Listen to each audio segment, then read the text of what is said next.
Chapter 923. However, all of this changed with the arrival of a piece of news on the next day. At dusk on the second day, a piece of news that no one in Golden Rim City expected was heard. Just this morning, the mercenary ships suddenly fired cannons at the southern port of the Golden Rim dynasty. Under the bombardment, the defenses of the port were completely destroyed. Half an hour later, the mercenaries began to disembark and occupied the entire port. The Golden Rim dynasty's navy general, Bamboo, was killed in battle. Now, the army was spreading towards the southern White Horse region. In other words, after Suwon City in the north, the war in the south had also begun, and it was sweeping over at a very fast speed. Ever since the first request for help was received at dusk, there would be another request for help every half an hour. The south was in danger. At this time, they finally understood the reason for the 2-day deadline. But didn't he greet Skylark before? And the other party also gave him an answer? Minister Ding Ding Wei was urgently summoned to the palace. He looked at King Boromir and asked with a puzzled expression, "Your Majesty, when you sent someone to ask Skylark, what did he say?" "He said he knew." "Doesn't that mean he admitted it?" Boromir was puzzled. Your Majesty, we were fooled by them. He only said he knew. He didn't say they would stop attacking." Ding Ding Wei's expression changed after thinking for a while. What? He dared to lie to me? Does he want to die? Boromir gnashed his teeth in anger. He clenched his fists tightly, but he still didn't make up his mind to kill Skylark. There was no other way.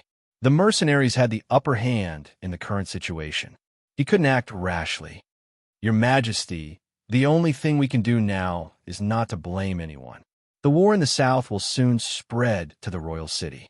We have to find a way to stop them. Why don't we open the treasury and recruit new soldiers?" Ding Ding Wei once again wanted to open the treasury. Boromir wanted to nod at this moment, but he thought that there was still a way. He shook his head and said, "We have to recruit new soldiers, but I'm afraid it's too late. Isn't there still 150,000 soldiers in the royal city that haven't arrived in the north? Why don't we mobilize 100,000 soldiers to reinforce the southern front first, and then we can recruit more soldiers?" At this time, Boromir still did not want to use his capital. Tintinwai wanted to persuade him again, but considering the urgency of the military situation, he could only nod and say, "Yes, then we will do as your Majesty wishes." The northern front did not have enough soldiers to begin with, and the situation forced them to send another 100,000 soldiers to the southern front. For a short period of time, the northern front would not have any reinforcements. However, General Hun Sun, who was leading 50,000 troops to Suwon City, didn't know about this. At this moment, he was still fantasizing about whether he could make the first contribution. There were already reports that the main force of the mercenaries this time was only around 15,000 people. The moment he received the news, Hun Sun was even wondering if the news was true. Based on the previous battle results, they had already lost 100,000 soldiers. If that was the case, then what were the 100,000 people doing? He was actually beaten by more than 10,000 people to the point where he couldn't even fight back. No matter what, this time we have to turn defeat into victory. We have to make the first contribution.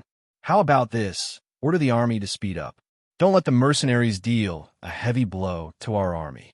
If that happens, we won't have any advantage in numbers. Hun Sun looked at the map in his hand and then looked at the speed of the army with an anxious expression. It was only a distance of 300 li, and the army had already traveled for 2 days. They hadn't even covered half of the distance. Although he was leading infantrymen, this speed was too slow. After the general gave the order, the 50,000 soldiers sped up and rushed towards Suwon City. At this moment, after 7 days of chaos, Suwon City finally calmed down. This was because Yang Qindong's strategy was good, using civilians to fight civilians. This was something that no one had ever done before, and no one had ever thought of it, but worked in his hands. When the civilians of Ding City, Jiba City, Jigging City, and Chuanlong City came to Suwon City to help the mercenaries with transportation, Yang Qindong gave an order to the more than 100,000 civilians who followed them. He asked them to persuade the people in the center of Suwon City that as long as they surrendered, their lives would no longer be in danger. Not only that, if they were willing to work for the mercenaries, such as transporting spoils and supplies, carrying the wounded, persuading people to surrender, cleaning up the battlefield, burying the bodies of the dead soldiers, and so on, they would be paid silver. No one would feel bad about money, especially the civilians who followed the mercenaries at the beginning. They found that as long as they were obedient, the mercenaries would never beat or scold them. They would even nod when they met to show their friendliness. This was a treatment and respect that the Gilded Dynasty's army didn't give them. But now, the mercenaries gave them this treatment. Because of this, they could be respected and treated as human beings, plus the considerable amount of silver. Everyone's heart began to lean towards the mercenaries. The civilians were originally simple. They were the people who knew what was good and bad. As long as someone was good to them, they would be good to them in return. On the contrary, even if they were of the same race, if they were oppressed, they would also stand up and resist. More than 100,000 civilians received benefits from the mercenaries, and after they entered Suing City, their role was fully played. Since they were all civilians, they had more in common. Under their word of mouth, many civilians were persuaded, some troublemakers were arrested, and the public security in the city was improved. The auxiliary soldiers also solved the problem of feeding the civilians by opening the granaries and other methods. Whether it was public security or order in Suing City, it was restored to the right track. From the moment the civilians entered the city, the chaos in the city was restored to order in just 2 days. Looking at this result, many people admired Yang Chendong even more. Beta Persei also flattered him more than once. Young master, I admire you when it comes to fighting, but Beta Persei admires you even more when it comes to governing. It seems that there is nothing in the world that can stop you. You are really the reincarnation of an immortal. You are really... Okay. One would vomit after listening to too much flattery. Although Beta Persei was speaking from the bottom of his heart, Yang Chendong still interrupted him and asked, "The 1st Cavalry Division and the 4th Division of the Cold Front have rested enough, right? They have rested for a long time. These days, they didn't have to worry about the things in the city. They were just resting." "Ha! Young master, Division Commander Tian and Division Commander Ling have come to you several times and asked to fight." Beta Persei chuckled. "Then, young master, I will give them a chance now. Tell them that there are 50,000 enemies outside the city. How to deal with them will be up to the 2 division commanders. This young master will not participate." Yang Chendong nodded. Previously, they had conquered several cities and defeated more than 100,000 enemies. It was easy to say, but in fact, it was just a matter of speed against speed. So many soldiers didn't get a good rest. Taking advantage of the chaos in Suing City, he gave the 2 divisions enough time to rest. Now that the blade was almost sharpened, it was time to unsheath it. After Yang Chendong gave the order, the 4th Division of the Cold Front and the 1st Cavalry Division left the city after dinner. It was obvious that they were going to launch a night attack again. Due to a lack of nutrition, the ancient armies often suffered from night blindness. This caused them to be at a disadvantage when marching or fighting at night. However, the mercenaries were different. Their nutrition was always balanced. With Crimson City as their base, they didn't lack money. Not only did they not suffer from night blindness, but because of their frequent night training, they were extremely proficient in night battles. So that night, the 2 divisions, which added up to less than 15,000 people, launched a fierce counterattack against the Golden Edge Army stationed 10 miles in front of Suing City. When the sound of guns and cannons rang out, the 50,000 unprepared Golden Edge Army was hit hard. Although they had sent out night guards, in front of the fierce attack of the 2 elite divisions, they could not withstand a single blow. The 50,000 soldiers were defeated separately.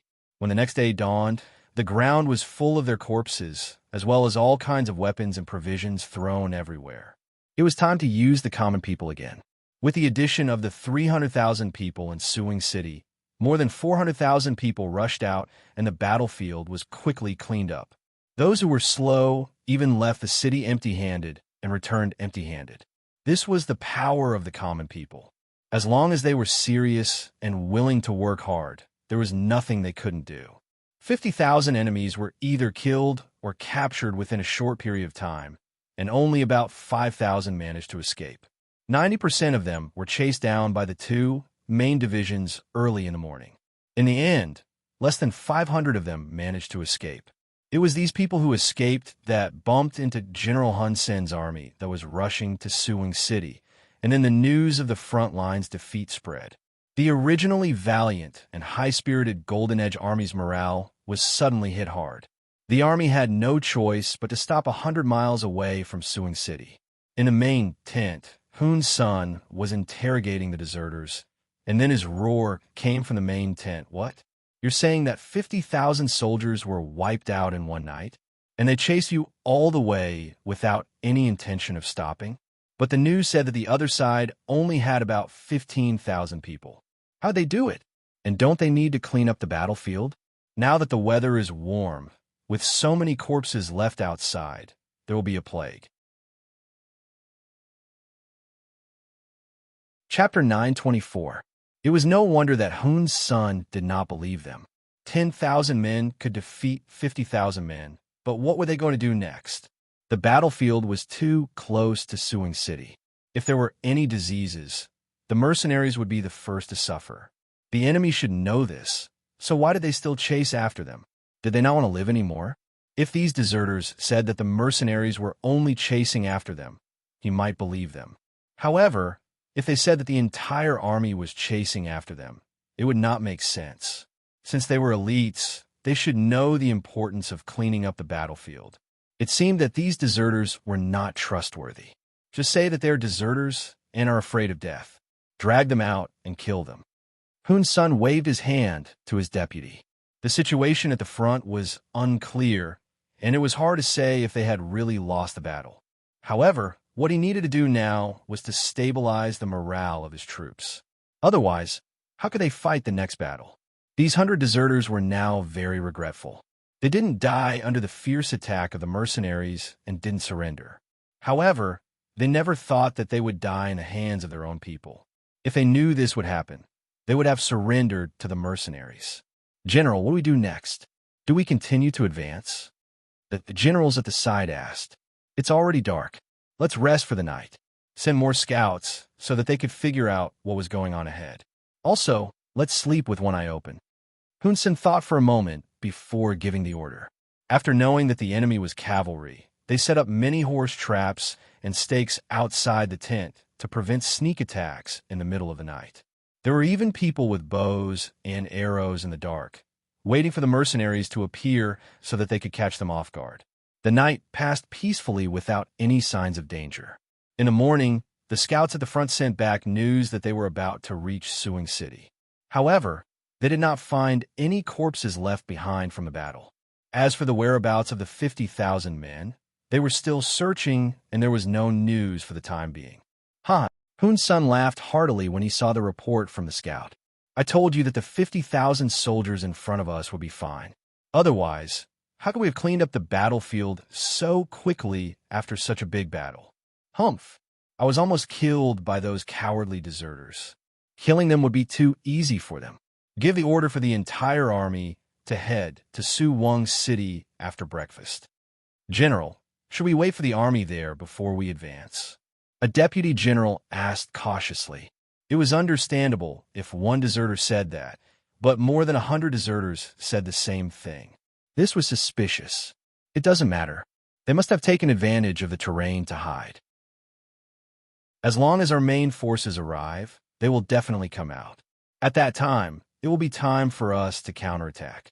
All right, inform the army to prepare to depart. Hun Sen said confidently. There was nothing wrong with being cautious in a battle. However, being overly cautious would be seen as cowardice. The gains would not make up for the losses.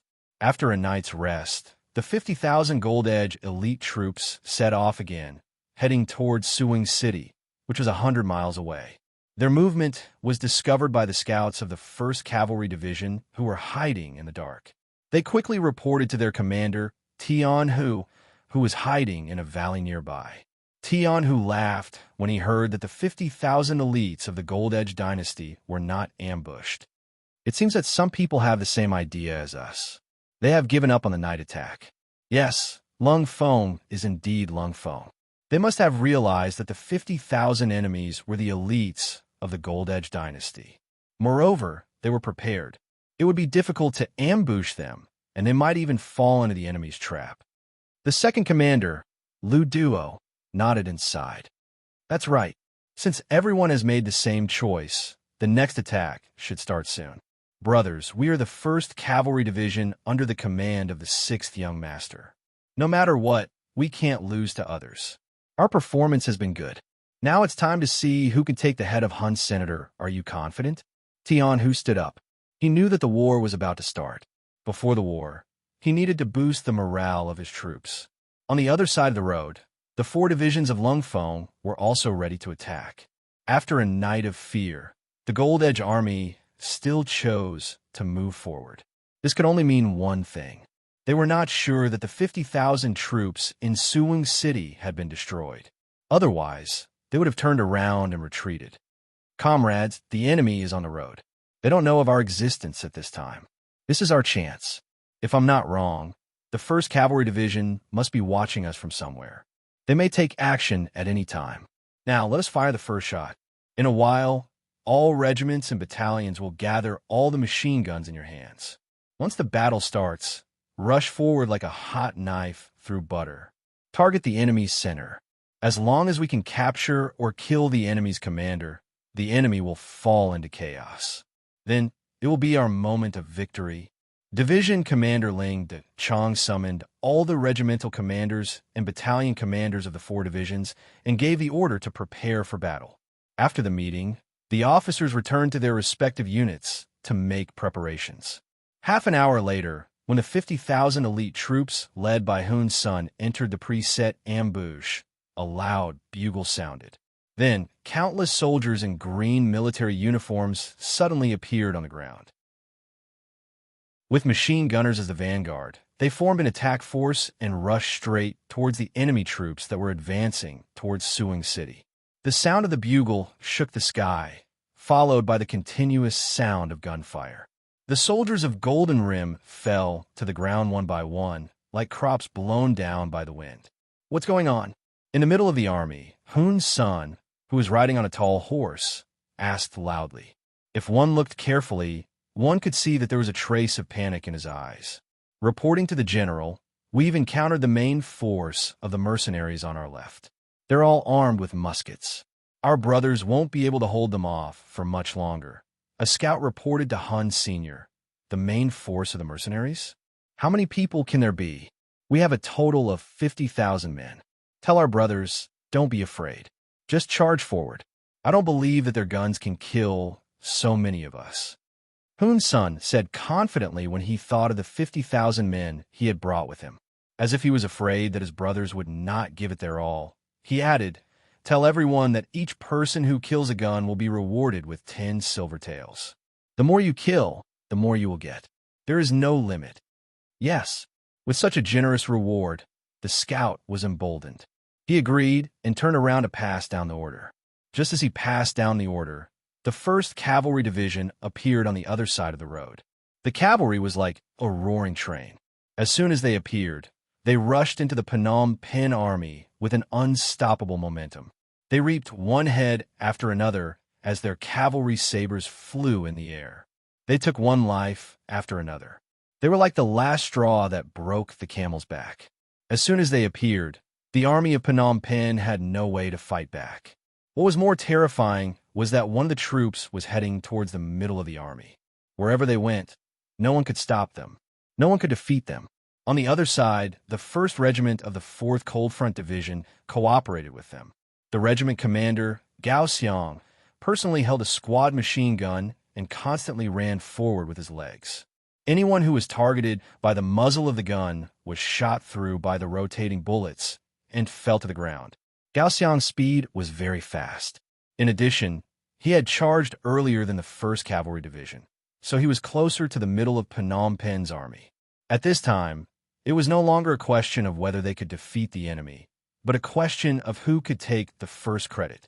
Originally, Hun's son had intentionally left 5,000 elite soldiers behind in the middle of the army to prevent the other party from launching an attack on him. In his opinion, with these soldiers protecting him, no matter how strong the enemy was, it was impossible for them to kill him so quickly. As long as the middle of the army was fine, he could command the front and rear troops to outflank the mercenaries and win the war.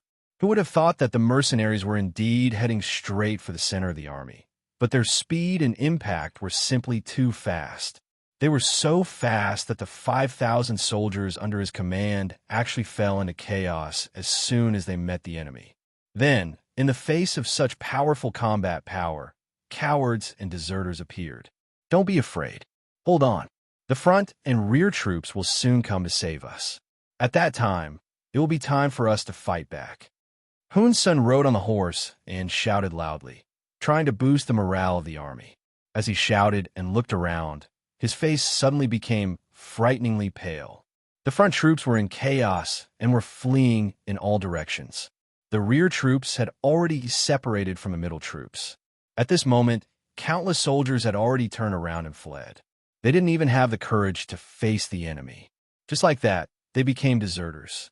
In fact, whether it was the guns of the 4th Cold Front Division or the sabers in the hands of the 1st Cavalry Division, they were far from what an ordinary army could compete with. Even though they were the 50,000 elites of Phnom Penh dynasty, their morale had long been slack when bad news came from the front.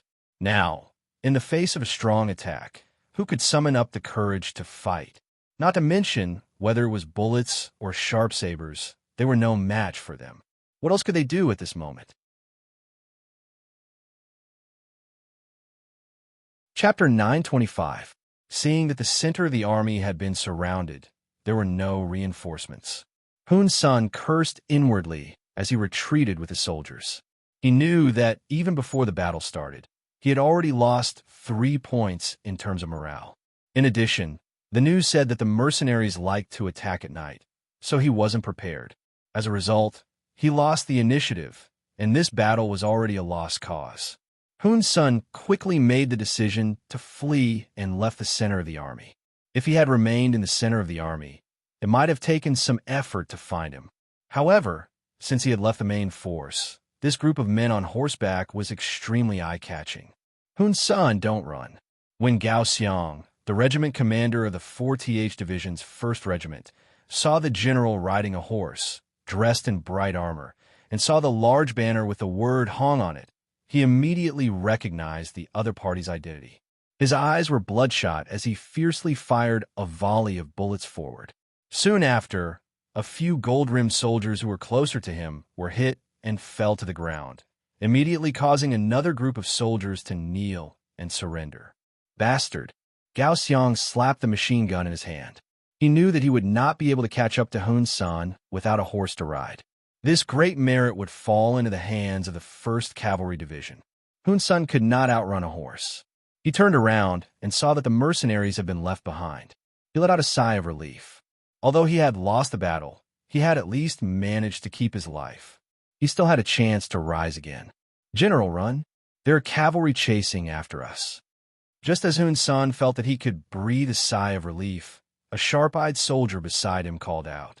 He tilted his head and looked in another direction. Sure enough, there were a few hundred war horses galloping in his direction, closing in on him. Hong's son immediately felt his blood run cold. He clamped his legs together and lashed his horse with the horsewhip in his hand. Hong's son sped up again. Chase! That must be a big fish. The 3rd Regiment commander Hu Bo stared at the fleeing Hun's son with excitement in his eyes. Behind him, there were 2 battalions of 800 war horses following him like a shadow. The soldiers of the 1st Cavalry Division were not only physically strong, but also had better knife skills than ordinary people. Even their war horses were faster than other war horses. In order to achieve such speed, these war horses usually ate fine fodder, which made their fur shine. When they ran, it was as if the gods were helping them. With one chasing the other, the distance between the 2 sides was constantly narrowing. It was already less than 300 meters away. Hun's son, who was running at the front, looked back more than once. Every time he did that, he would whip his horse with all his might so that he could run faster.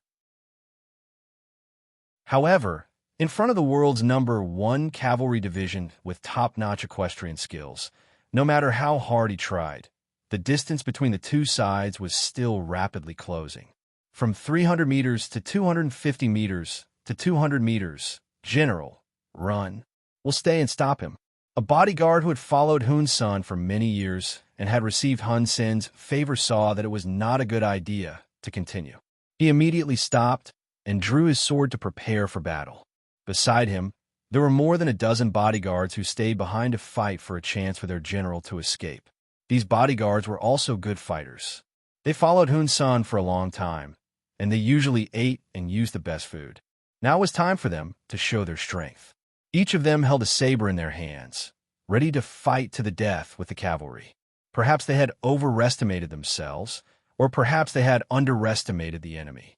With just a dozen cavalry, it was a joke to think that they could stop the 800 cavalrymen of the 1st Cavalry Division. Hu Bo-er's eyes flashed with mockery when he saw that the enemy had left someone behind. Then, he reached for the bow on his back and shot an arrow through the air. To the people of the grasslands, archery on horseback was like farming in the Central Plains. It was a skill that everyone had to know.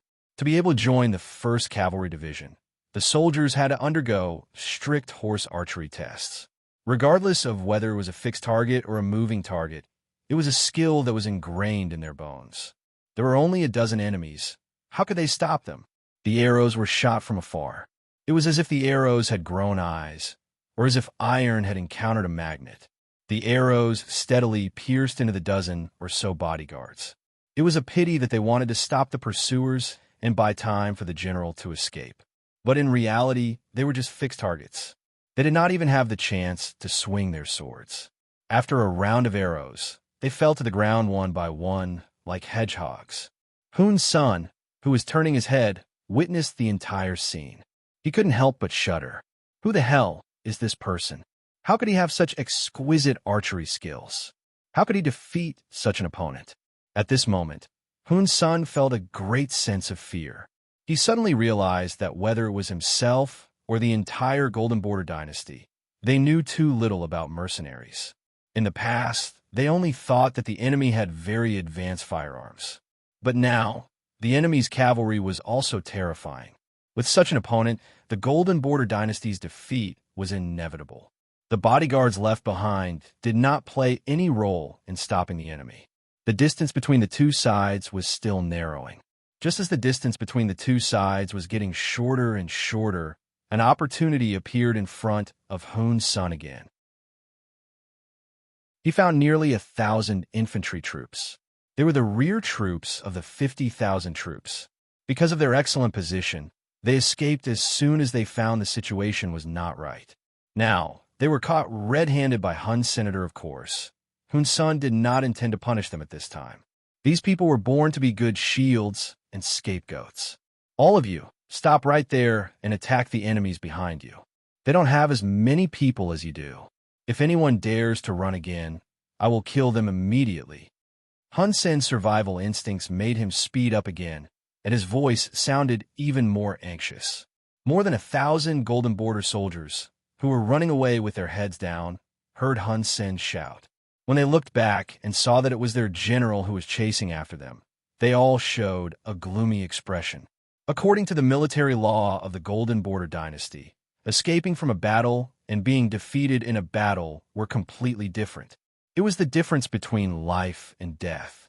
They thought that no one would notice them because the battlefield was in chaos. They could say that they were defeated on the battlefield. Who would know? But now, they were caught red-handed by the general. It was really difficult to explain. What are you looking at? As long as you can block the pursuers for 15 minutes, you will all be meritorious. You can ask me for a reward later. After being a general for so many years, he had already seen through the mentality of the soldiers.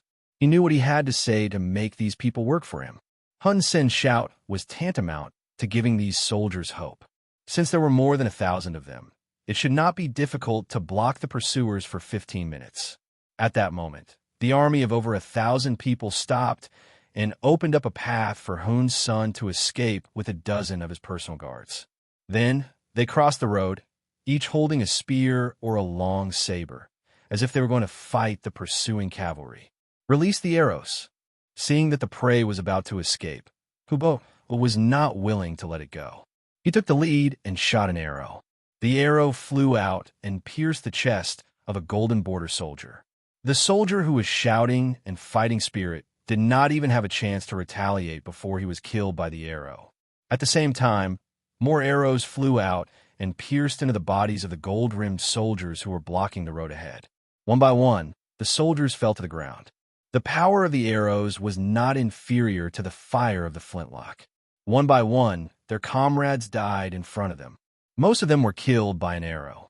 This scene frightened the golden border soldiers behind. They thought that they could hold on for a while because of their numbers.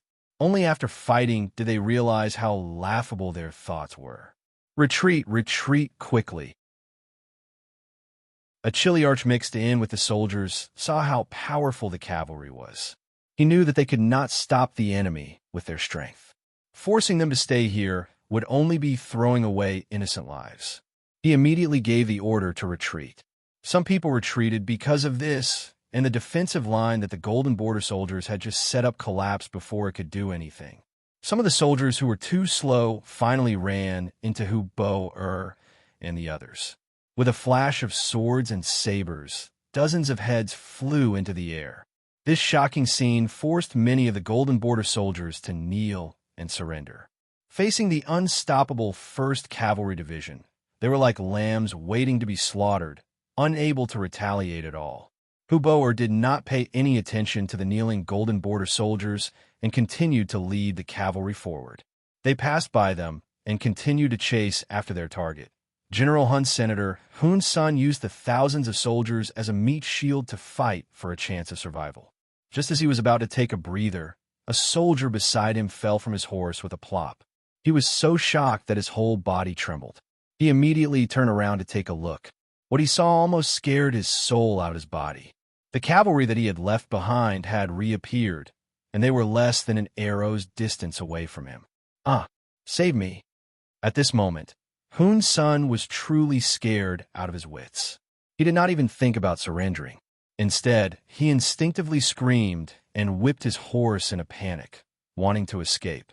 Hubo did not intend to take Hun Sen's life with his first arrow.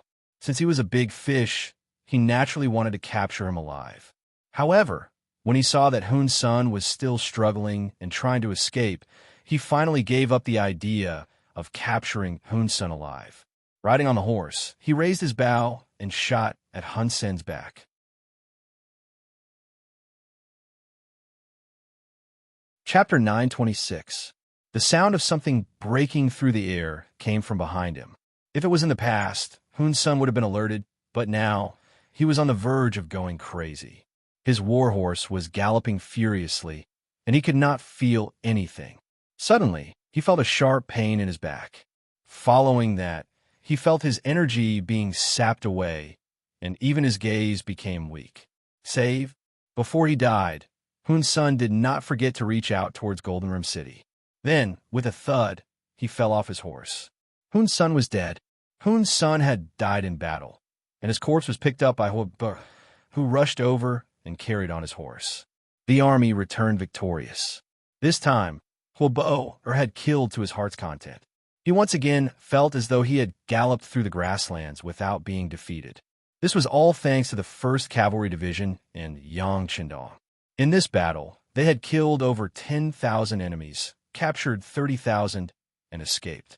With such a result, the combined losses of the Coldfront Division and the 1st Cavalry Division only amounted to less than 100 casualties. Soon after, enchanting arrived and held a celebration.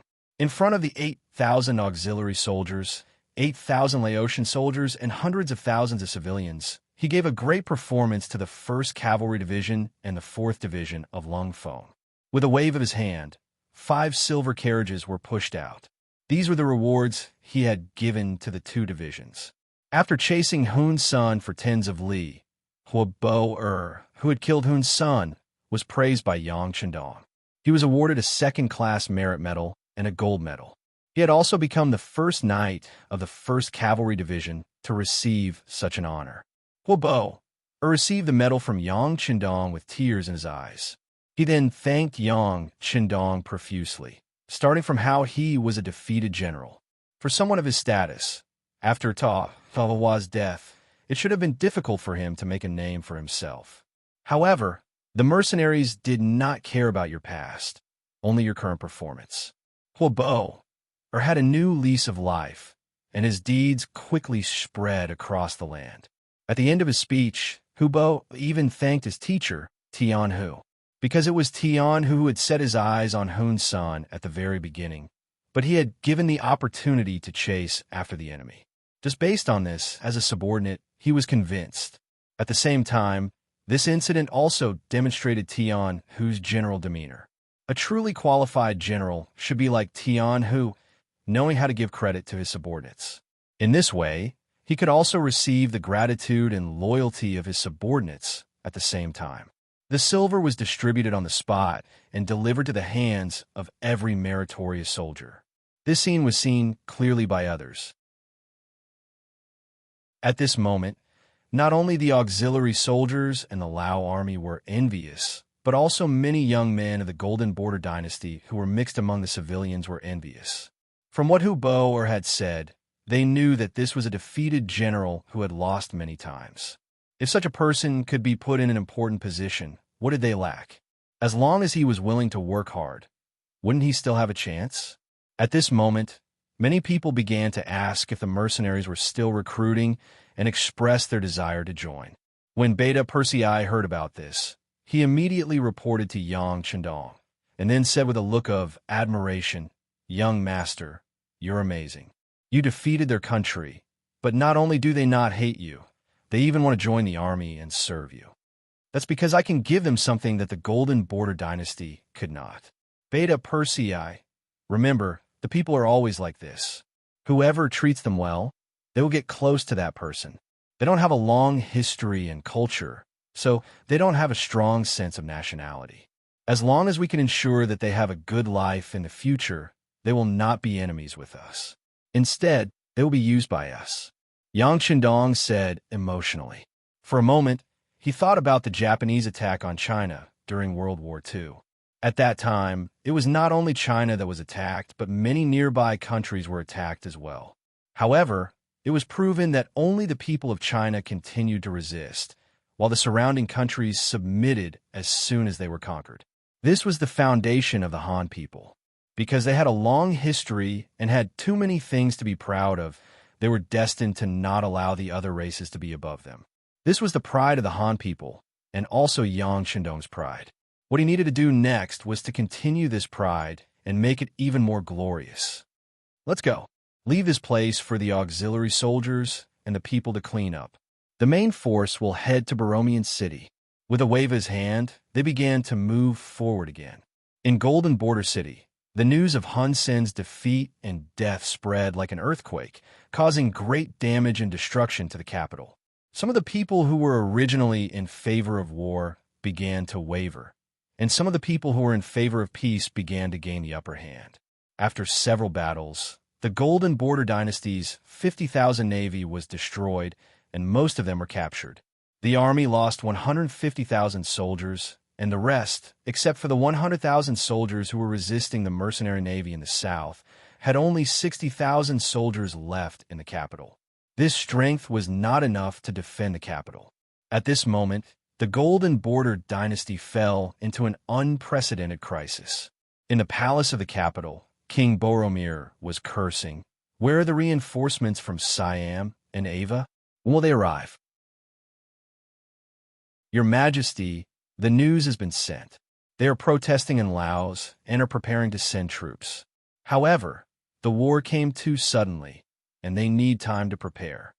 Left Prime Minister Ding Dingwei had only been in office for a few days, but he seemed to have aged a lot. In the past few days, he had not slept much. Recruiting soldiers, setting up defenses, deploying troops, everything had to be done by him. He even had to do everything himself. People say that when a book is used, it will be used. When a country is in a life-and-death situation, There will be few people who can be used and few people who are loyal. Protest? Prepare? Ha ha ha. Boromir laughed wildly and shook his head. It's too late. It's too late. With the mercenary army's offensive, it would take them at most 10 days to reach the capital. Soon, the capital would be plunged into the flames of war. What would be the point of reinforcements arriving after that? Men, quickly inform the Spanish ships that we have agreed to their previous request, but they must help us drive the mercenaries out. Your Majesty. Tindinwai's body trembled when he heard this. He raised his head and looked at Boromir in disbelief. The Spanish are also ambitious. On the surface, they say that they want to rent our city, but in reality, they want to wedge a nail in our territory. They will slowly nibble away at our territory in the future. This king knows. This king knows everything. But do we have a choice now? The Spanish threat will come later, but the mercenaries are already in front of us. If there is no other way, our country will be destroyed. Boromir's eyes were filled with tears. One was a wolf, and the other was a tiger. It was not easy for him to be sandwiched between them. But now, in order to drive the tiger away, he could only take the initiative to lead the wolf into the door. Ding Ding Wei wanted to persuade him, but he didn't know what to say. As the minister of the left and the most trusted person of the king, he wanted to solve the king's worries and do something for the dynasty. But how could he change the situation with his own strength? At this moment, he could only sigh and shake his head with a face full of regret and hatred. He hated himself for not being able to solve all of this. Minister of the left, before the Spanish army arrives, we must defend the capital. This is our last trump card, Boromir said, as if he was exhausted. Yes, Ding Ding Wei nodded. This time, the loss of the Gilded Dynasty was too great. If they could withstand this ordeal, the next step would be to work hard, reform vigorously, and develop business and military. In any case, they had to find ways to be strong. Otherwise, they would be beaten if they fell behind. The carrier pigeon flew out of the palace and went straight to the hands of Kamoy, the envoy of the dynasty who had been staying in the Spanish warship. Looking at the imperial edict written by the king, Kamoy's face showed a painful expression. Then, he quickly sorted out his thoughts and adjusted himself to the best state. He strode toward the main cabin of the warship not far away. Miguel, the special envoy and naval general appointed by King Juan II of Spain, was chatting with Vice Admiral Cruz in the cabin. The content of their conversation was naturally the current situation. At this time, the Kingdom of Spain and the Kingdom of Portugal were Western powers. There were no hegemonic countries such as the United States, so they represented hegemony. Although the future Queen Isabel was only 3 years old, and it was impossible for her to marry Fernando, the Prince of Aragon, and the two kingdoms of Castile and Aragon had yet to be united through marriage, Spain was already very powerful and prosperous at this time. Just like Portugal, they followed the mercenary ships across the Pacific Ocean and came to the Eastern world. They discovered civilized human beings here decades ago, and at the same time, their ambitions began to be exposed. As a special envoy, General Miguel soon became addicted to the Eastern world after discovering it. He found that the silk, porcelain, tea, and so on here were all things that the Western world did not have and were in short supply. He found that there were too many novel things here, various goods in the Crimson City. He found that the weapons here were very backward, and they were still swords from the cold weapon era. They were far inferior to the guns and cannons they use now. After discovering too many things, his selfishness also became inflated. The idea of wanting to use good things for himself was suddenly born. His eyes naturally fell on the weak dynasty of gold. Through understanding, Miguel found that although the strength of the countries in the Eastern world was average, they had a large population. It was almost impossible to dominate with the 20 warships and 2,000 soldiers he brought. If he wanted to gain a foothold here, the first step was to occupy a place and use it to slowly expand and develop.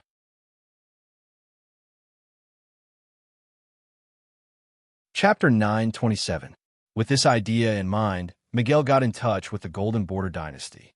In order to let the other party see his strength, he deliberately sold them 200 firearms.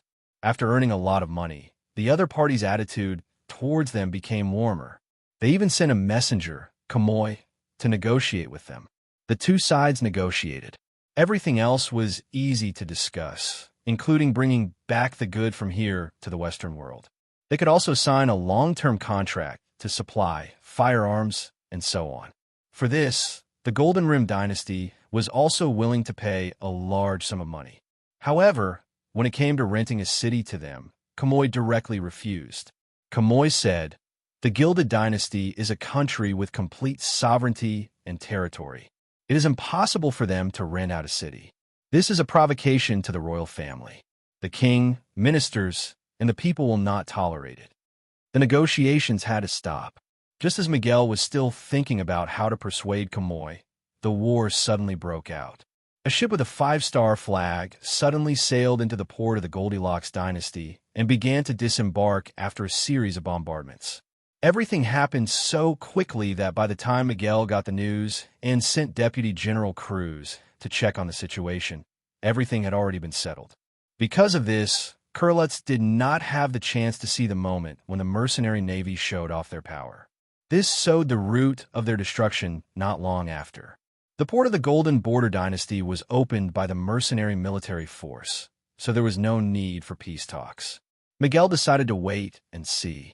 He wanted to see who won and who lost, and how he would benefit from it. He did not have to wait too long. Before the war was over, Kamoy appeared and expressed that their king was willing to rent a seaside city to the Spanish Navy. He did not even want any reward. He only asked them to drive the mercenary ships out of the sea. In the previous negotiations, Special Envoy Miguel bragged more than once about how powerful their navy is, how terrifying the power of their artillery is, and so on. In short, they described themselves as invincible in the world. Kamoy came with the intention of King Boromir, which made Envoy Miguel very happy. However, he didn't agree immediately because, in his eyes, mercenaries were a better partner. The other party had more novel goods.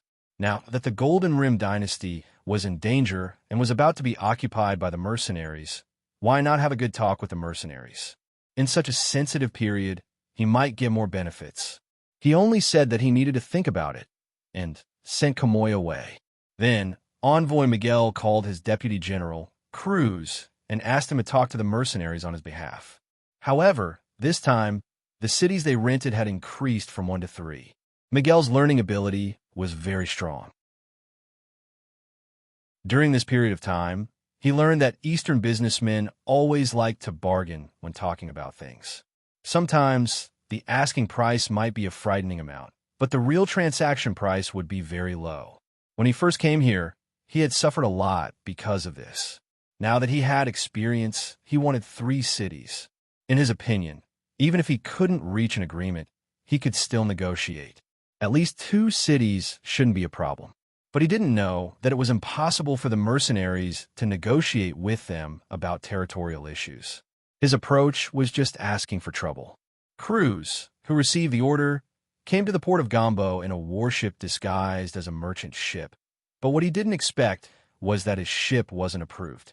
In desperation, he had to drive a small boat into the port and saw Long Yuntian, the commander of the 1st Marine Army's 3rd Division, who was commanding the overall situation here. With Yang Qindong's words, Long Yuntian was not only no longer the acting head, but also the commander of the 3rd Division. His gratitude was needless to say. He had already made up his mind to follow the 6th Young Master for a lifetime. At this time, he was commanding the 4th Marine Division to cooperate with the 6th Young Master's attack from the north.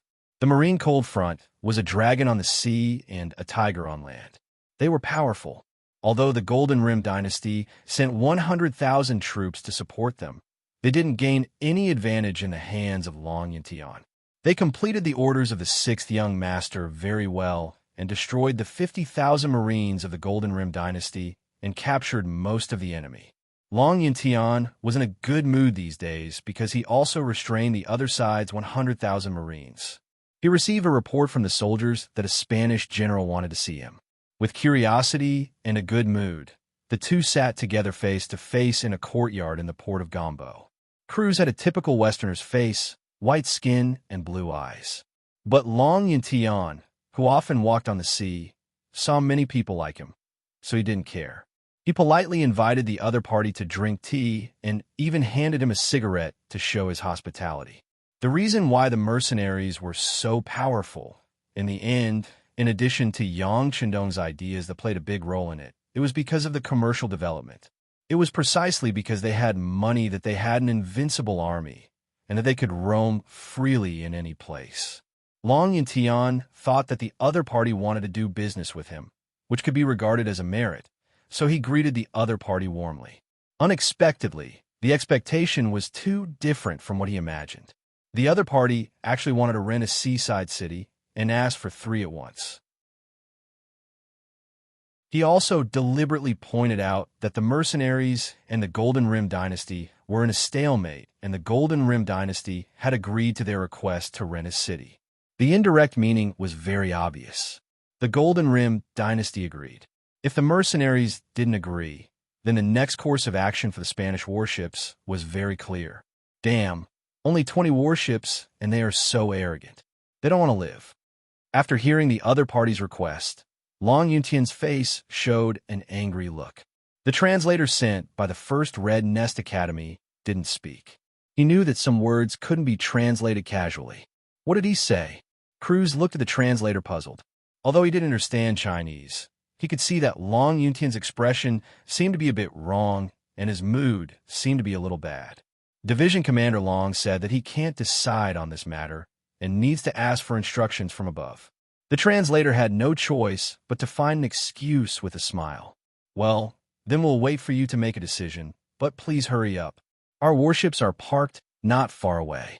As long as you agree, we can immediately provide artillery support to help you repel the soldiers of the Golden Rim dynasty. Cruz said proudly. At this moment, it was as if he could dominate the battle with a single move. Okay. The interpreter nodded with a smile, then conveyed Kurlut's message to Long Yintian. At the end, he added some words of his own. Commander Long, you should ask the dean before making a decision on this matter. Well, yes, ask the 6th young master. Long Yintian nodded and agreed. He asked the translator to arrange a place for Cruz to rest. He went to the telegraph room and reported what happened here. The telegram was quickly sent to Yang Chendong. After reading it, his face was as calm as water, but the movements of his hands had completely exposed his thoughts. The telegram was tightly clenched into a ball by his right hand. Beta Persei, telegram. Beta Persei, who rarely saw the 6th young master angry, immediately took out his pen and paper. At the same time, he felt sad for some people. Although he didn't know what the telegram was about, provoking the young master was no different from provoking the king of hell. The telegram was sent out and quickly reached Long Yuntian's hands. Looking at the telegram in his hand, his expression was first surprised, then excited, and then dignified. Then he shouted, "Come, invite that Spanish Deputy General over." 3 hours later, Deputy General Cruz reappeared on the Spanish warship and reported the whole negotiation to the envoy Miguel. Oh, did they agree? Miguel's face revealed a hint of surprise. Yes, General. Not only did they agree, but they also fully satisfied our requirements. They will give us 3 cities as a foothold. Haha. In fact, this is easy to figure out. These territories are not theirs to begin with. Naturally, they won't feel bad about giving them away. Of course, they also made 2 requests. Cruz smiled and took out the contract he signed with Long Yintian. What are the requests? Miguel asked. First, find out the military headquarters of the Goldilocks dynasty in the south, and then destroy them. Second, hand over the messenger of the Goldilocks dynasty, Kamoy, to them. When Cruz said these 2 requests, there was no strange look on his face. Not only him, but even Miguel also did not show a curious look. It was probably because these 2 requests were nothing to him at all. Or perhaps this was an opportunity for them to show their strong combat power. It was a way to show off their means. Okay, agree to them. This time, we will use this opportunity to attack the people of the Goldilocks dynasty and let the mercenaries see our strength. In this way, let's see if they dare to be dishonest when dealing with us in the future. Yes, General. Should I invite Kamoy over? Kurlutz had a sinister smile on his face. Kamoy, who was locked in the room, was still anxiously waiting for Miguel's answer. This time, in order to solve the siege of the capital, the king even agreed to give up the land and the city. This showed that the capital was already very dangerous. Now, he only hoped that Miguel would agree to his request quickly. In the long wait, every passing minute was a torture for him. Finally, there was a knock on the door, and Cruz's voice came out. "Mr. Messenger, our general wants to see you."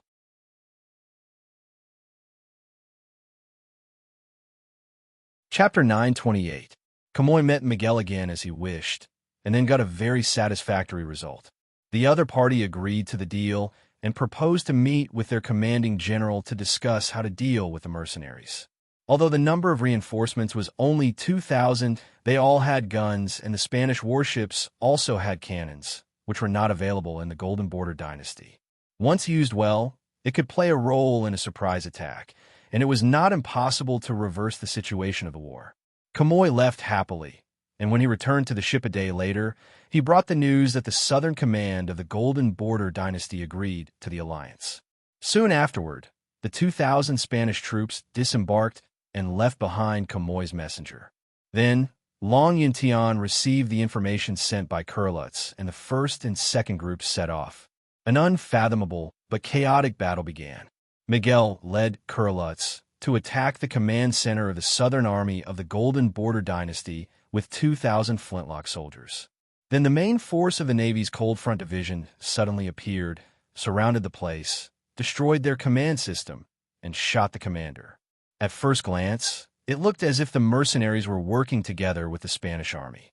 But suddenly, the mercenaries opened fire at the unprepared Spanish army, who were about to enjoy the fruits of their victory. Finally, High's 3rd Division showed their strength. Both sides were using flintlocks, but one side was using flintlocks that were slightly more advanced than the Ming dynasties, while the other side was using a more powerful, long-range, and accurate rifle. Before the battle had even begun, the victor had already been decided. After a chaotic battle, Miguel, Kurlutz, Camoy, and others were captured. It was the so-called mantis stalks the silkworm, unaware of the oriole behind. The Spanish army, Camoy, and others were used and became captives in the hands of the mercenaries. Also captured were 20 warships belonging to the Spanish. They were occupied by the 4th Sea Division, and then the warships went straight to the harbor of Chimney City. The southern command of the Golden Border dynasty was destroyed, and the 100,000 troops were leaderless. Taking advantage of this opportunity, the 4th Sea Division launched a full army charge. The army was defeated in the chaos, and the southern defense line was broken. All of this was Yang Qindong's strategy, using the Spanish army to defeat the southern army of the Golden Border dynasty. Judging from the results, the process was not complicated, but it was complicated to have the courage to attack the Spanish. In other people's eyes, they definitely wouldn't act rashly without knowing the details.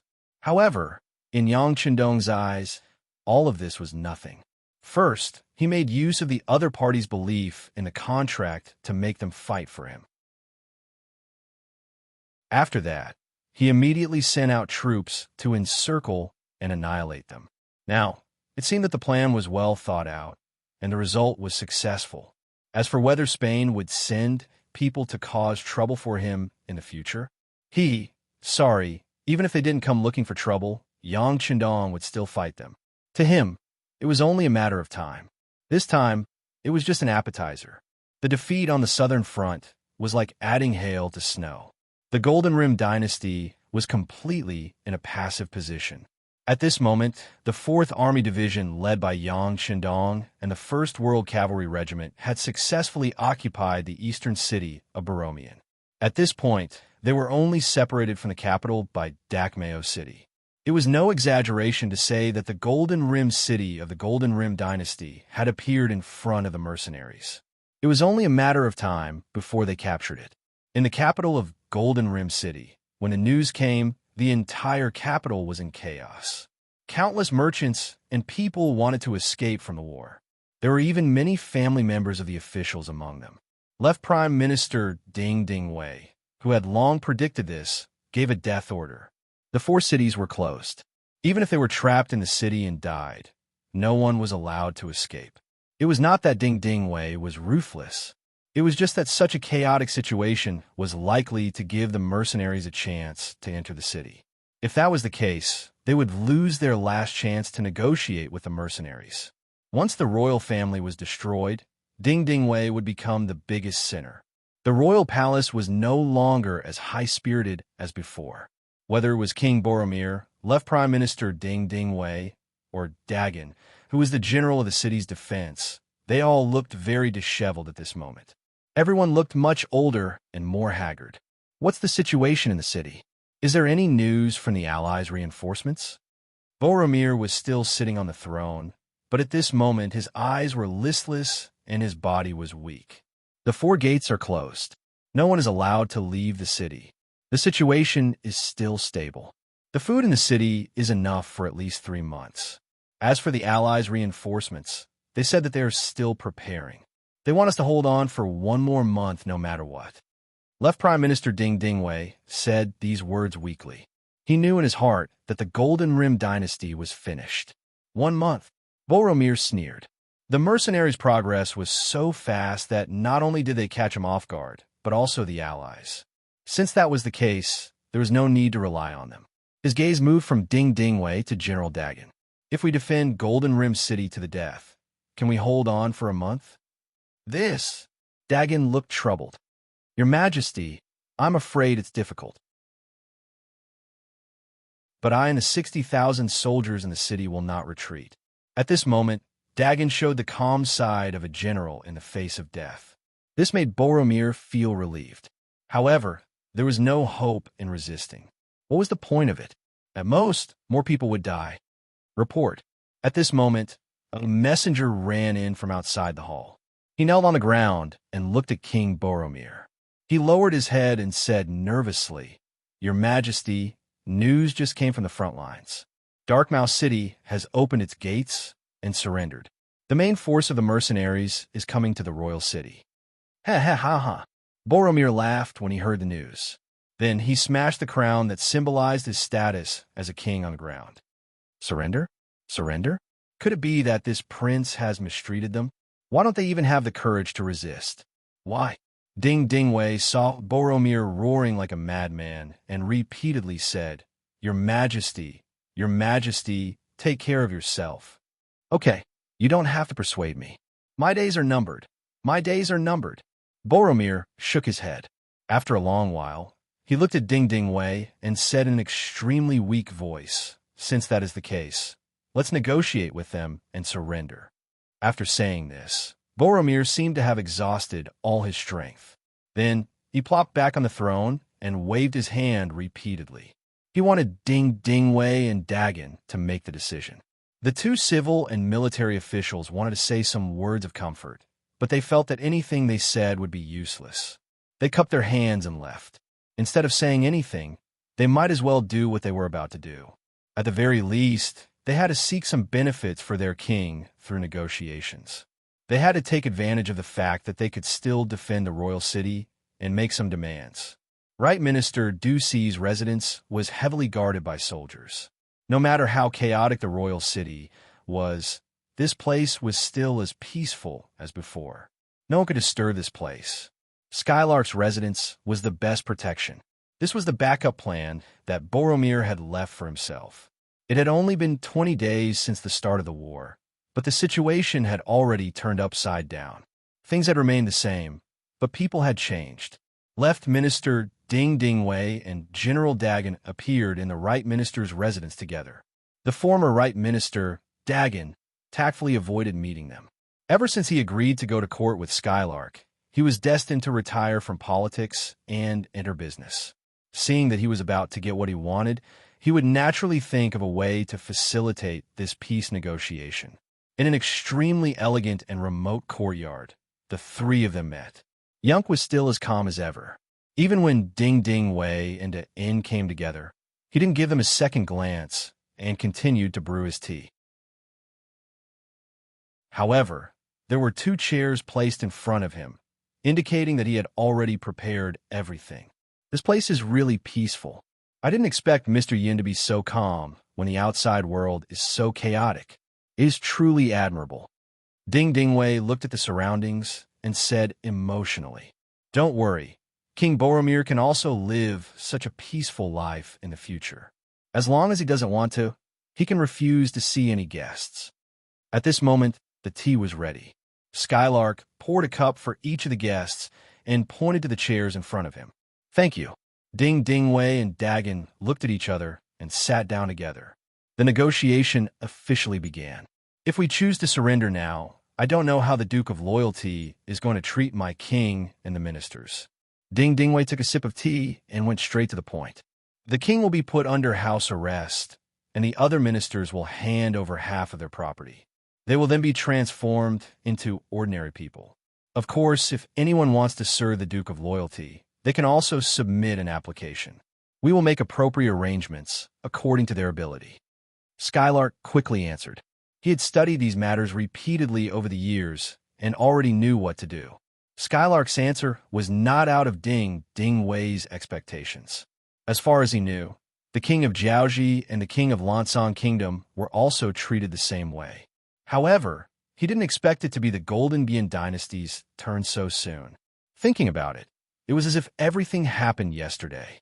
Although he knew that things should be done this way, since it was a peace negotiation, of course, he had to strive for more conditions that were beneficial to him.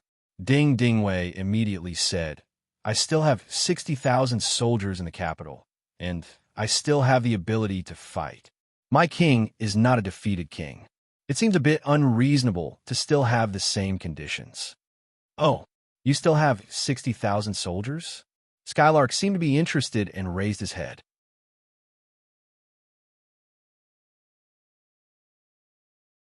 Chapter 929. Yes, we still have 60,000 soldiers. They're all elites, and they can fight against many on the battlefield. We are really... General Dagon wanted to continue his introduction. Unexpectedly, Skylark opened her mouth and said, "They're just chickens and dogs. If you're not convinced, you can fight. The mercenaries can easily destroy them with less than 10,000 men. Do you believe me?" Skylark's calm aura changed as his gaze landed on Dun's body, becoming a little sharper. Dagon, who was being stared at, wanted to say no and shake his head. However, he knew that the people were in chaos and the morale of the army was low. The so-called 60,000 soldiers were just a number. If they really faced the mercenaries, they would definitely lose. Ding Dingwei sighed in his heart. He knew that his idea of using the army as a bargaining chip had failed. He also knew that they were meat on the chopping block. They had lost the right to speak and the right to make conditions. Young seemed to have noticed that Ding Dingwei was past his prime. He took out a telegram and placed it on the table. As the general of Chuanlong City, Hamo should have defended the city to the death and waited for reinforcements. However, not only did he not do so, he did not protect the people under his rule. Instead, he set his horse on fire, causing tens of thousands of people in the city to be injured and killed. Not only that, you even put the blame on the mercenaries. Now that Hamo has been captured, he has told the truth. Soon, the truth will be revealed to the world. As an envoy, Hamo did not refuse the unreasonable request made by the Spanish army. Instead, he agreed to cede a city in exchange for benefits and asked them to send troops to deal with the mercenaries. This is clearly an act of dividing the country. He is a sinner of the Golden Border dynasty. Now that he's been captured by the mercenaries, he has confessed everything he has done. Both of you, martial artists, do not think about war, and scholars do not think about remonstrances. Do you think there is any hope for the Golden Border dynasty, even if it survives? Since he could no longer display his brilliance in Boromov's hands, it would be better for him to hand over his power and let us, the Duke of Faithfulness, change them. Just like Laos and Vietnam, the government is now harmonious, the economy is developing rapidly, and the people are living the life they want. Isn't that good? Isn't that what a subject wants to see? Skylark pointed at two things and spoke in a strict tone, forcing Ding Dingwei and In to lower their heads involuntarily. Yes, there were indeed a lot of internal problems in the Golden Bian dynasty. To solve this problem, It was not just a matter of money, but a fundamental change was needed. This could only be done by mercenaries. Facts also prove that in the areas they ruled, the lives of the people were indeed higher than other forces. Otherwise, there would not be people of the Golden Border dynasty who had escaped, and the Golden Border army would not have sealed the border, which eventually led to the end of the war. King Boromir was a despicable person. Even now, the silver in the treasury had not been touched. The recruitment of new soldiers was only halfway done. Who could say that the current state of the Gilded Dynasty was not caused by this king? The two civil and military officials lowered their heads at this moment, speechless. They really did not know what to say. On the other hand, Skylark's stern expression disappeared in an instant. She regained her calm expression and said, "The Duke of Loyalty has already sent an order. Boromir must step down and leave this place. He must rush to another place where he is under house arrest. Of course, his safety is guaranteed. Not only that, but the two of you as loyal subjects have a chance to see him once a year. It can be regarded as doing your duty as a subject. Oh, by the way, to do this, the two of you must stay and continue to do something for the Golden Bien dynasty. Otherwise, you will not have such qualifications." "Stay?" Both Ding Ding Wei and were stunned. They did not understand what Skylark meant. "Yes, stay. This is the Duke of Loyalty's order. Now that the Golden Bien dynasty has been established, there are many things to be done. The two of you know the situation here better. Recently, your performance has also proved your ability and your character. The Duke of Loyalty admires this very much, so he asked you to stay. In the future, the Golden Bien dynasty will no longer exist, and it will be renamed Cambodia Province. Dun will be the garrison general here, responsible for the reconstruction of the army and the security of the province. Ding Ding Wei will be the deputy governor, responsible for the people's livelihood and economic development here." When it came to Ding Ding Wei, Young's face showed a trace of envy and said, "The position of deputy governor is already very high. It's not even lower than your current position of left prime minister. This shows how much importance the Duke of Loyalty values you." Skylark's sudden words were indeed beyond the two's expectations. They only wanted to be loyal to King Boromir, who had given them a lot of kindness. They did not expect to be chosen by the Duke of Loyalty. For a moment, they did not know how to answer. However, Ding Ding Wei was accustomed to storms and waves. After a moment of hesitation, he replied, "What if we don't agree? The Duke of Loyalty will not force anyone. If the two of you do not agree, you can enjoy the same treatment as the other ministers. However, I still suggest that the two of you stay. After all, we have persevered until now, not only because of Boromir, but also because of the people and the army." The Duke of Loyalty said that as long as the two of you stay, there will be no problem with funds. As long as the expenses are reasonable, he will approve. Not only that, but the treasury left behind by Boromir will also be left in Cambodia Province. After the war, there are many things waiting to be done. The people are in a terrible situation. If we want their standard of living to catch up, or even catch up with Laos and Vietnam, we will need to invest a lot of money. This is a good opportunity. I personally think that only the two of you understand the situation here. With the two of you, the people here will suffer less, and they will not be bullied. If it was someone else, everything would be different." Although Yang said that Yang Chendong would not force anyone, what he meant was that they should stay and ask them in the name of the people. This was Yang Chendong's intention.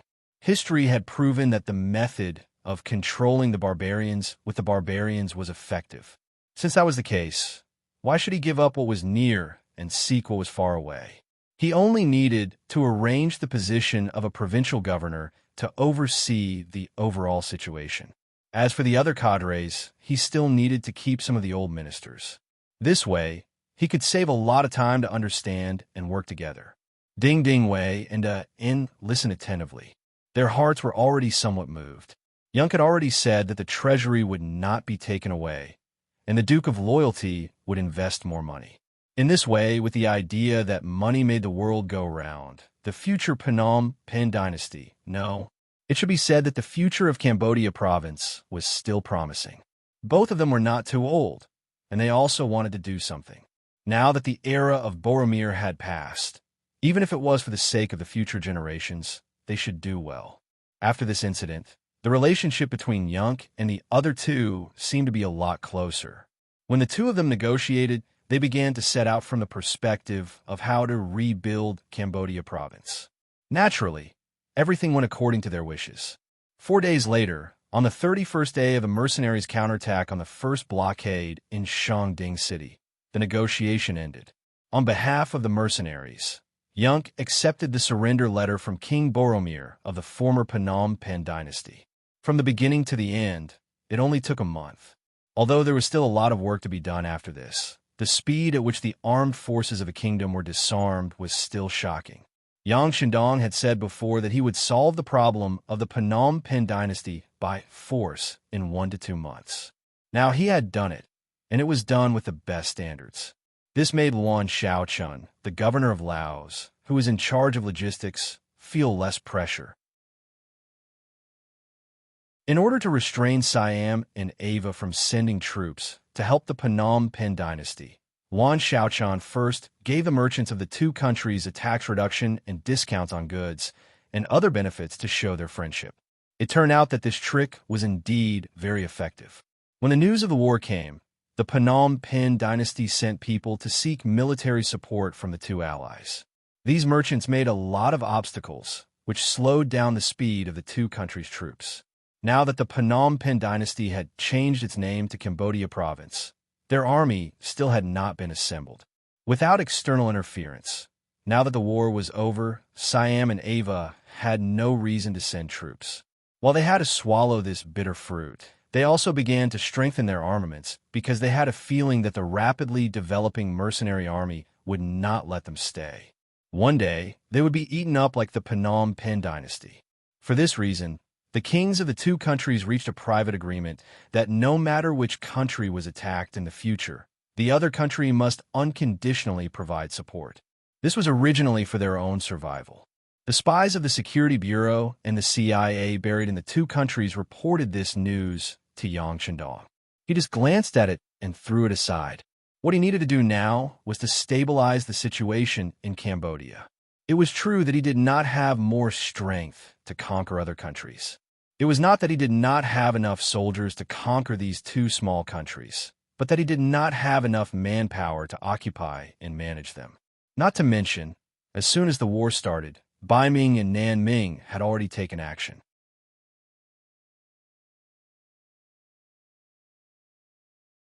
Chapter 9:30.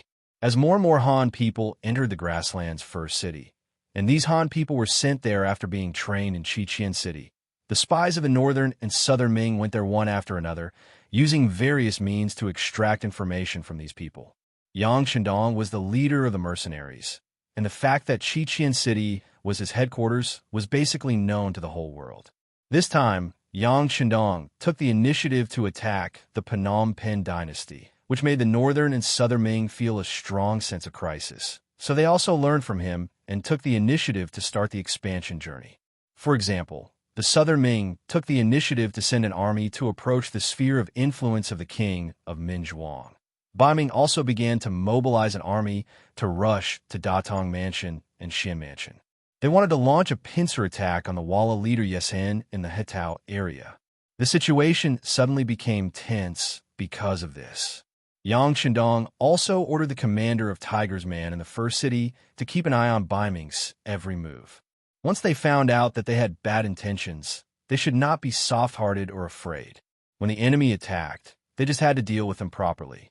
While the first city was ready to defend, Yang Shindong also sent a telegram to the general of Yunnan province, Hong Jin, to send troops to Liangshan.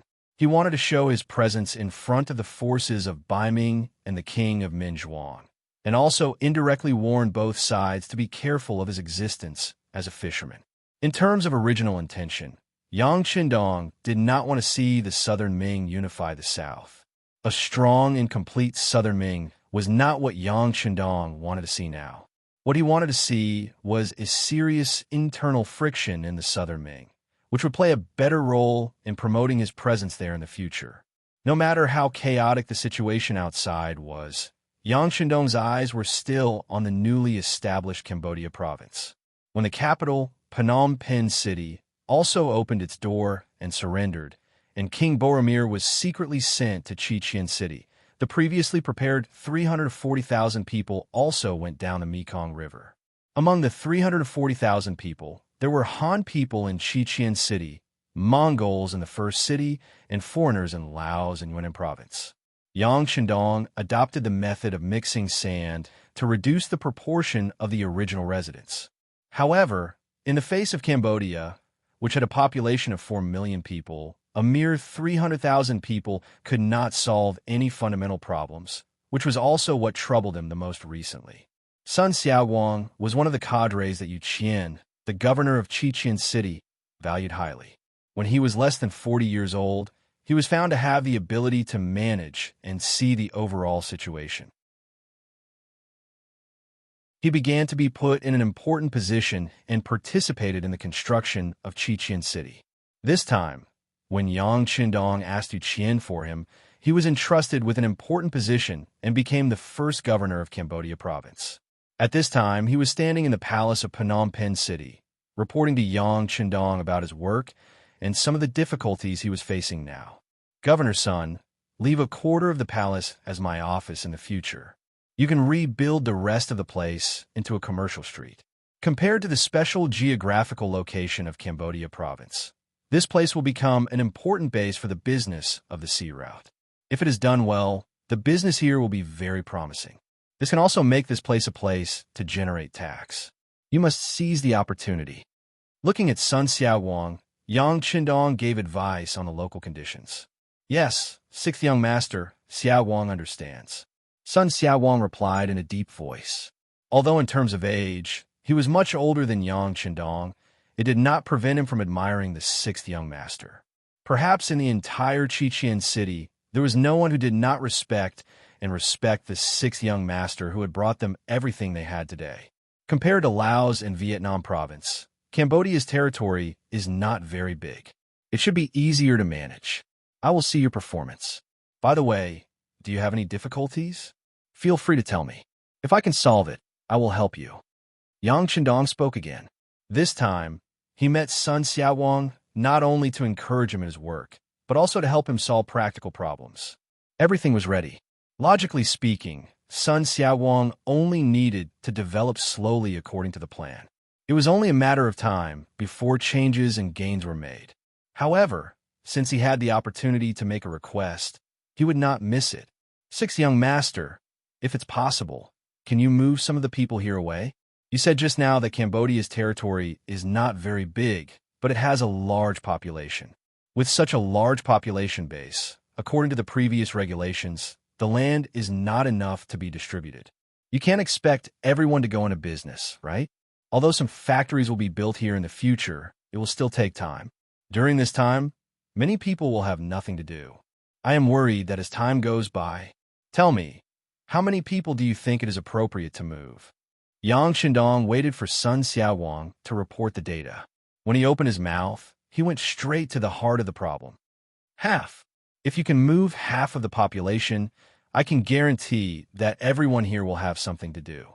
The situation will be completely stable, and the speed of development in the future will be good.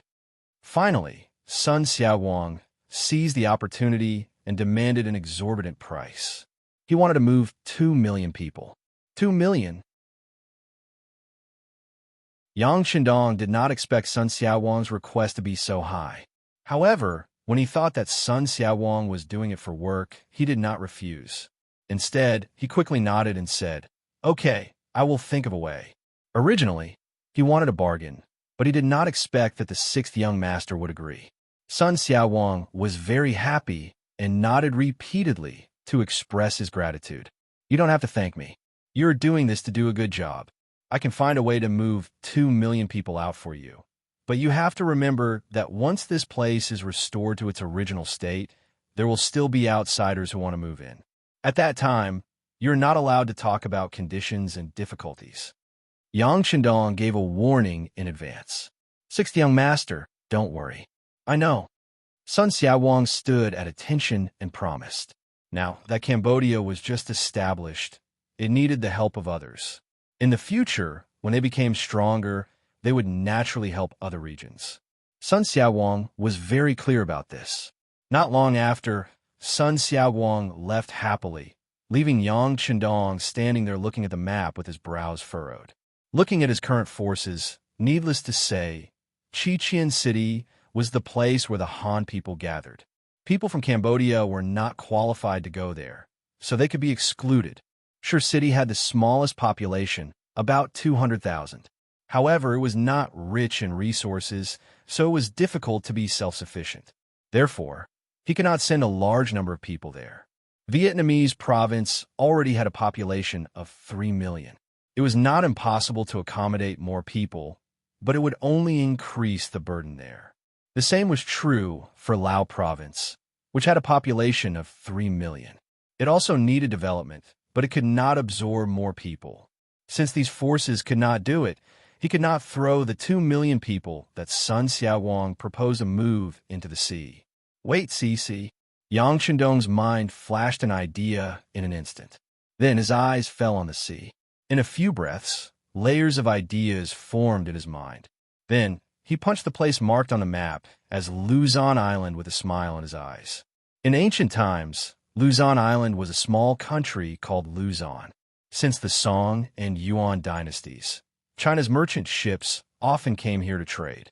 China's ancient books called it Little Luzon. There were special articles in the East and Western studies and Ming history, formed biographies. In the third year of the Ming Yongle dynasty, 1405, the eunuch of the Three Guarantees, Zheng He, led a huge fleet to Luzon. He was appointed as the governor of Luzon by the Yongle emperor. He was in charge of the country's politics, economy, military, and culture. He served for 20 years, 1405 to 1424. During this period, Su spared no effort to promote the Chinese culture. He implemented the rule of Confucianism and benevolence. He spread the advanced technology of agriculture, fishing, industry, and commerce in southern Min. He promoted shipbuilding, textile, pottery, tea, and other industries, making outstanding contributions to the social stability, economic development, and cultural prosperity of Luzon. Today, Luzon Island was still considered one of the vassal states of the Great Ming Dynasty. After the north and south were clearly separated, their strength was greatly reduced. In addition, they had forbidden the sea for many years. They had lost their original deterrence to Luzon Island. Luzon Island had become an isolated place, so why not occupy it for their own use? In fact, in 1450, the Arab merchant Said Abu Bakr had already established an Islamic regime in the southern part of Luzon Island. In the future, history would call this place the Philippines. Now, they were only building their own forces on the southern island. Once they had a firm foothold, even if they didn't take over Luzon Island, other forces would also be tempted. Since that was the case, why should he be polite? The only thing he needed to worry about was that once the news of occupying Luzon Island spread back to the Ming Dynasty, would it affect the current relationship between the two sides? After all, Luzon Island was not far from the Ming Dynasty. The previous governor was appointed by the Ming Dynasty. If the news of the mercenaries occupying Luzon Island spread back, there would definitely be ministers who would raise doubts and bring trouble. Yang Chendong was not afraid of trouble, but it was always good to avoid trouble. Suddenly, Yang Chendong thought of something and asked Beta Persei, who was standing next to him, "Beta Persei, I remember that we seem to have captured 20 large and medium-sized warships from Spain, right?" "Yes, young master. Those warships are very different from our warships. They have been sent to the shipyard in Cheng City for research." Beta Persei didn't know what was going on, but he still answered truthfully. "Very good. Send a telegram to Commander Gao Xiong immediately. Tell him that I want to see him and ask him to come quickly." Yang Chendong nodded. Learning from each other's strengths to make up for one's weaknesses was what he taught the technicians in Cheng City. They were able to combine it with reality, which made him very pleased. Of course, he was even happier about the great use these 20 warships would bring to him. Beta Persei sent the telegram. 3 days later, Commander Gao Xiong rushed all the way from the sea to the port of Kampot. Then he rode all the way to the palace of Cambodia and saw Yang Chendong.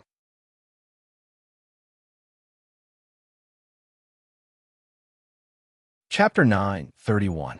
As soon as the two sides met, Yang Chendong pointed to the Luzon Island area on the sand table and asked Gao Xiong, "How is it? Do you have the confidence to conquer this place in one bite?" Gao Xiong, who looked at the sand table, was surprised. "Luzon Island. Yes, it's Luzon Island." Yang Chendong nodded in agreement. Gao Xiong did not answer immediately. Instead, he thought for a moment before replying, "Sixth young master, our people have landed on this island more than once. We are very clear about the situation inside. Their defense is very weak. There is no problem in taking them down. However, there are many Han people there, and they have a close relationship with the Great Ming Dynasty. If we attack them, I'm afraid." Gao Xiong did not continue, but the meaning was very clear. If they attacked Luzon Island, it would cause dissatisfaction from the Great Ming Dynasty. Now, all the supply and demand of the first city had to pass through the land of Biming. Once the relationship was strained, there would be no benefits between them. It doesn't matter. Times have changed. With our current strength, we can't launch an attack on the southern Biming Dynasty, but we can still wipe out some of the forces in the periphery. Besides, this time we don't have to use the banner of mercenaries. You know that your 3rd Sea Division captured 20 Spanish ships before, right? Yang Chendong only gave a slight hint, but Gao Xiong immediately understood the meaning behind it. He immediately said, "Sixth young master, you want to arrange them to attack Luzon Island?" "Oh, I understand. Please rest assured, sixth young master. I will prepare it immediately. I promise that no one will know about it. This is our intention." "He good. Commander Gao, this time we have dealt with the Spanish ships. I believe that it won't be long before they send more people. In addition, the Portuguese ships are still wandering in this area. No matter how good the things are, it won't be enough for so many people to share it. What's more, this young master has never thought of sharing with them. Even if one day the conditions permit, we will go out and occupy more places, so the construction of a navy is not waiting for us. Just one army is not enough." Does the sixth young master mean that he wants to form an army? Gao Xiong was smart, and he immediately understood the hidden meaning behind those words. Yes. Next, they would need to form another army, but there would be more armies in the future. In the future, when the armies were combined, they would still need to form a division. There is still a long way to go. As for you, you have to be prepared to shoulder the heavy burden. After we take down Luzon Island, we will establish the Navy headquarters. At that time, you will be the first deputy commander. Yang Chendong patted Gao Xiong's shoulder. Gao Xiong was steady, had a strong view of the big picture, and was good at commanding.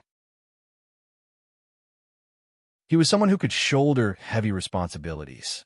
Hearing this grand plan, Gao Xiong felt his blood boil. He stood at attention and said, "Sixth young master, don't worry.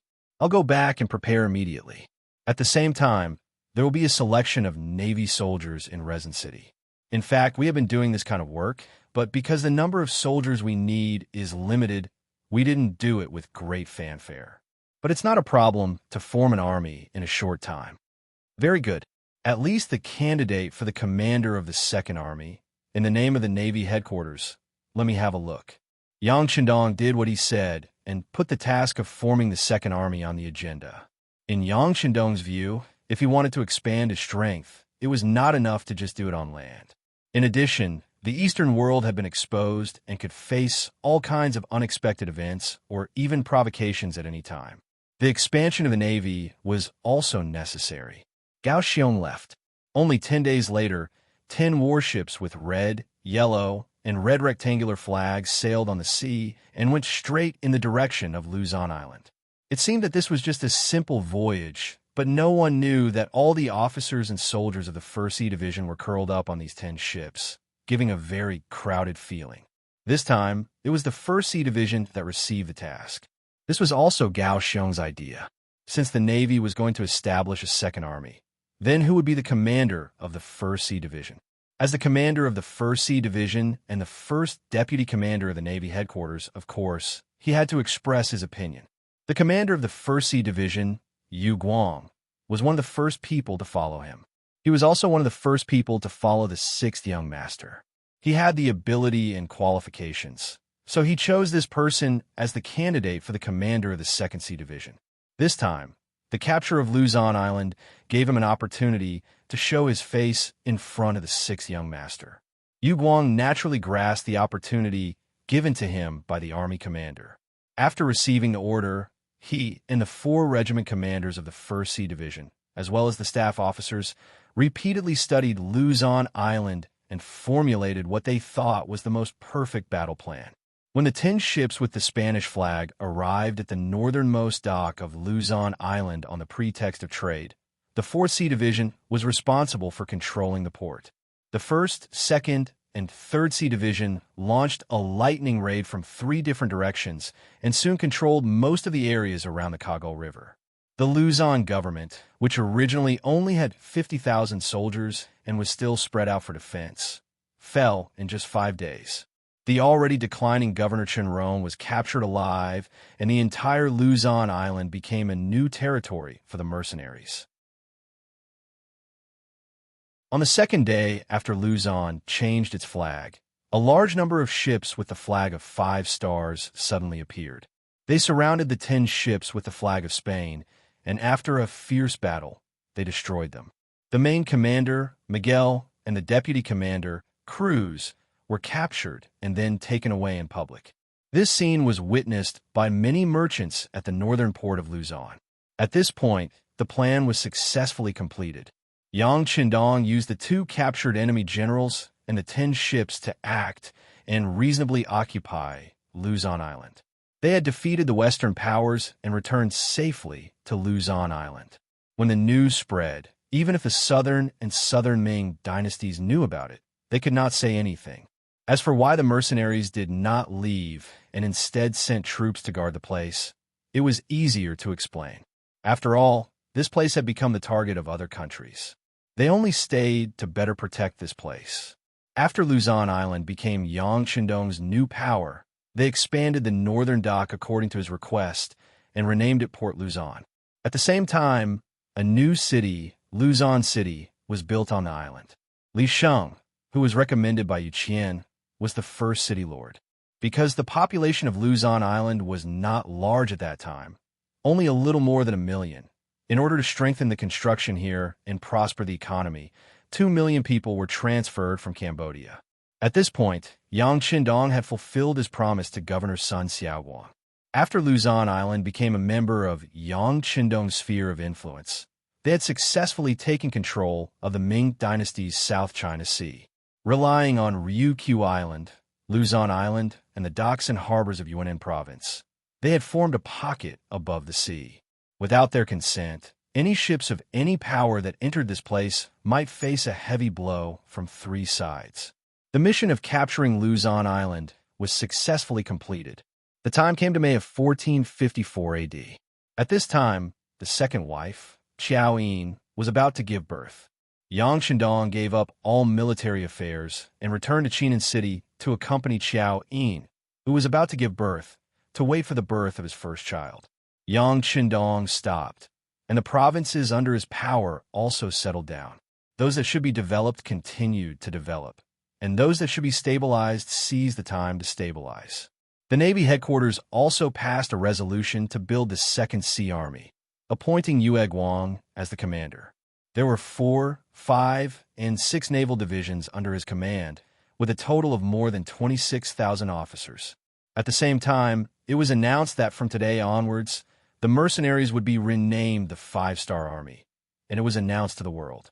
The mercenaries changed their name to the 5-Star Army, which was definitely a big deal. However, there were not many people who really paid attention to this at the moment. Everything was following Yang Qindong's attack on the Phnom Penh dynasty. The various forces also took the opportunity to seek opportunities to seize their own benefits. Shortly after learning the news that the mercenaries launched an attack on the Phnom Penh dynasty, the king of Minzhuang, Zhu Huaiqiu, proclaimed himself King Nanming and announced to the world. Not long after, he sent troops to Yunnan, where King Mu Bin of Shiping was located.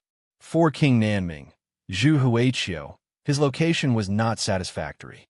To the north and east, there was Baiming's army, to the west, there was King Mu's army, and to the south, there was the mercenaries' territory of Yunnan province. He was surrounded on all sides, and there was not even a safe way out. Once something happened, wouldn't his life be in danger? In order to solve this problem, he was bound to kill his way out. After thinking about it, he set his target on Yunnan, where King Shiping was located.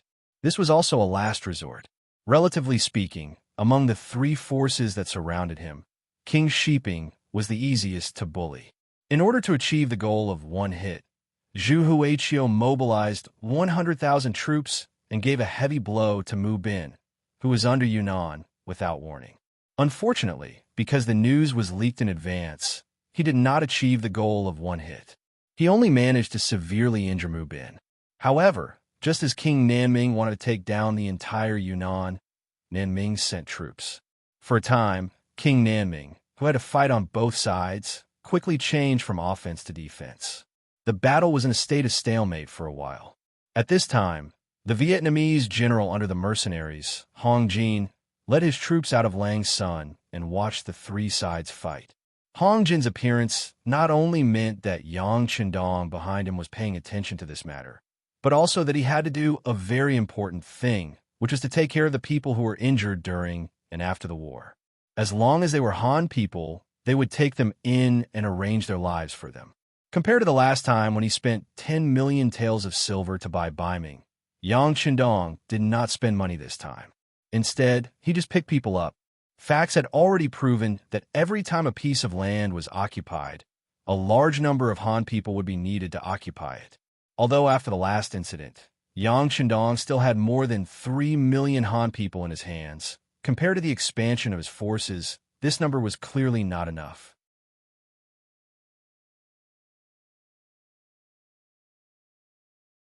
Chapter 932. Restoring the glory of the Han people and bringing them to the top of the world had always been Yang Chendong's life goal that had never changed. In order to achieve this goal, he needed more Han people. He needed to spread them everywhere like seeds. Seeking more Han people to join him in the war was a very good way. The mercenaries began to take in the Han people and arrange for their food, clothing, housing, and transportation. Under the arrangement of the two major intelligence agencies, this matter quickly spread throughout the battlefield. For a time, many Han people who had been affected by the war and had no home to return to seemed to have found the light. They thought of ways to rush to Langshan from where they originally were. They knew that once they could get there, all the problems in front of them would be solved. Their lives would have hope again, and their lives would be guaranteed. The mercenaries' approach quickly attracted the attention of Emperor Nanming, Prince Nanming, and Prince Shiping, who were fighting. When they saw that they were not spending money to buy people, but relying on the war to recruit people, they naturally disagreed wholeheartedly. They tried their best to stop them, and even maliciously spread some rumors that once they reached Langshan, it would be difficult for them to survive. It was better to continue to stay in their hometown. The three forces actually reached an agreement on this matter, and the impact was naturally not small. Some people who originally did not want to leave their hometown naturally chose to stay. However, when the war continued, the people found that they had land but could not farm. When they had money but could not buy food, the thought of leaving arose. However, due to the uncertainty of the government, they began to use various methods. Some sneaked away, some spent money to buy passage from the soldiers. In short, they had to leave this place. They had to leave this place where they could lose their lives at any time in the war. As a result, there would be people rushing from all directions to the entrance of Langshan every day. General Hong Jin had prepared a large amount of food and was waiting for them. As long as these people appeared here, they would be safe. It was equivalent to being protected by him. Since Hong Jin was backed by a powerful mercenary group, none of the three forces dared to provoke him. This place had really become a paradise, a safe place far away from the flames of war. For a time, the number of people under Yang Chendong's influence began to slowly increase. Every few days, General Hong Jin would arrange for soldiers to escort these Han people to the seaside wharf in Yunnan province.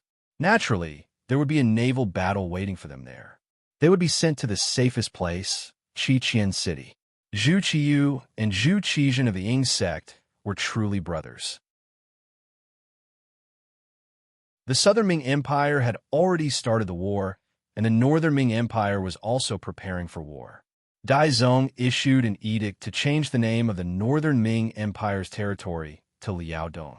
At the same time, he recruited 100,000 cavalrymen from there for the expedition to the west. At the same time, they also bought war horses in Liaodong. They wanted to build a strong cavalry force to the world. However, the number of war horses in the Liaodong region was limited, and many of them had to be purchased from various forces in the grassland. If one were to talk about who was the strongest in the Mongol Empire and who had the most horses, it would undoubtedly be First City. Shurcheng was built by Yang Qindong with a lot of effort. In terms of personal effort, it was far more than Qiqian City. For Qiqian City, he only took out a lot of things from the warehouse and put forward some feasible suggestions. It was far from Shurcheng, which was built by him alone. Shurcheng was the first Siamese city built by Yang Qindong on the grassland. It had political significance and symbolic significance. It was also the economic and cultural center that he built personally. It was a model city. Not only did it have the largest commercial street in the grassland, but it was also the largest vegetable base, grain foundation, and war horse breeding base in the grassland. As early as when the city was being built, Yang Qindong spent a lot of money to buy a lot of stallions at a high price. He also hired many experienced horse breeders to breed and cultivate the war horses. After 2 years, there were finally results.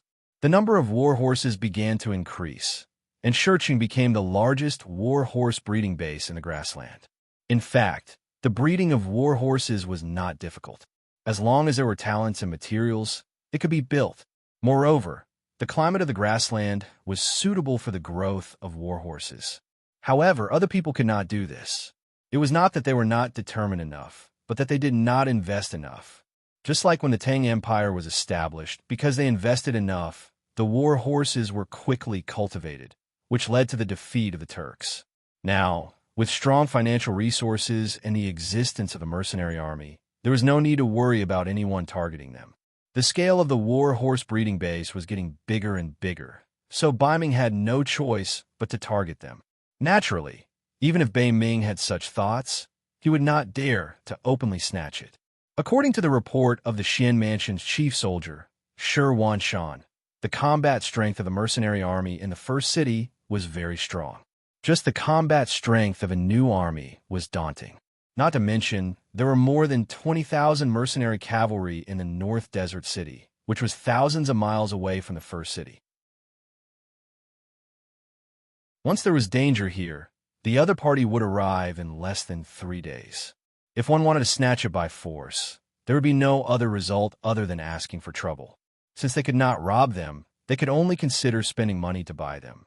However, Bai Ming's money was used on the training of millions of new soldiers and the development of guns and cannons. How much money would they have to buy war horses? Moreover, the price of a good war horse was not cheap.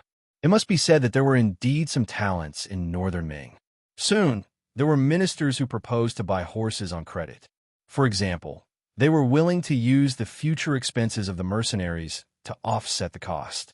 There are also people who proposed to borrow money from the Yang family bank in Northern Ming. Since businessmen could take a loan, why couldn't Bai Ming do it? These suggestions made Zhu Qiyu, who was having a headache, overjoyed. He immediately agreed. On one hand, he arranged for Chief Eunuch Jin Ying to negotiate with the person in charge of the Yang family bank in the capital. On the other hand, he sent an urgent message to Deng Chong, who was guarding Xian City, to go to Shurcheng City to negotiate. In short, no matter what method was used, as long as they could get the war horses, it would be a great achievement. In Zhu Qiyu's view, he was the emperor of a country. Whatever he wanted, he would definitely get it. However, in front of the mercenary army, this thought was broken. In short, the mercenary army only recognized money and not people. Deng Chong was naturally rebuffed. City Lord Yu Mian's answer was very simple. Considering that they were all Han people and Yang Chendong was the Duke of Loyalty, they were not outsiders. The war horses could be sold to them, but they had to take out enough money. Otherwise, there was nothing to talk about. The Yang family bank was even simpler. You borrowed 5 million taels of silver from us last year and haven't returned a single cent. How can we lend you money now? This was not in line with the development of business and was not allowed. The two sides that had high hopes were both heavily damaged. This result made Zhu Qiyu very depressed and angry. He felt that he had lost face. However, he did not have the courage of his ancestors and did not have the strength of his ancestors.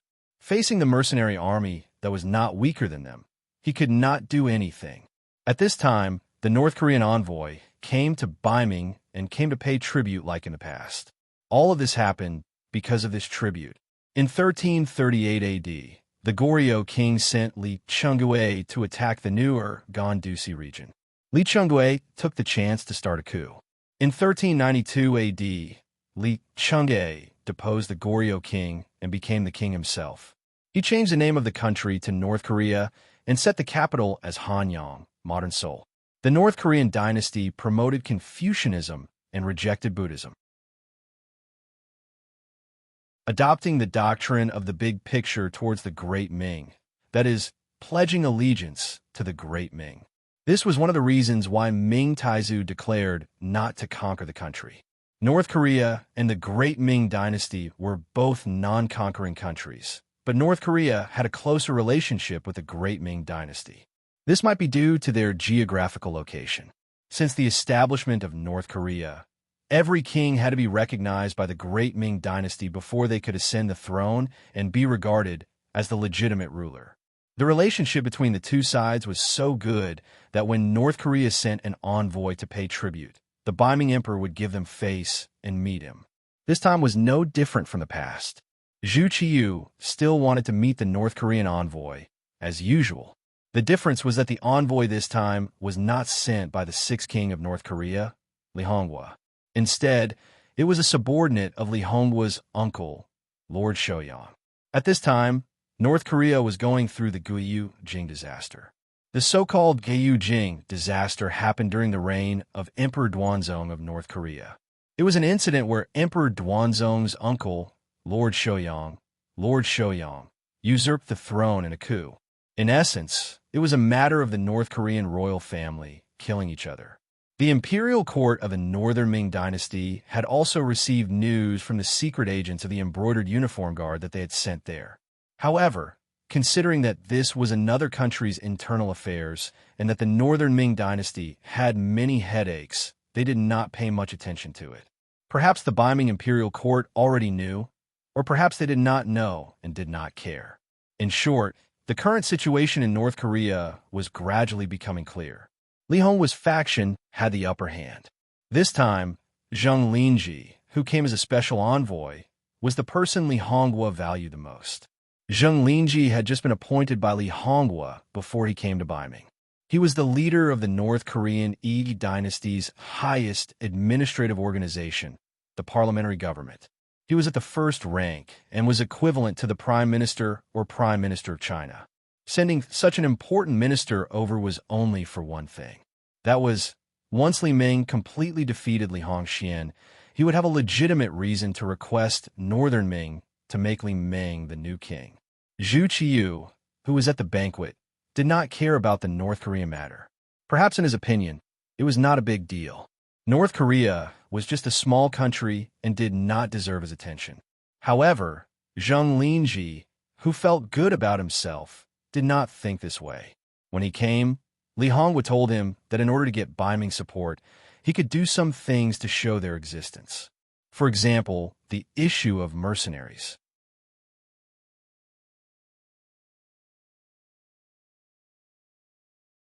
Chapter 9:33. During the banquet, seeing that Dai Zong and Zhu Qiyu were not in high spirits, and even when they were drinking, Zheng Linji asked in a low voice, "Great Emperor of the Great Ming Dynasty, is there something bothering you? Why don't you tell me? Maybe I can help you with some ideas." "You?" Zhu Qiyu raised his head slightly and sneered. He didn't mean to look down on North Korea, but he clearly looked down on North Korea. In his eyes, he never treated North Korea as a dish. If he couldn't solve the problem, what could the other party do? Zheng Linji didn't get angry when he saw Zhu Qiyu's disregard. He knew very well that his identity couldn't enter the other party's eyes. It's just that he came with a mission, so even if he didn't want to talk, he had to. Seeing that Zhu Qiyu didn't intend to speak again, he took the initiative to say, "Great Emperor of the Great Ming Dynasty, I guess that you have a headache because of the warhorse." Zhu Qiyu, who didn't care at first, became more focused this time, and when he looked at Zheng Linji, he became more formal. Seeing that he had successfully attracted the other party's attention, Zheng Linji was happy and continued, "If it's because of this matter, I really have a way." Oh, this time, Zhu Qiyu was even more surprised. He didn't expect that a small vassal state's minister would have some knowledge. If it was in the past, maybe he wouldn't care, but now, with a desperate mentality, he nodded and said, "Okay, then let's go to the palace after the banquet." "Thank you, Great Emperor of the Great Ming Dynasty." Zheng Linji nodded happily. He was excited that he had taken the first step, thinking that this time he could get the attention of the Great Ming Dynasty's emperor.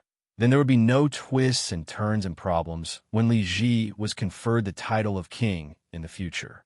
The banquet seemed to be particularly enthusiastic because of Zheng Linji's unexpected action. Especially the emperor, whose face had been ugly for a long time, seemed to have forgotten his troubles at this moment, and there was a smile on his face. The other ministers didn't know the reason, so they could only make various guesses in their hearts. After the banquet, Zheng Linji was still sent back to the relay station by the carriage. However, the others did not know that he had already gotten off the carriage halfway and was heading straight for the palace. The mercenaries, or rather, the five-star army, were getting stronger and stronger. Zhu Qiyu felt a strong sense of crisis. Therefore, he didn't dare to trust anyone in a meeting like this. He just let the chief eunuch Jining take care of everything. When he saw Zheng Linji in the palace, Zhu Qiyu's expression had returned to its usual calm. "Greetings to the great emperor of the Great Ming Dynasty."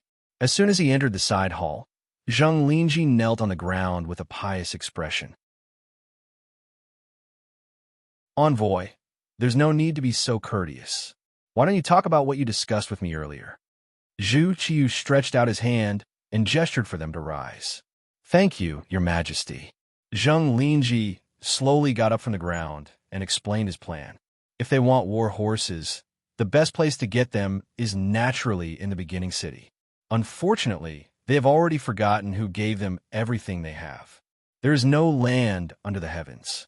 The actions of the five-star army are indeed rebellious. "Okay, envoy, you don't have to judge these. Let's talk about your plan," Zhu Qiyu said with displeasure.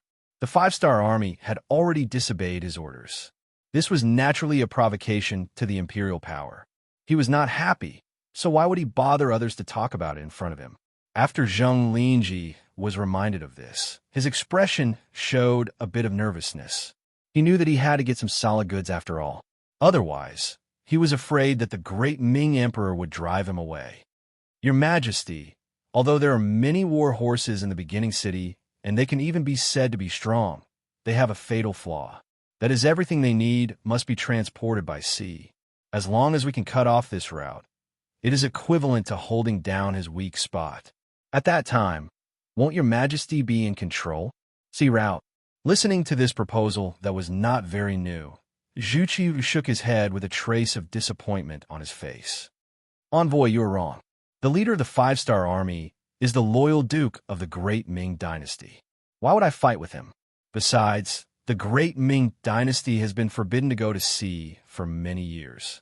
There are no more ships. Your Majesty doesn't have any, but North Korea does. As long as Your Majesty agrees, this matter can be done by us. When the time comes, you can push all the responsibility to us. When the five-star army agrees to Your Majesty's request, we will remove the blockade. In this way, they can't do anything about it," Zheng Linji said with a complacent look. These words were not said casually. It was the result of a long investigation by the North Korean Navy. Every time, the ships of the five-star army would pass through their waters. After observation, they found that the other party seemed to be very careless. Every time, they only saw transport ships and did not see any escort ships. The number of ships of the five-star army would not be many at a time, only about 30 ships. This strength was really not in the eyes of the North Korean Navy. If they suddenly attacked, there was a 90% chance that they would sink and cause heavy damage. Once this supply line was cut off by the sea, the position of the five-star army would be awkward. At this time, Northern Ming was the mediator as one of the great powers of the Celestial Empire. Naturally, they could appear with a condescending attitude and propose some conditions for the exchange. After all, North Korea was a vassal state of Beiming. They would listen to them. With just one word, they could restore the sea route. For the sake of the five-star army on the grassland, they had to pay some price. Zhu Qi wanted to think about these things again in his mind. Then, he looked at Zheng Linji with a little more warmth in his eyes. Envoy Zheng, I heard that the situation in North Korea is a little unstable now. Reply to the great emperor of the great Ming dynasty. It's just a small problem. Our King Li Gu will be able to solve it soon. Zheng Linji knew that the critical moment had arrived. Okay, wait for the problem over there to be solved. I, Beiming, will confer Li Gu as the king of North Korea. Zhu Qiyu spat out, giving the other party a guarantee. This was exactly what Zheng Linji wanted. He immediately knelt on the ground again. Long live the great Ming dynasty's emperor. Ha ha ha, you may rise, Zhu Qiyu said in a good mood. Finally, there was an opportunity to curb the development of the five-star army. Moreover, he didn't have to do anything himself. In other words, if any problems occurred during this period, he could naturally stay out of it. He would definitely agree to something that didn't require him to do anything and could still benefit from. Zheng Linji left happily. The next morning, he hurriedly left Beiming's capital and rushed back to North Korea. An operation to repair the sea route of the five-star army's transport ships immediately began preparations. Because only Zhu Qiyu, Chief Eunuch Jining, and Zheng Linji were present during the secret meeting, this matter didn't leak out in Beiming. The capital of North Korea, Seoul, also known as Hanyang. In 1392, the Ri family established the Joseon dynasty and moved the capital to Yangzhou in 1394. In order to express his admiration for the Han dynasty, not the Han dynasty, and his determination to serve the Han dynasty wholeheartedly, Ri Qingguo wrote a letter to the Han Wu Emperor Zhu Yuanzhang, requesting that Yangzhou be renamed Seoul. The Guiyu crisis was coming to an end. The power of the sixth king, Ri Hongwu, was being weakened step by step. Ri Hongwu's uncle, Lord Shouyang, had the upper hand. Now, Zheng Linji had rushed back from Beiming and brought the support of the Emperor of Beiming. The next step was to replace him. Li Hongwu, who had already seized the military and political power, now had the entire Korean Navy in his hands. After hearing Zheng Linji's report, he summoned another important minister, Han Mingjin, to discuss the matter of the Navy intercepting the five-star army's transport ships. Han Mingjin, born in 1415, was a Korean and was a famous minister in the early years of the Joseon dynasty. He helped Li Hongwu plan the Guiyu crisis and finally seized the throne. He was called Zhang Liang by Li Hongwu. The three of them discussed the important matter in the study. After an hour, Han Mingjin left first. He had become the commander of this operation. Now, he had to make many preparations for the sea operation. Seeing him leave in a hurry, Zheng Linji walked out with Li Hongwu. Lord, Han Mingjin doesn't seem to agree with us taking action against the five-star army. You still sent him to command the battle at this time. Will there be any accidents? Wherever there were people, there would be fighting. Korea's territory was not large, and its population was not large, but when it came to fighting, it was very experienced. Just like Zheng Linji and Han Mingjin. Although they were both Li Hongwu's subordinates, they still disliked each other and fought among themselves. Li Hongwu was a smart person. He naturally saw these things, but he did not say anything to stop it. It was not that he did not have the ability to stop it, but he was happy to see it happen. He needed a balance. This might be a common method used by the emperor to control his subordinates. There won't be any Mingjin is just worried that the five-star army will take revenge on us. But this time, we have Baiming's support. How would they dare to act recklessly? Since he has taken on this responsibility, he will naturally do a good job. This time, we just need to wait for good news. Li Hong was said confidently. Perhaps he was confident in the plan this time, or perhaps he was confident in the Korean Navy, or perhaps he simply looked down on the five-star army's strength. It was only a force that originated from the great Ming dynasty's duke. Could it really scare him? He really did not know what the Baiming emperor was thinking. He couldn't even control a subject. It was no wonder that the great Ming dynasty was divided. Of course, Li Hongwa did not know that he was looking at the sky from the bottom of a well. He also did not know that his stupid arrogance had caused him to provoke an opponent. The entire Korea would be completely destroyed because of his actions.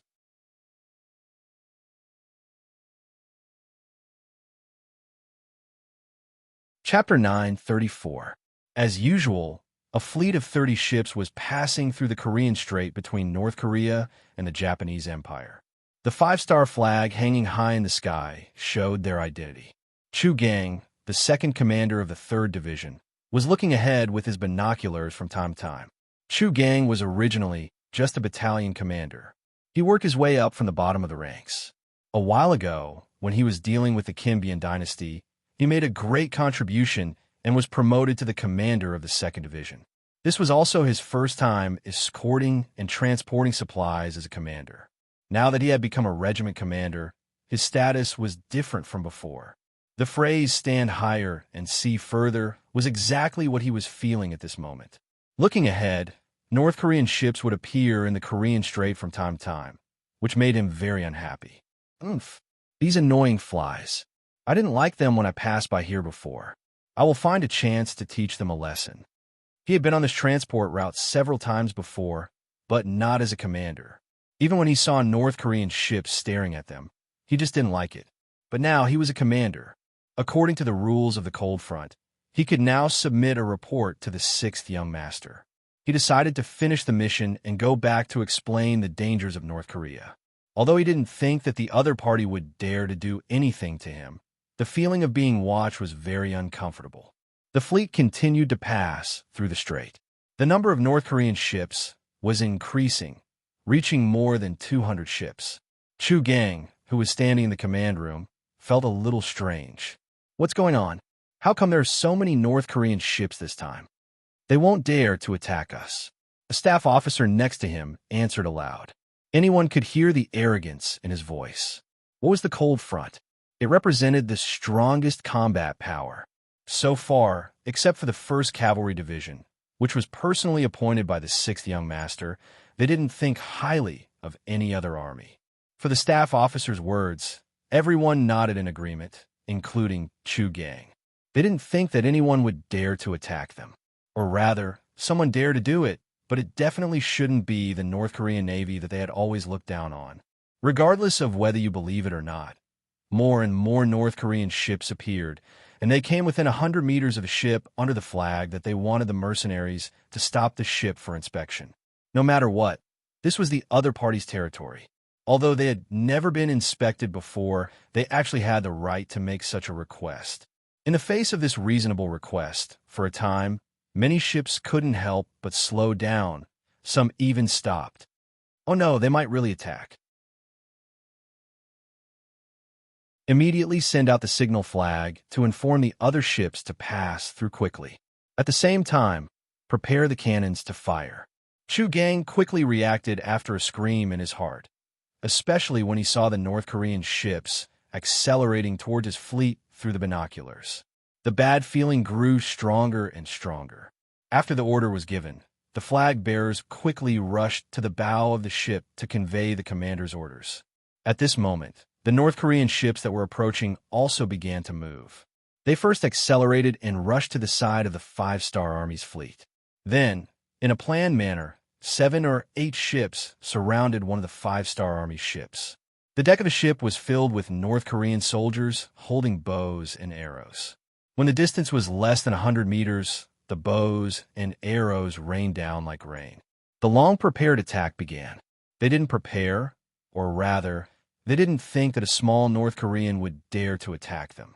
The moment they met the enemy, the five-star army suffered a loss. A few of the five-star army officers that were prepared to shout were shot by arrows, either dead or injured. This was a battle that they weren't prepared for, and it was also an unequal battle. Since they weren't prepared, and the number of ships was 8-1, the 2nd Regiment of the 3rd Sea Division fell into a difficult situation as soon as they met the enemy. Dozens of officers and soldiers were caught off guard and shot by the arrows. They either fell to the ground or fell into the hands of the soldiers. The five-star army, which only had 2 battalions guarding the ships, fell into a disadvantageous position. Considering the fact that they had to escort more supplies, the 2nd Regiment didn't send out all of its members. The 1st Regiment only sent out 2 battalions of the 5 battalions. Even with the addition of the commander and some officers, there were only about 800 people. Divided into 30 ships, there were less than 30 soldiers on each ship. The North Korean Navy sent out more than 200 ships and more than 10,000 soldiers. This kind of disparity, in addition to the fact that one side came prepared and the other was unprepared, the battle instantly became one-sided. After the North Korean ships gained the upper hand, they quickly began to close in. When the distance between them was less than 20 meters, a large wooden plank that had been prepared beforehand was thrown out, forming a temporary passage between the 2 ships. Fire the cannons. Commander Zhou Gang on the main ship saw that the situation was getting worse and worse. He first took a gun from the staff officer beside him and shouted. At this moment, his eyes were red. The fleet was under attack, and, as the commander here, if he couldn't solve the problem, then whether he returned or not, only death would await him. Whether it was for his duty or for the dignity of Lung Feng, he couldn't afford to hesitate at this moment. Commander, our ships are too close to the enemy's ships. If we fire now, we might hurt our own people. When the cannoneer heard the order, his face was first shocked. Then he said with difficulty, "Don't worry so much. The ships that stopped have no chance of leaving. Even if the soldiers die, we can't let them and their supplies fall into the hands of the North Koreans. Quickly fire the cannons." The situation was so tense that Zhou Gang didn't have time to think about so many problems. What he needed to do now was to fire the cannons at the North Korean Navy and then take advantage of the chaos to buy time for the other ships to retreat. Following the commander's order, the cannons sounded and landed on a North Korean ship, causing a huge explosion and flames to rise into the sky. At the same time, the soldiers of Lung Feng on the various ships began to fire back. Bullets flew out and landed in the North Korean Navy's camp, causing the soldiers to fall one after another. A chaotic battle had begun. Cannon fire came one after another. At this moment, Zhou Gang didn't want to save ammunition anymore. In order to turn the situation around, what he needed to do now was to use up all his ammunition in the shortest time possible to deal a heavy blow to the North Korean Navy and provide cover for the other ships to leave. It was obvious that it was impossible to continue forward. Commander Zhou Gang gave another order, so the ships turned around and sailed back to the sea. At this moment, it was impossible to complete the transportation mission. The only thing they could do was to minimize the losses. The bullets and arrows collided. If this was on land, with the advantages of guns, they could definitely fight back and retreat at the same time, causing heavy damage to the enemy. However, this was the sea. The space on the ship was limited and there weren't many places to dodge. Many soldiers were forced to retreat to a corner and were shot to death by the arrows. The battle had only lasted for half an hour, but the soldiers on 3 ships had already been killed and the ships had been taken over by the North Korean Navy. Concentrate the last of the cannons and sink those 3 ships. With a face full of joy, Zhou Gang gave the order to fire his own ships.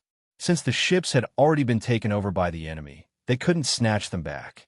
Now they could only sink them and not let the enemy gain any benefits. At the same time, order the other ships to retreat quickly. Don't fight. Tell the soldiers that we will definitely take revenge today, but for now, we should immediately leave the battlefield. Zhou Gang's eyes were red as he gritted his teeth and ordered the fleet to retreat. Orders were issued one after another, and cannonballs flew down, hitting the 3 ships that were about to become their spoils of war. One of the cannonballs unfortunately landed on another ship that was retreating, and a raging fire seemed to illuminate this part of the sea. From the start of the battle to the end, it was less than 4 hours. The 5-star army had lost 4 warships, and more than 500 soldiers were dead or injured. This kind of loss was more than 50% of the naval battle. It was the greatest loss since the establishment of the Cold Front Navy. Zhou Gang, who had retreated far away, stood at the back of the ship, looking at the huge fire in the distance. His eyes were red as he swore that he would definitely take revenge for today. He would definitely make the North Koreans pay a heavy price for what they had done today. Han Mingjin stood on the largest North Korean ship and looked at the 5-star army ships that were slowly retreating. He didn't say anything for a long time. "Sir, should we send someone to chase after them?" A Marine general came forward and asked. "No need. Our mission is to prevent them from passing through here. Now that we have achieved our goal, we can retreat." Han Mingjin shook his head and rejected the suggestion to continue chasing. Then, a trace of worry appeared on his face. A power that even the great Ming dynasty had to be wary of, and now they had taken the initiative to provoke them. What kind of consequences and effects would there be? Han Mingjin didn't dare to think about it, but his gut feeling told him that they seemed to have done something wrong this time. They seemed to have to pay a price for it. However, no matter how much Han Mingjin thought about it, he would never have thought that this would be the beginning of their North Korean destruction. From now on, there would be no North Korea in the world. Zhou Gang took advantage of the advanced nature of the ships and quickly left the battlefield. After leaving the Korean Straits with 26 ships, he reported the details of what had happened to the Navy headquarters in the form of a telegram. At the same time, he requested to be dealt with.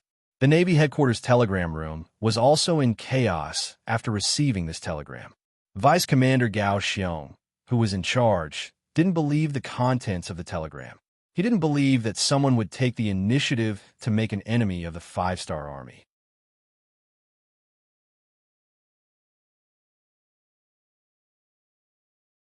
Chapter 935. Call back immediately and confirm if it's true. Hurry. Although Gao Xiong knew that the officers under him would not have the guts to make a false report, he still needed to confirm it.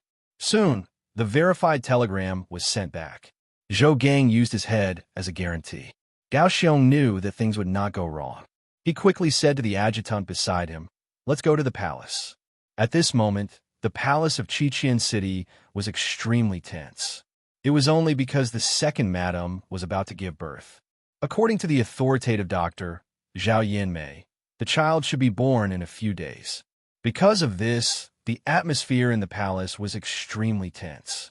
When someone walked past the second madam's palace, their footsteps would be much lighter, as if they were afraid that they would make a noise and disturb the madam. That would be too great a crime. Yang Qindong, who had always been calm in the face of trouble, also showed the nervousness of being a father at this moment. In both his previous life and this life, he had experienced a lot of bullets and seen countless moments of life and death. However, this was the first time he had his own child. People were always full of respect for the unknown. At this moment, he was no exception. Nervousness and apprehension had been wrapping around him. Beta Persei changed his usual carefree attitude and carefully came to Yang Qindong's side and whispered, "Young master, Deputy Commander Gao is here.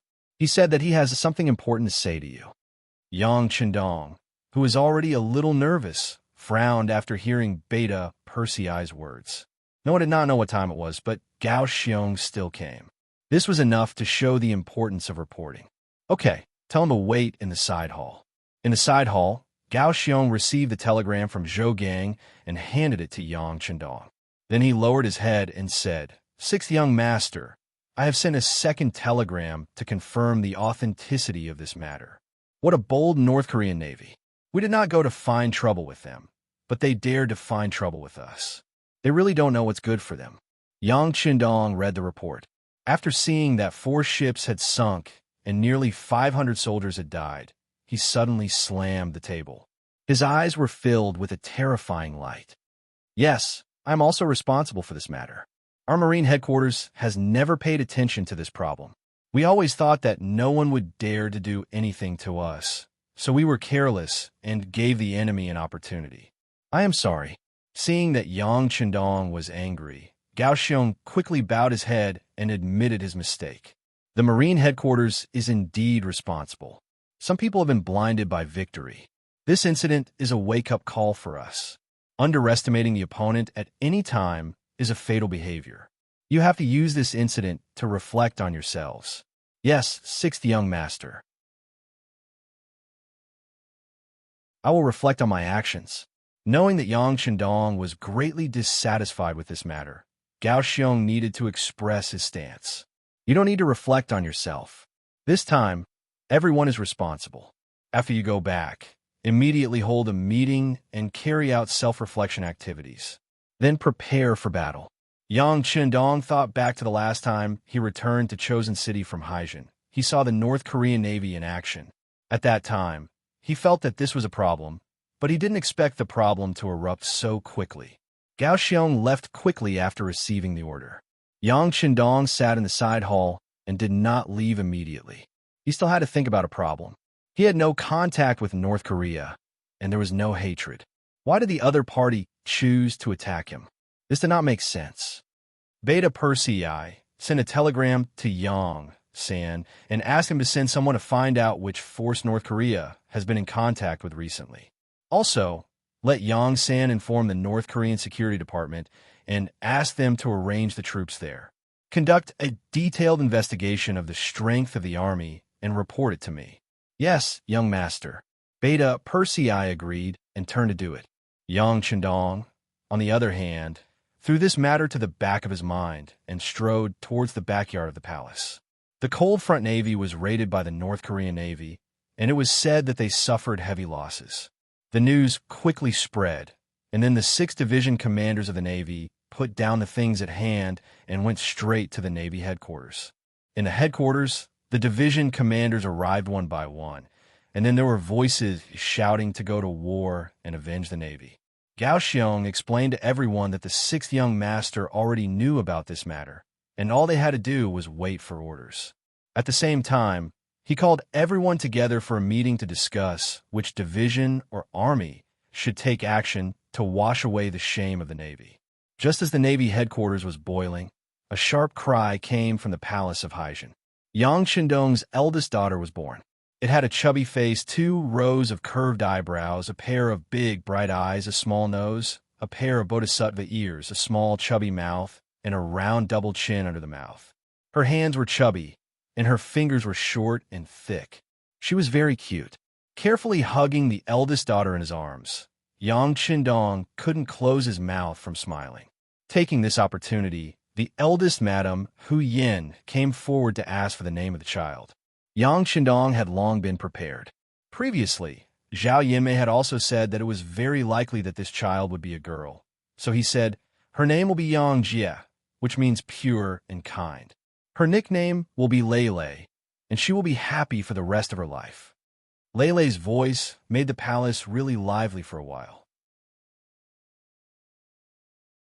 Yang Chendong also received the congratulations of the officials. On the 7th day of Lele's birth, he came from the palace to the Navy headquarters. At this time, the Navy headquarters was full of officers, and there were 2 generals with gold stars on their shoulders.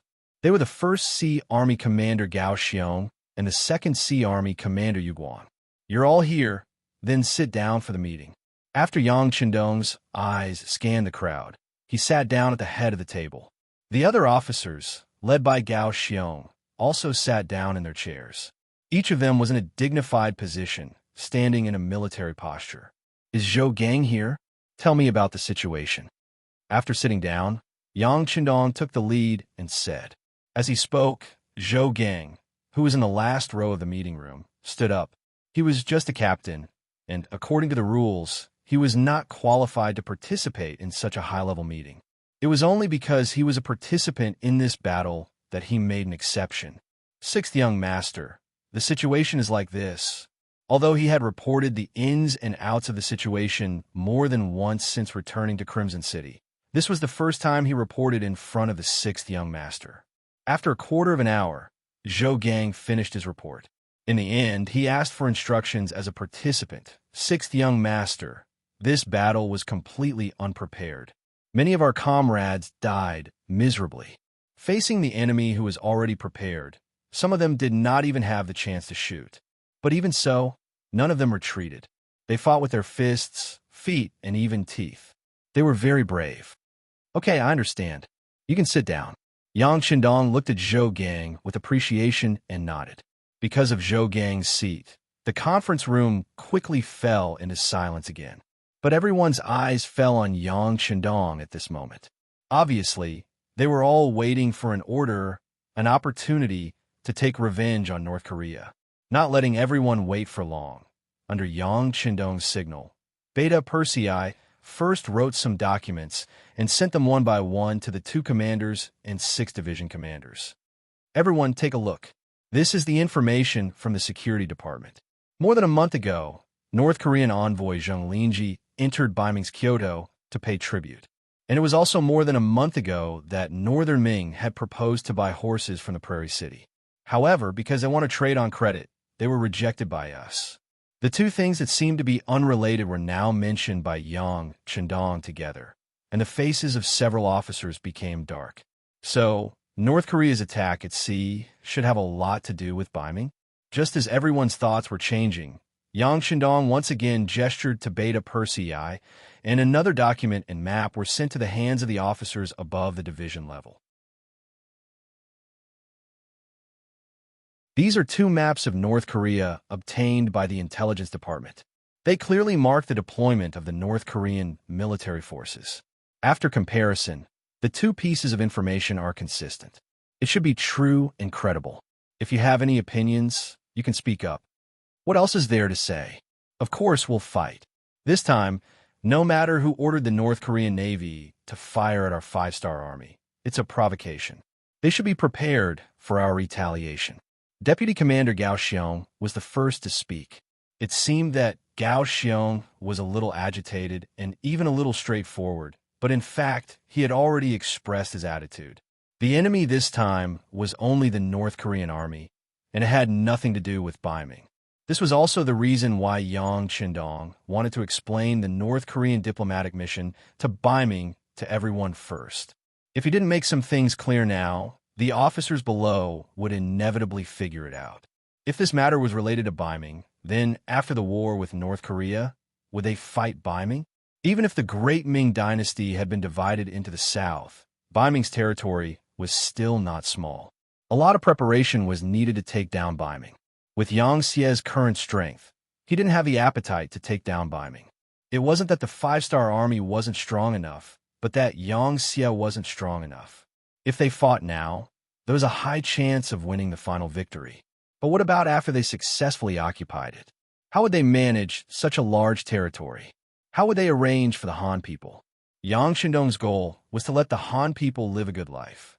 He wanted them to walk at the top of the world and become the most respected race in the world.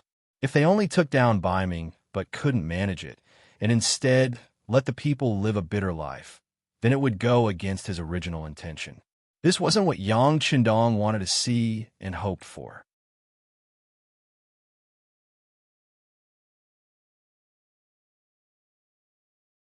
Chapter 9:36. Therefore, it's not that Beiming can't fight, but they must be prepared. It's best if they can receive it safely.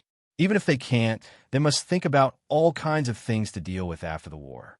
With the current strength of Yang Xie, he can't do this, so it's better not to move and continue to accumulate strength. This is one of the themes of Yang Qindong's meeting today.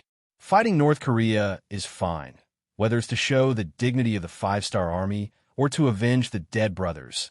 This war must be fought. But it must not involve other people, especially Beiming.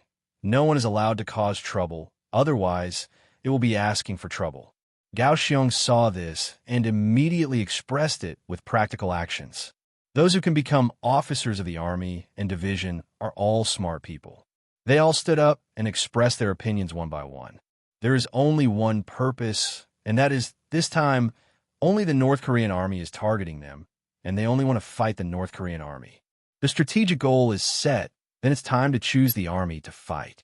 Under the leadership of Yang Shindong, the 2nd Marine Army got a chance to fight.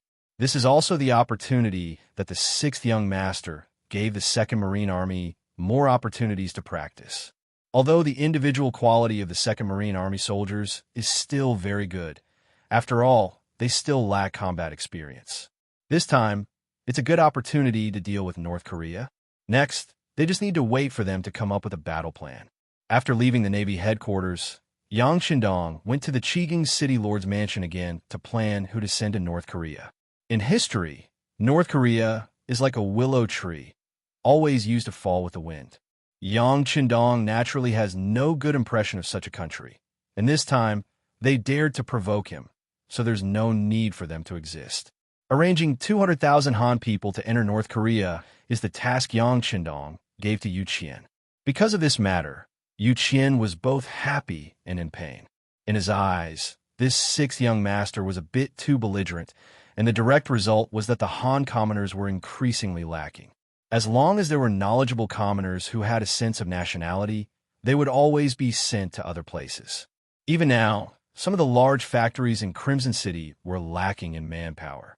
Because of this matter, the directors of those large factories had often come to find him to vent their anger, making quite a bit of trouble. She knew that Yu Qian was a hard-working person, so as long as you look for him because of work, needless to say, he would never get angry. However, this made Yu Qian suffer.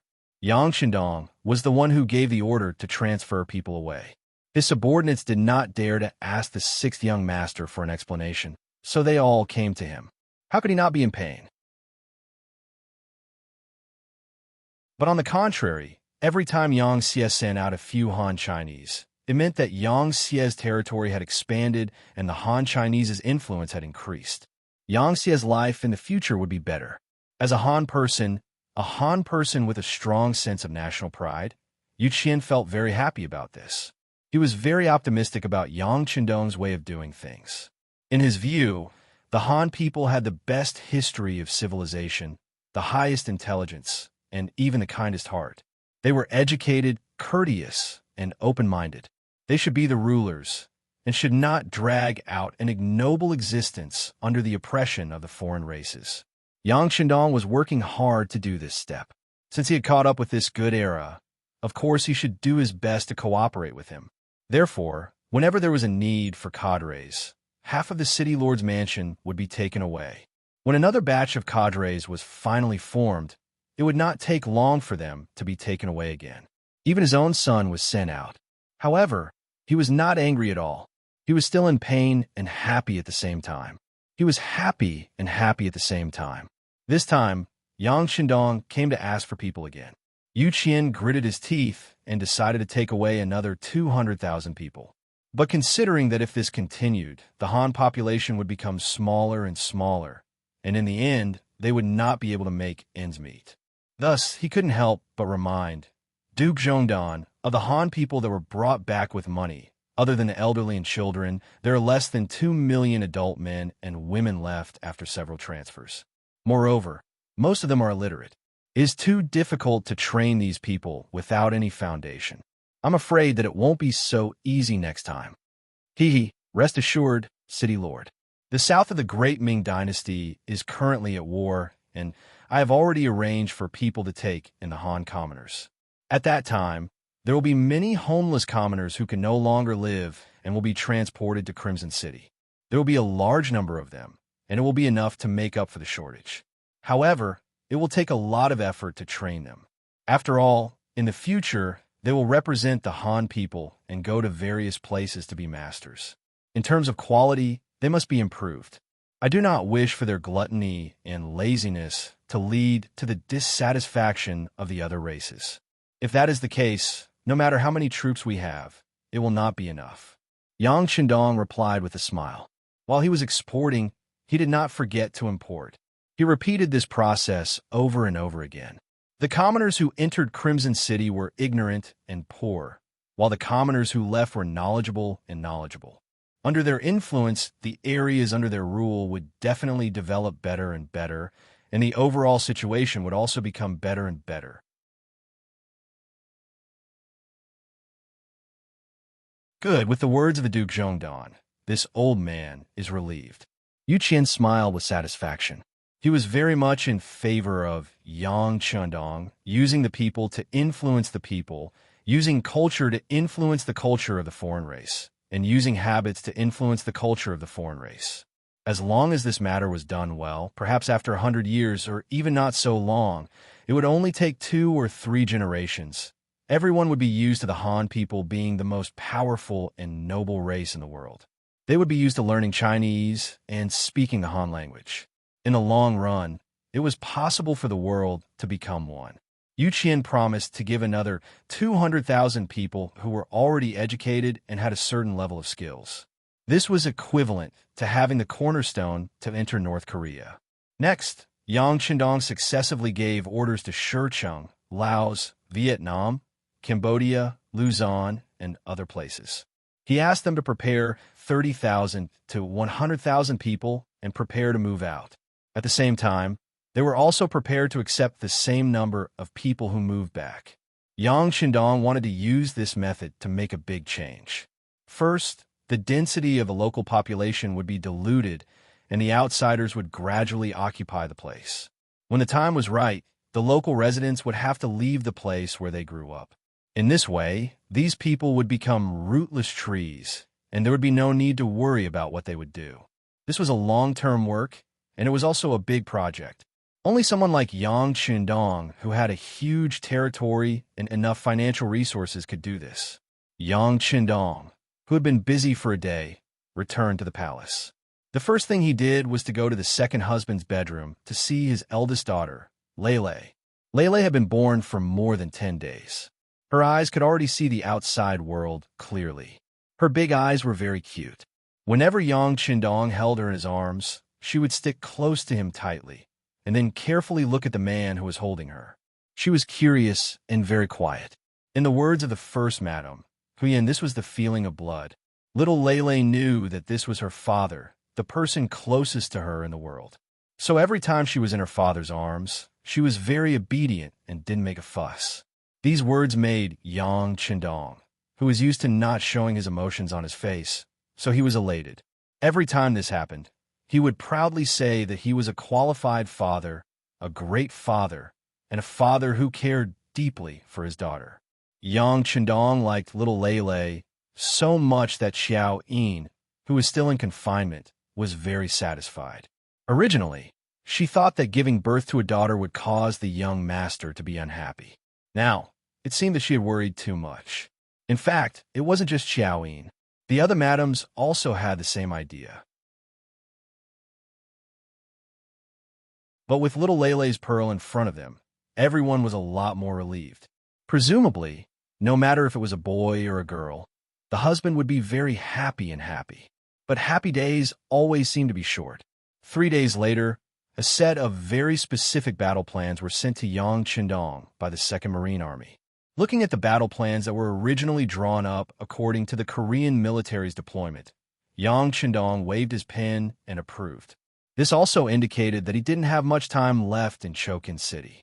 Next, he needed to return to the battlefield and let those who didn't know the immensity of heaven and earth know what the consequences of angering him for having ideas about the 5-star army were.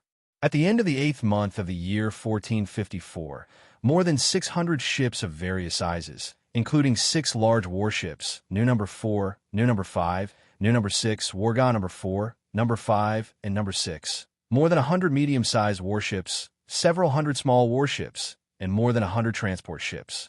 Under Yang Chendong's personal leadership, the 2nd Marine Army was mobilized. The 4th Marine Division, 5th Marine Division, and 6th Marine Division, totaling more than 20,000 people, left Chokin City's naval port and headed straight for the Korean kingdom thousands of miles away. After years of continuous efforts by Chokin City's shipyard, the warships had been converted from wind and human power to combustion power. The technology couldn't be said to be very mature, especially in terms of flexibility. There was still a lot of room for improvement. But in terms of speed, it was already very fast, especially those small warships. Once they entered the sea, they were like fish. Whether it was forward or backward, whether there was wind or no waves, whether it was sunny or rainy, their speed was extremely fast. This time, these hundreds of small warships acted as scouts. They guarded the two sides of the large fleet and headed straight for the Korean kingdom. Along the way, whenever they encountered a ship that wasn't on their side, they would stop it if they could. If they couldn't, they would use cannons to sink it. In short, they were not allowed to spread the news. Since a long time ago, the five-star army had taken control of the Ming dynasty's East China Sea. Usually, the number of ships that could be seen here was very limited. This made it easy for them to clean up. Along the way, they sealed off all information. A few days later, they arrived at the Korean Strait and bumped into the first batch of Korean naval forces.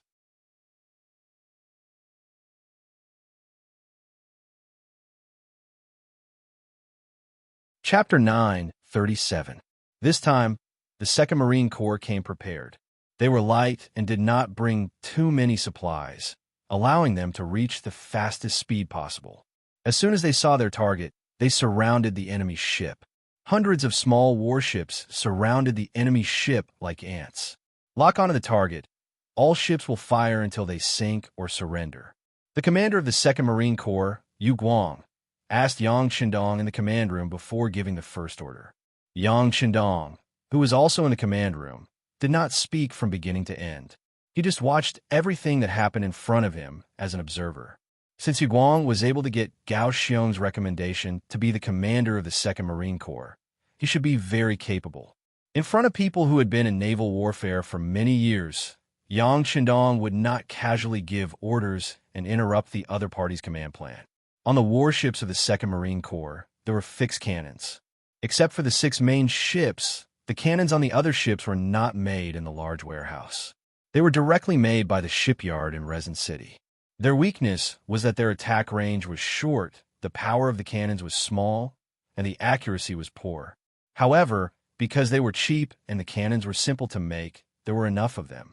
When the 500 warships, not including the transport ships, formed a circle and surrounded the North Korean Navy, and after the siege began, cannon fire filled the sky. One cannonball after another was fired from the warships. One after another, huge waves flashed to the area. If one was unlucky, a North Korean ship would be hit by a cannonball. In light cases, the ship would be tilted and unable to fight. In heavy cases, the ship would directly sink and the people on board would be fed to the fish. This kind of unequal battle only took a little more than an hour and it was already over. Of the 50 North Korean ships, 12 were sunk, 18 were heavily damaged, and the remaining 20 or so were forced to hang the white flag and surrender. From the beginning to the end, not a single enemy ship escaped. After completing the first battle with a high standard posture, the commander of the C-2nd Army, Yu Guang, asked for instructions from Yang Shindong to continue moving forward. While the other side was still unaware of the news of their arrival, they directly drove into the other side's military port and carried out a surprise attack. Agreed. Yang Shindong looked at the map and saw that the North Korean Navy's port was only 200 nautical miles away from them. He nodded and approved of the battle plan.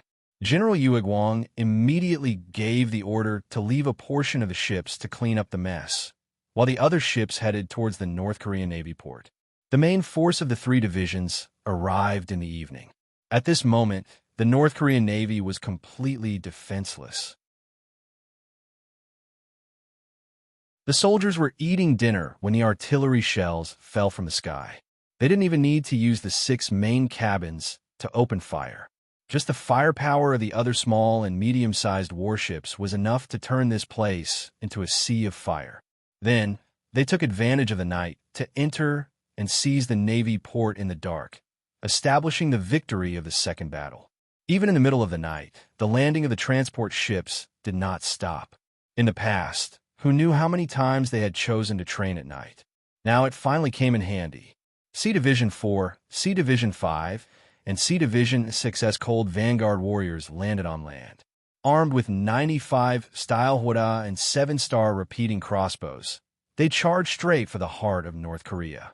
On the 6th day of the 9th month, the 4th Division of the 2nd Sea Army, under the command of Ding Yin and the 1st World Cavalry Division, took the lead in attacking Peasant.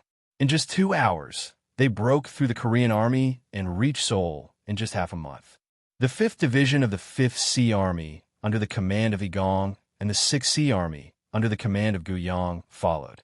They fought all the way to Pyongyang and chased Li Yong, who had just survived the Gyujing disaster and finally seized the throne and became the king of Korea, to the Yalu River. The reason why it was so simple was not because I was lazy, but because I had no choice.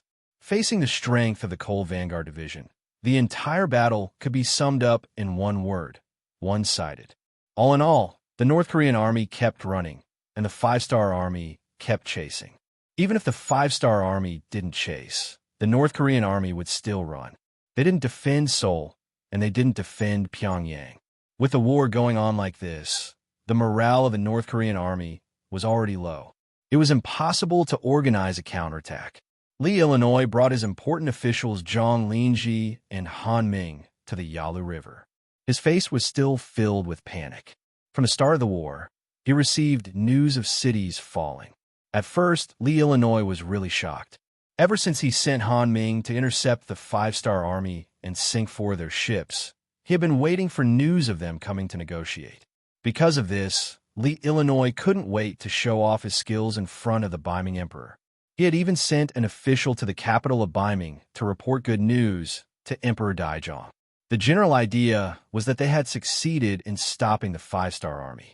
Now, they just had to wait for the 5-star army to come. Then, they could state their conditions. Actually, from anyone's point of view, this should be the result. Unless the 5-star army didn't want this route anymore, they would have to lower their heads. As for whether the 5-star army would fight head-on, Lee Illinois didn't even think about it. This was his territory. Although North Korea was small, they had more than 300 ships. Once a war started, it wouldn't be so easy to end it. Once it became a protracted war, he had the port and docks to replenish his resources and manpower. Who would he be afraid of? However, he didn't expect the 5-star army to really attack. Not only that, but the North Korean Navy had defeated their navy so quickly, and there was no news at all. The powerful and invincible North Korean Navy in his heart had been completely wiped out. This was already something that Li Ji didn't dare to imagine. What was even more unexpected was that the North Korean army, which usually looked very capable, was so vulnerable in the face of the 5-star army's attack. Each and every one of them was defending a strong city, but they couldn't even withstand a single round of attack. Their cities were broken one after another, and in the end, they even lost the country's capital. Thinking back to when he was on the watchtower of Seoul, he saw the horde of cavalry sweeping over like a storm. Then his soldiers didn't even have the courage to fight back. Every time Lee Illinois thought about this, his body couldn't help but tremble. The 5-star army was actually so powerful. Just their aura alone was enough to disperse the morale of his troops. What a powerful existence this was. Before this, he actually wanted to provoke them. He really didn't know what was good for him. Li Gui didn't know that he had made a huge mistake. He didn't know the true face of Mount Lu and was only fated to be in this mountain. All along, the North Korean military was very weak. They didn't have any real combat experience, so they thought that they were the strongest army in the world. They were busy fighting each other every day, and the training and control of the military were completely based on the situation. The civil officials were busy fighting for power, while the military officials were busy earning money. No one cared about the life and death of the soldiers at the bottom. As a result, the military was already extremely weak. Using a set of data as an example, the North Korean army that reported to Lee, Illinois, had a total of 150,000 soldiers. This was the so-called standing army. If there was a real war, they could still mobilize 200,000 soldiers from the civilian population. However, more than half of the 150,000 standing troops had been robbed of their pay and salaries. In other words, the generals reported 150,000 soldiers, but in reality, they only had around 60,000 to 70,000 soldiers. This was the total number of people from the Navy and the Army. No matter what, they had such a large territory and so few soldiers. They also didn't have much time to train. Furthermore, They were facing the powerful Lung Feng's army and the world's #1 cavalry division that even Lung Feng admired. Their defeat was already set in stone. After being chased out of his own country, Li Illinois was naturally very angry. Fortunately, he managed to escape and even came to Baiming's territory. Walking on this black land, he finally regained some of his confidence. How about this? This king will immediately write a letter to Baiming's emperor and ask him to send troops to take back everything for us. In Li Il's eyes, the great Ming dynasty was still omnipotent. Even if it was forced to split into the north and south for some reason, a starving camel was still bigger than a horse. Furthermore, the leader of the 5-star army was the Duke of Loyalty, personally conferred by the great Ming dynasty's emperor. Li Illinois didn't dare to offend his superior. With his only hope, Li Gui led his officials into the Gaizhou guard office in the Liao capital of northern Ming. At the same time, he wrote an extremely formal letter of credence and had it sent to the capital of northern Ming by the fastest speed possible. Just as Li Illinois was waiting for Baiming's emperor to come out and make a decision for him, something unimaginable happened. It was something that he didn't even dare to think about before. Gai Prefecture, which was still the same yesterday, was actually surrounded by armored cavalry today. Naturally, it was the 1st Cavalry Division that Yang Qindong personally conferred. After experiencing the destruction of Kim Bian Dynasty, the destruction of Luzon, and the destruction of North Korea, their forces had suffered losses, and they had not had time to replenish. It seemed that there were only more than 5,000 people, but after a long period of killing, each of them exuded a bloodthirsty aura. Even if they were riding on horses, they would give people a feeling that they were the emissaries of hell. It would make people involuntarily afraid and shudder involuntarily. They suddenly appeared and surrounded the Gai Prefecture Guard office. They were ordered by the Heavenly Khan to catch the culprit. Whether it was General Han Mingjin, who commanded the Battle of the Korean Strait, or the new king of North Korea, Li Illinois, who was the instigator behind the battle, they were not caught and brought to justice. This made the Navy's soldiers hold their breath. Now it seemed that they had to vent their anger after the great victory. Therefore, Yang Qindong gave the order to catch the main culprit. Even if Li Illinois and the others hid in the Baiming Guard office, they still couldn't escape the fate of being surrounded.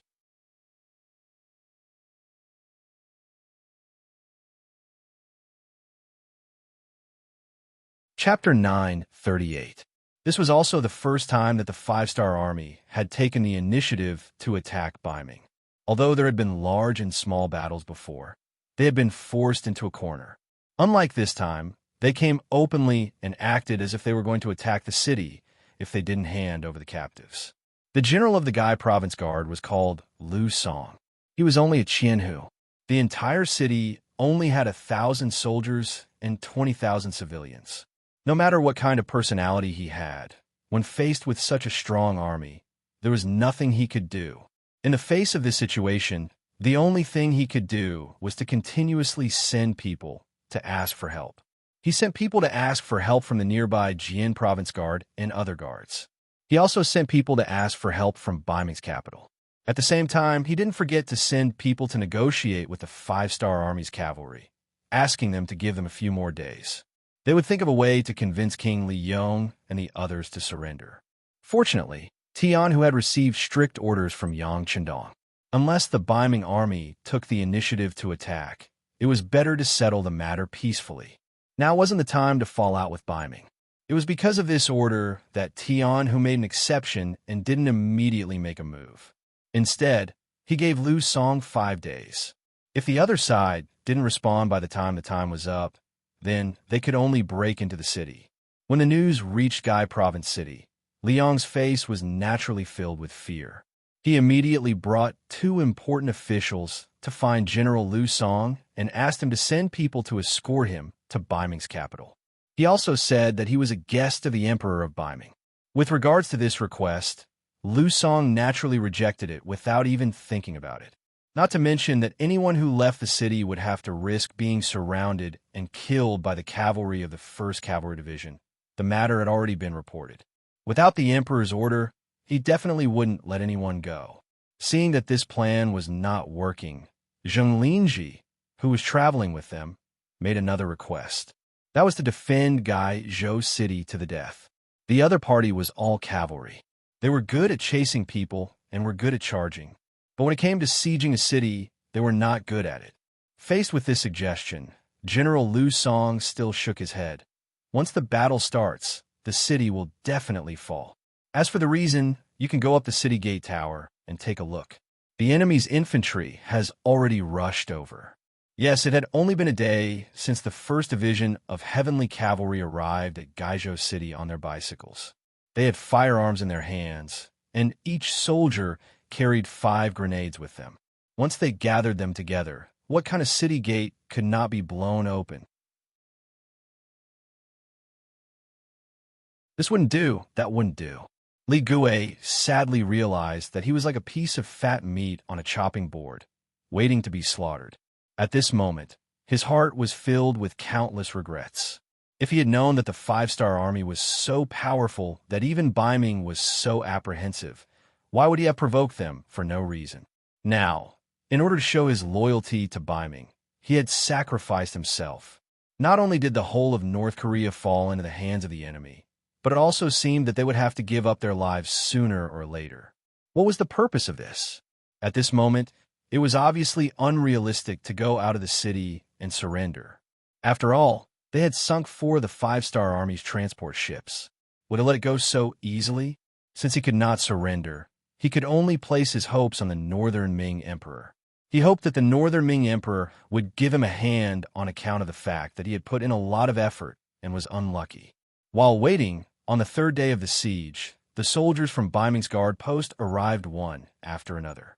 On the 4th day, the number of Baiming soldiers outside Gaizhou City had reached more than 10,000. In terms of numbers, they had already surpassed the 5-star army. But even so, both sides were very restrained and did not have any intention of attacking. Whether it was the 1st Regiment or the 2nd Regiment of the 4th Regiment, of course they would not bother to attack. Since they said that they would give the enemy 5 days, they would not take the initiative to attack before the 5 days were up. The soldiers from Baiming's guard post were completely different. Although it seemed that they had the advantage in numbers, they did not dare to underestimate the enemy in front of them. Although they had not fought yet, they had a feeling that if they did, they would be the ones to lose. Because of this, many of the Baiming generals who came to reinforce Gaizhou City thought that it would be best if the emperor did not protect these defeated North Korean soldiers. They did not want to bring disaster to themselves because of a moment of righteousness. The result also proved that their emperor was wise and did not use righteousness. On the 5th night of the siege of Gaizhou City, the emperor's decree finally arrived. The general idea was that North Korea had provoked the 5-star army. Now, they were just seeking revenge. The people still said that a debt must be paid and a life must be paid for. As the emperor, it was not good for him to interfere. In short, Daizong did not care about anything related to North Korea. Speaking of which, this result was not unexpected. The North Korean Navy had taken the initiative to ambush the 5-star army's transport ship, which caused them to be angered. In a short period of time, they had taken the initiative to destroy a country. What kind of military strength did they display? At this moment, why would Baiming stand out and make an enemy out of the 5-star army? No matter what, Yang Qindong was still the great Ming dynasty's loyal duke. On the surface, they were still one family. Moreover, the facts had already proven that the other party had no intention of attacking them. Since that was the case, why did they have to interfere and make things difficult for themselves? What Baiming wanted to do now was not to go head-to-head with the 5-star army. Instead, they wanted to defeat Yesen and Walla to prove their strength. Then, they would go down south to defeat the South Ming dynasty and unify the Great Ming dynasty. At that time, they would have a chance to repeat the Great Ming dynasty's glory. At that time, it would be time to consider getting rid of the 5-star army. At this moment, they could not complicate matters. This was not only Zhu Qiyu's idea, it was also the idea of the court's civil and military officials. However, these officials also made a request. They could not casually hand over the people, and North Korea could not be casually given away. After all, North Korea was a vassal state appointed by the great Ming dynasty's Emperor Taizu. It was not right for them to be taken advantage of like this. Therefore, if the five-star army insisted on occupying this place, could they consider giving them some war horses? This way, they would have some face, and Baiming would also have an explanation to the people of the world.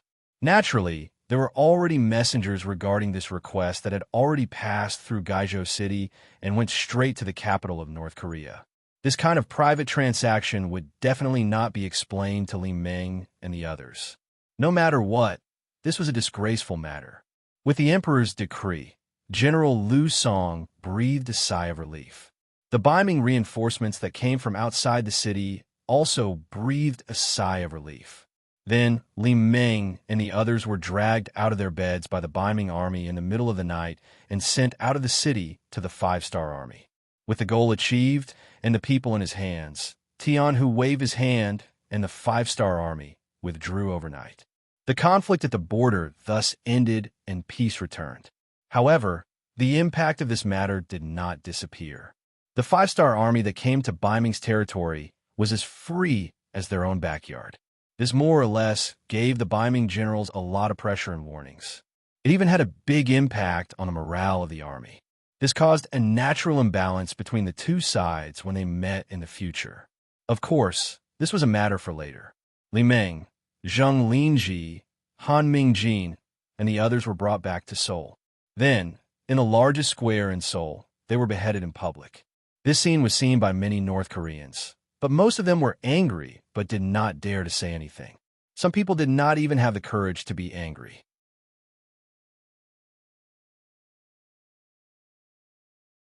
Just like when he occupied other small countries, Yang Chendong adopted the same policy here.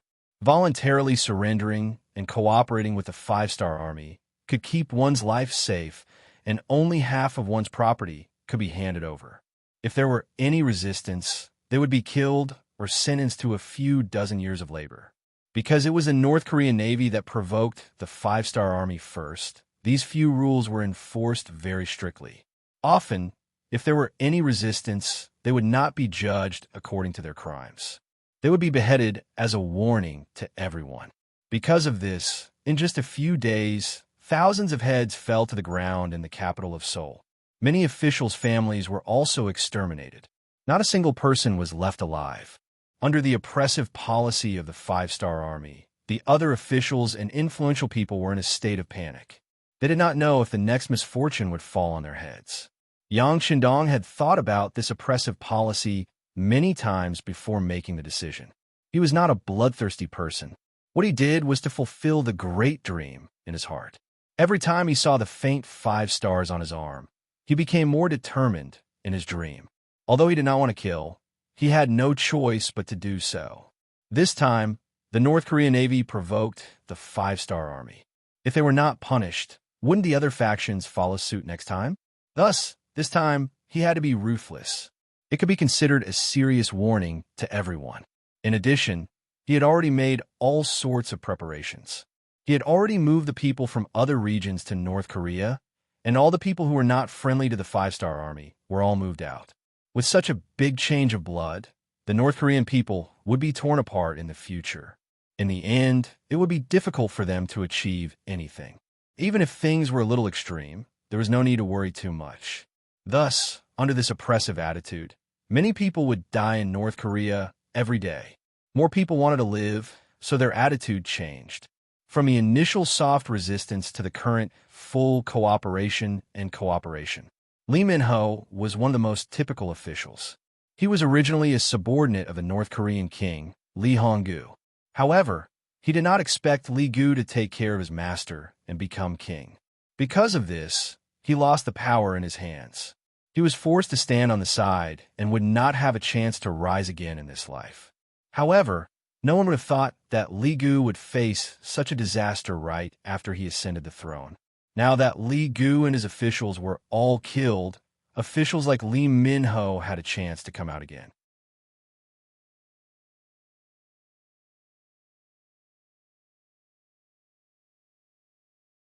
Chapter 939. Li Minheo was originally a person with a flexible mind. While others were worried about whether their heads would still be hanging on their necks tomorrow, Li Minho was thinking more about how to use this opportunity to establish a relationship with a five-star army and then become an important minister of North Korea after the reform. In fact, he had such a condition. Before the five-star army attacked North Korea, because he had a high position in the army, he was the director of the five-star Army Security Bureau in North Korea. Yukon took the initiative to contact him, and he sold some information to him. It could be said that they had some economic dealings. But later, the smart Lee Min-heo found out that some of Yukan's interests had nothing to do with being a businessman. The other party kept saying that he wanted to do business, so he wanted to know the layout of the North Korean military. But if he was doing business, why would he have such worries?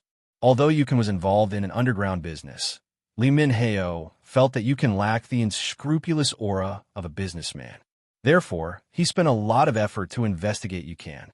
Although he didn't find any evidence, he could see that this person's identity was suspicious from many aspects. Logically speaking, if Lee Min-heo wanted to arrest someone in North Korea, he didn't even need a reason. But for Yukon, not only did he not do that, he even stopped all the investigation, as if nothing had happened. The two of them continued their relationship, and if possible, he even took the initiative to provide some convenient conditions for the other party. What kind of person was Yukon? When he faced the shrewd Shi Wan Shan in Talu City, he didn't even frown.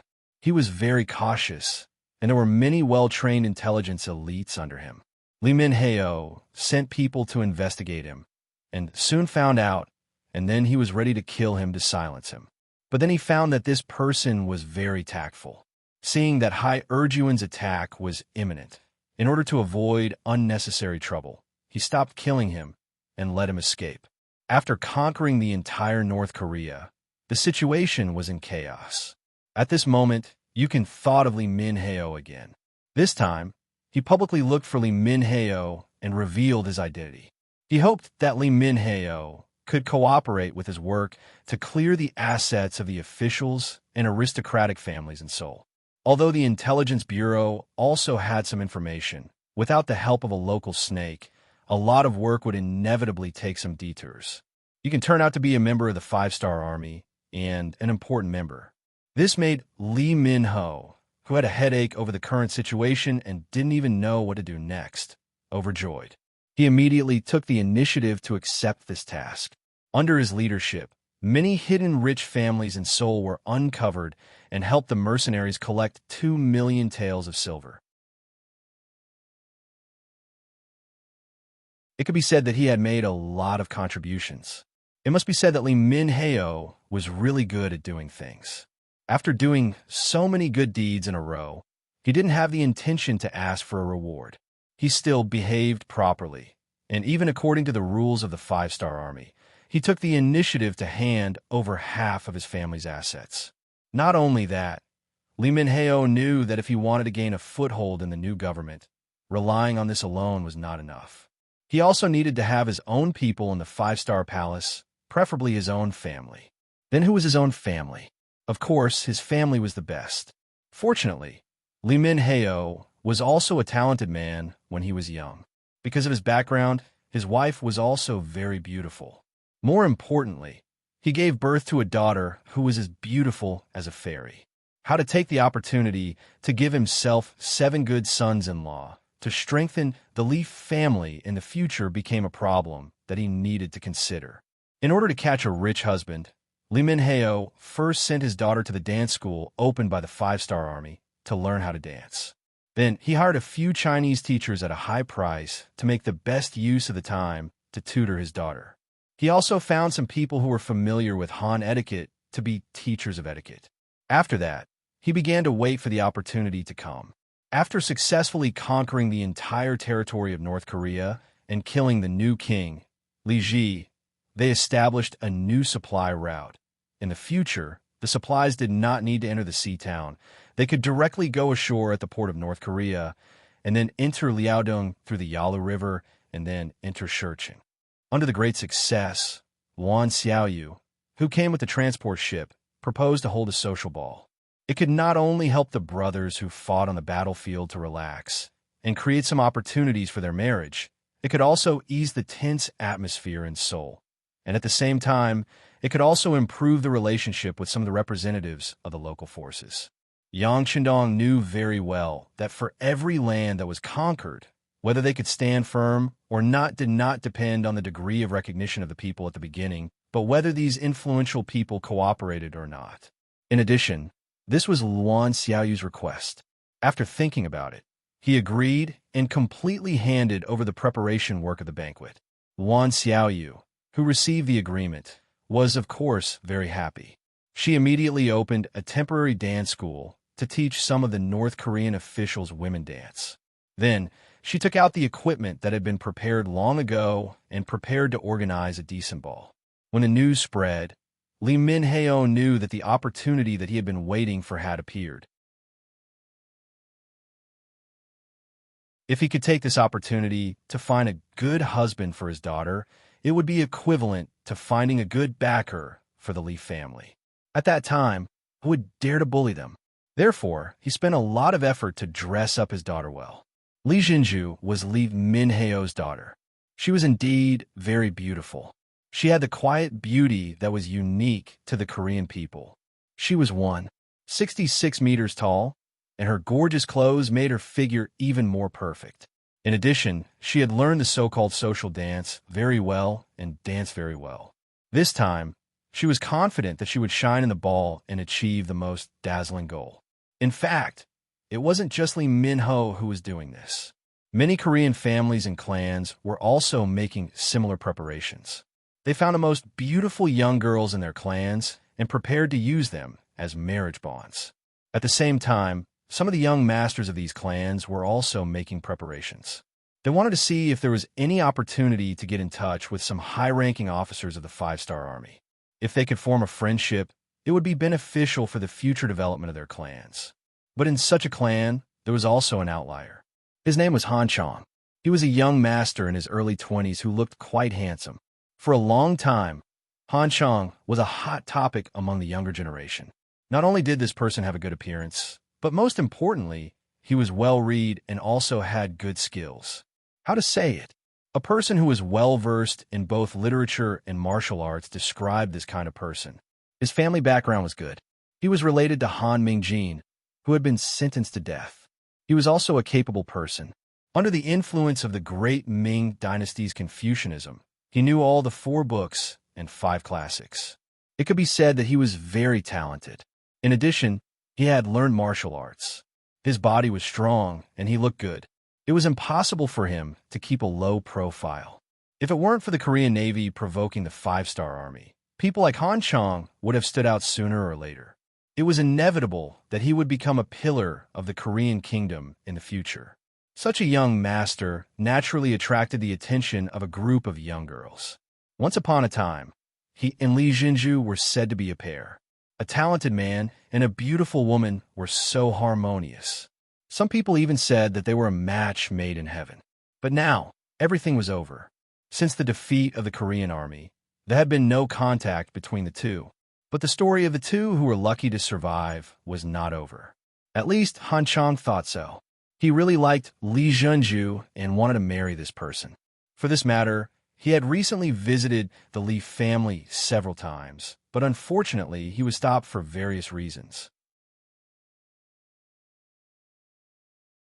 Compared to Lee Min-heo, who couldn't help but smile when he saw Han Chong before, he actually closed his eyes and refused to see Han Chong. This already explained the problem. At least, he would not agree to his daughter's relationship with Han Chong, which made him very depressed. Han Chong didn't want to fail. He wanted to continue to look for opportunities, and this ball was his opportunity. For his marriage happiness, he had a bold idea. That was to show his love in public at the ball. In this way, perhaps someone would stand up and take advantage of her beauty. He could achieve his wish and hold the beauty. With Han Chong's background, his family got 3 tickets to the ball. With his outstanding performance, his father, Han Zhao, who was also the head of the family, decided to take him to the ball. It was just that before he went, he had told him to be honest in the ball venue. He heard that even the Duke of Loyalty would participate. He should not make trouble. Otherwise, if he provoked the anger of others, not only would he hurt himself, but he was afraid that even the entire Han family would not get any benefits. Han Chang naturally agreed to his father's words, but God knew that his heart had already flown to the ball, to Li Zhenju, whom he hadn't seen for a long time. The location of the ball was decided by Luan Xiaoyu. She chose the largest Tianyang Hall in the North Korean palace, except for the main hall. She first ordered people to move away some of the useless things, creating a large central area. Then, she ordered people to prepare wine and other things. She wanted to make the environment of this banquet into a buffet. Back in Crimson City, Yang Shindong had done it once in the palace. That time, he had invited some important members of the city. After Luan Xiaoyu participated, she felt that it was quite good. In the banquet, people could find people they were interested in a chat with. They could improve their friendship through chatting. At the same time, it showed the luxurious and colorful side of life. It could be said that young people were very yearning for it. Holding the banquet here could let the North Koreans see their strength. It could also play a big role in the unification of 10,000 hearts.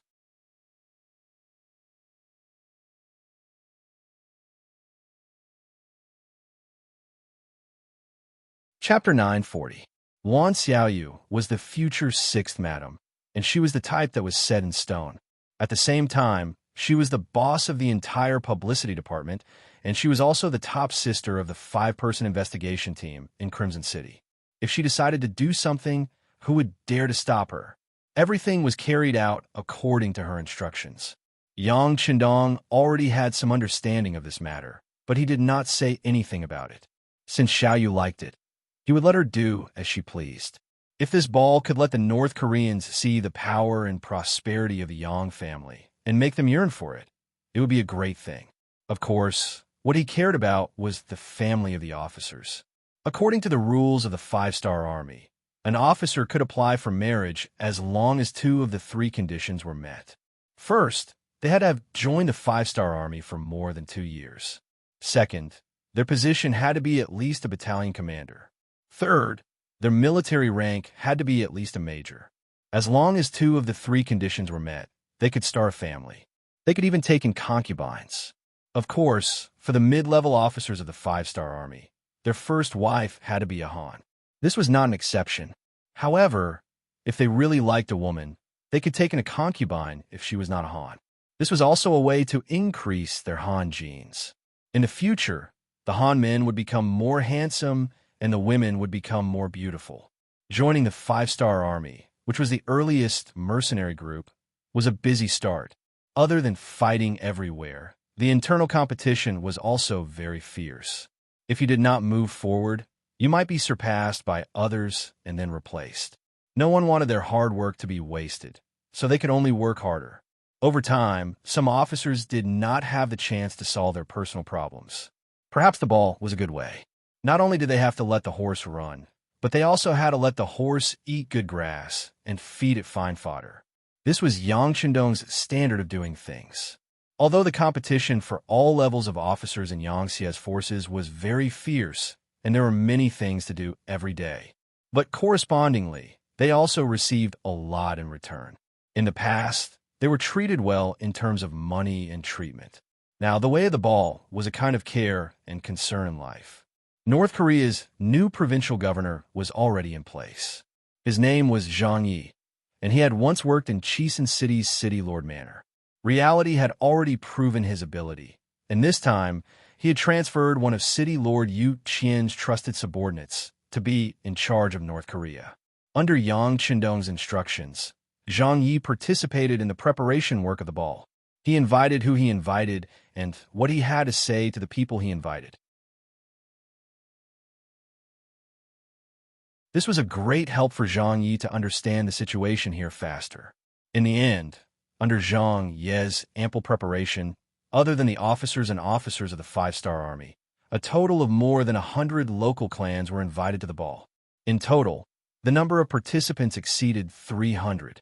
Fortunately, the Heavenly Sun Hall occupied a large enough area.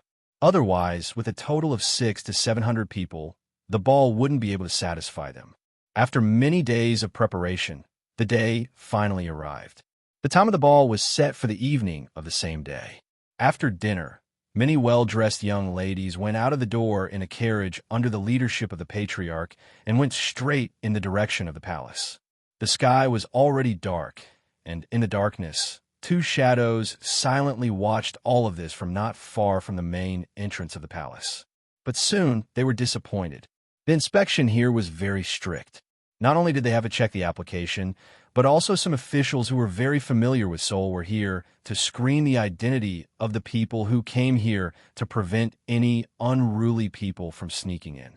Thinking about it, since even Yang Chendong was going to participate, this ball, which was still fresh to people, must be of extremely high quality. It was reasonable for the security to be stricter. The inspection was very serious. The people who entered were also searched, but even so, the people who could enter actively cooperated.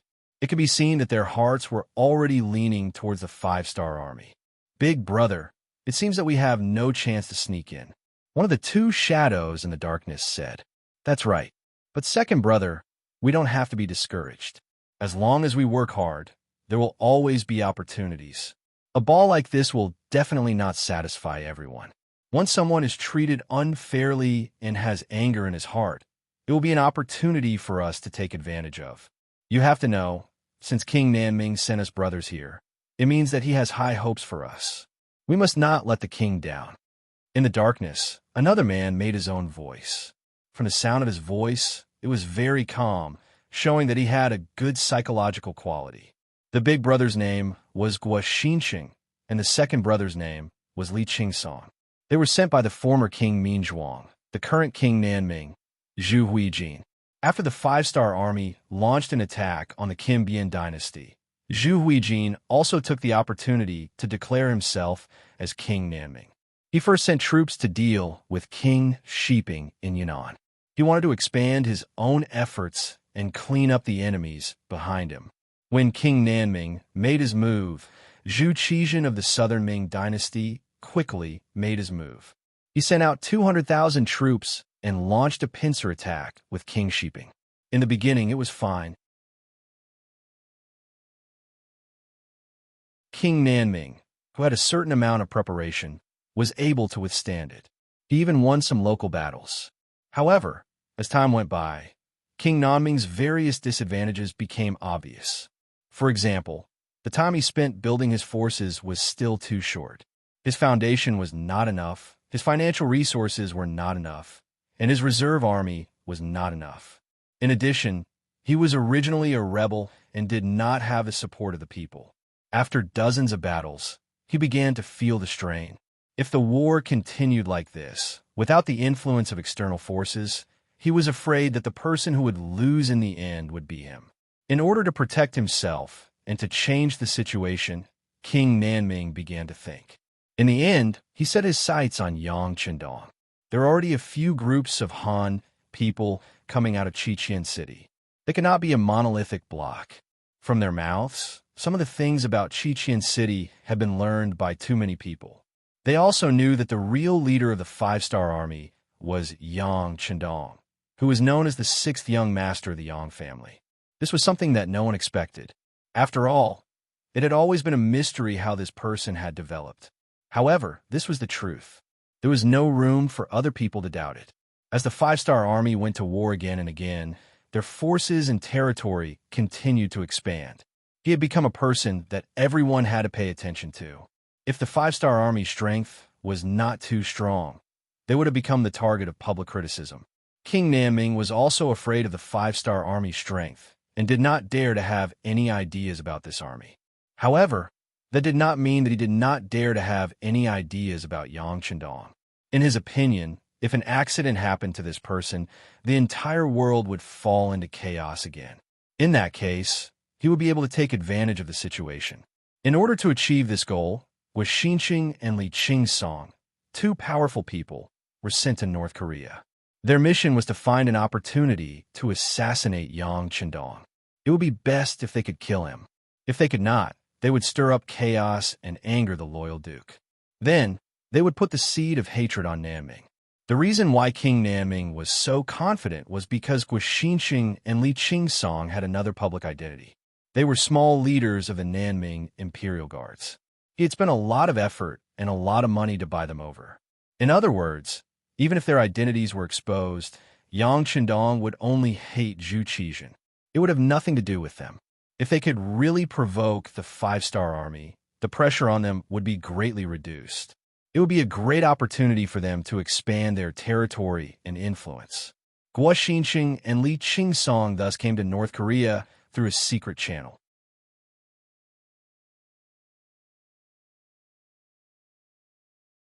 However, they were disappointed that they could not get close to their target. Since the assassination attempt at the Yongding sect in Baiming's capital, Yang Qindong's security had been strengthened. Usually when he went out, he was surrounded by people. There were even several carriages when he went out, making it difficult for people to distinguish which carriage he was in. When they couldn't find an opportunity, they accidentally heard about the ball. The two brothers wanted to come out and try their luck. Unfortunately, when they saw the inspection at the entrance of the palace, they knew that there was no chance for them to sneak into the palace. They could only wait. In the palace, more and more guests arrived. After going through many strict inspections, they entered the palace and came to the Tianyang Hall. This place was already brightly lit. As soon as they entered the hall, the melodious sound entered their ears. It was a very lively light music. The sound system was also good. There were also various kinds of lights in the hall. Naturally, they were all from a large warehouse. In Qian City, Yang Qindong took out a few sets, and one of them was brought to North Korea by Luan Xiaoyu. The generator was running at high speed to ensure the smooth flow of electricity. In the territory occupied by Yang Xie, a large amount of crude oil had been found. After purification, gasoline, diesel, and other things were no longer scarce. There was no problem in supplying electricity for a while. When those lights were lit up, it was as bright as day. It really gave the North Korean officials, who saw all this for the first time, a strong visual impact. These North Korean officials, who were usually high and mighty, had to lower their heads when looking at people. At this moment, were like Granny Lu entering the Grandview Garden. They looked left and right with a face full of curiosity, surprise, shock, and envy. The young people who came with their parents were shocked by everything in front of them to the extent that they couldn't breathe and didn't know what to say. How could their spicy pickles compare to the dazzling array of delicacies on the menu? How could their kerosene lamps and high-grade candlesticks compare to the bright lights?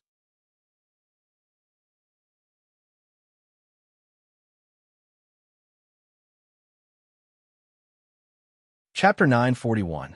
On both sides of the hall, there were crystal-clear glass cups covered with a layer of high-grade white cloth. They were probably expensive, right? There were also drinks of various colors in the cups, which were beyond their knowledge. Even some self-proclaimed scholars didn't know what to call them at this moment. There was also the rhythmic light music. Although it was their first time hearing it, everyone had the same appreciation for beauty. What made people hesitate was that they only heard the music but didn't see the appearance of the band. What the hell was this? It seemed that everyone who entered would first have a face of doubt, then shock, and finally numbness. There were even many people who had a very cautious expression on their faces. No wonder the five-star army was so powerful and could occupy the entire North Korea in such a short period of time. They had too many unknown things in their hands. With these, no country could compete with them. Even the great Ming dynasty, which had always been high and mighty in their eyes, was far inferior to them. In the Heavenly Sun Hall, there were waitresses in white novelty shirts walking back and forth. They all had good figures and good appearances. They were the service staff of this ball, and several of them were agents of the CIA. Sometimes their eyes would casually sweep across the hall, but in fact they were screening all kinds of people. In a while, the sixth young master would arrive. This was the god in their hearts. The god's safety must not be the slightest mistake. Otherwise, their immediate superior, the fifth madam, would impose additional punishment on them. It would be a punishment for them to regret being born into this world. After most of the people attending the ball had arrived, a group of soldiers wearing military uniforms walked in. They were all tall and had boundless killing intent on their bodies. causing many of the young masters and young ladies to show fear on their faces. After these soldiers appeared, they once again carefully checked the big and small corners of the entire Heavenly Sun Hall. After confirming that there was no danger, they hid in the darkness. When everyone saw this scene, they knew that the great Ming Dynasty's Duke of Loyalty was about to appear. Sure enough, less than 10 minutes later, Yang Qindong appeared. As if to match the atmosphere of the cocktail party, he did not wear a green robe. Instead, he changed into a pure white Chinese tunic suit, which set off his valiant figure, made him look handsome and tall. Following Yang Qindong was Luan Xiaoyu, who was wearing a red evening dress. This red dress, which was tailor-made for her, made her look even more beautiful. Luan Xiaoyu's skin with light makeup also looked much fairer in the red dress. Coupled with the design of the dress, it made her figure look even more graceful. As soon as she appeared, she attracted the attention of many men.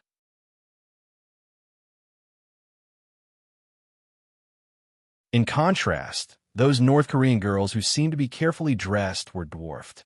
This couldn't be helped. They didn't have the best advisor like Yang Qindong. They were conservative and didn't know how to show their advantages. How could they be compared? When Yang Qindong and Luan Xiaoyu, this golden couple, appeared, it immediately attracted a burst of applause. Then Yang Qindong took a wine glass from the hands of a waitress who was wandering around the venue. He raised the glass of red wine and nodded to the people who attended the banquet. At this moment, Yang Qindong seemed to have returned to the moment when he participated in the banquet and completed the mission in his previous life. The only difference was that he didn't have a dangerous assassination mission to do. The difference was that the clothes of the people who attended the banquet were different, but in the end, it seemed to be inharmonious with the atmosphere of the banquet. Naturally, this feeling was only shared by Yang Qindong. He had seen too many so-called successful people wearing suits and bow ties. He had also seen too many women who should be revealing, and even women who were revealing for the sake of revealing.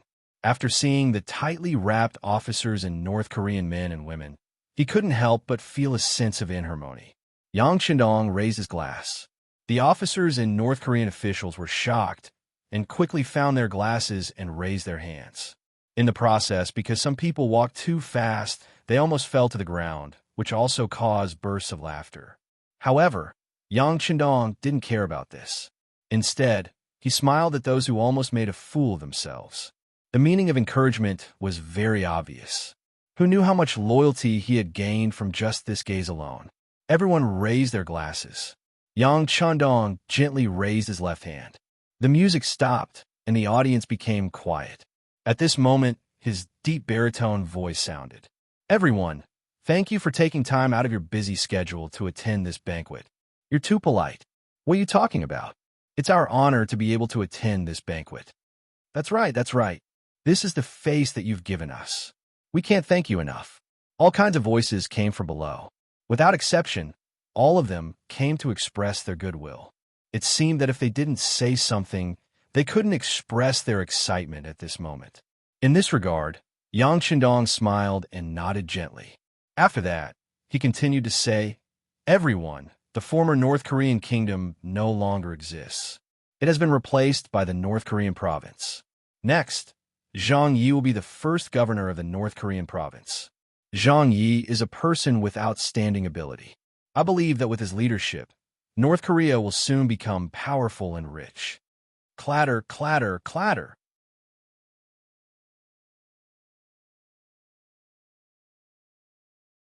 Amidst another round of applause, Zhang Yi walked out from the crowd and nodded to thank the crowd. Zhang Yi is indeed a good leader. I asked him to come here and work. I asked him if he had any requests.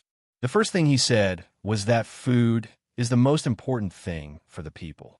He asked to reduce the price of food and solve the problem of the 2 million people in North Korea first. Since he's here to preside over the overall situation, I have to support him. There's no need to say anything. Sell the food at 20% of the pre-war price. I believe that there won't be a problem for the people to eat." Yang Qindong said with a smile, but these words shocked the North Korean officials who attended the banquet.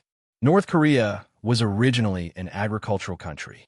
Although it was close to the sea, most people still made a living by farming. Therefore, the price of food had always been very low. It was only because of the recent war that North Korea changed.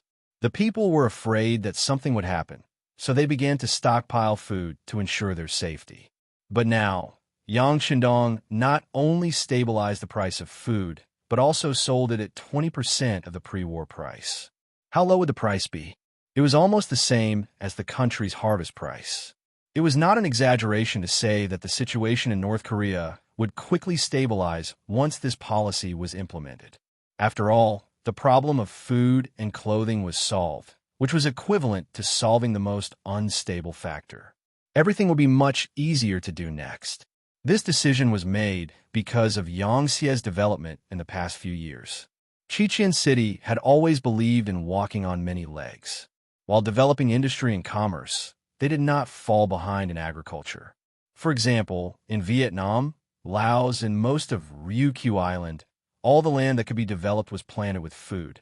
In the spirit of paying taxes according to the proportion of the harvest of the land, this greatly increased the enthusiasm of the farmers. The income was directly linked to the output, and it was no longer a fixed land tax. Whoever planted more food would get more. They were no longer farming for the country, but for themselves. The enthusiasm of the people was unprecedentedly high, and a large number of wastelands were reclaimed. In addition, any farmer could apply for a loan from the local government to borrow cattle and farming tools. In the past 2 to 3 years, the weather was good, and the farmers had gained a lot of land. The granaries of several provinces had also been enriched.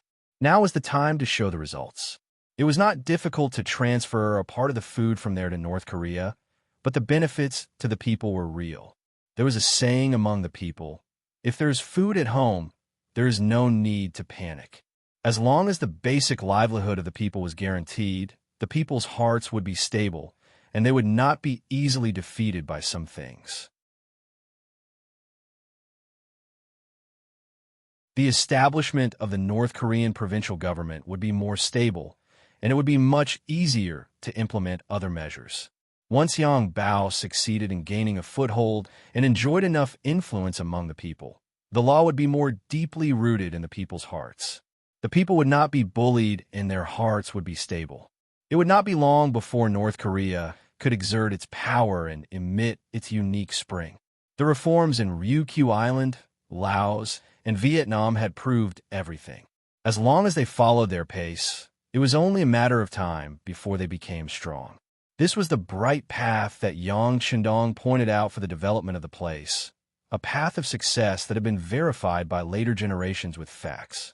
After the public announcement of the food problem today, the situation in North Korea would soon be stable again. This was already a visible fact. Yang Shindong had a confident smile at the corner of his mouth. Under his influence, the mood of the people attending the ball became more cheerful. Well, with the development of the previous dynasty's Xian province, Governor Jiang Yi will lead the provincial government to work hard with all of you. Then, let's toast to a better tomorrow. Yang Shindong raised his glass, and all the people in uniform at the ball raised their goblets high. They had to give face to the sixth young master. Next were the local representatives of North Korea. One by one, they raised their glasses with joy. Yang Shindong drank all the red wine in one gulp, then said with a smile, well, it's time to dance. Let's dance. After saying that, he first made a gesture of invitation to his dance partner, Wan Xiaoyu, in a very gentlemanly manner. Wan Xiaoyu's cheeks were slightly red, and there was an intoxicating smile in her eyes. She gently put her palm on Yang Shindong's hand, and then the music started. The two of them danced gracefully, like two butterflies walking into the field. When the ball began, a group of officers also walked into the field. They had received a short period of special information before, so they knew a little about ballroom dancing. Now was the time for them to perform and see the results.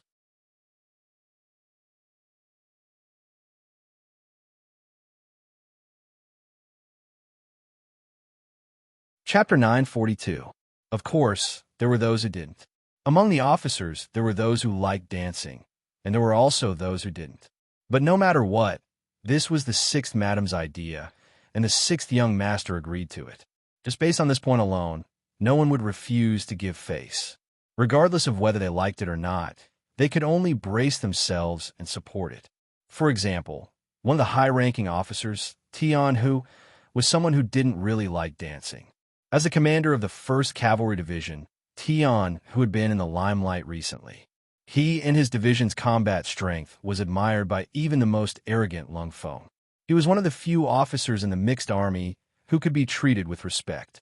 However, not many people thought about how much effort the 1st Cavalry Division had put in to achieve their current results. When others were resting, they didn't rest. When others were resting, they didn't choose to rest.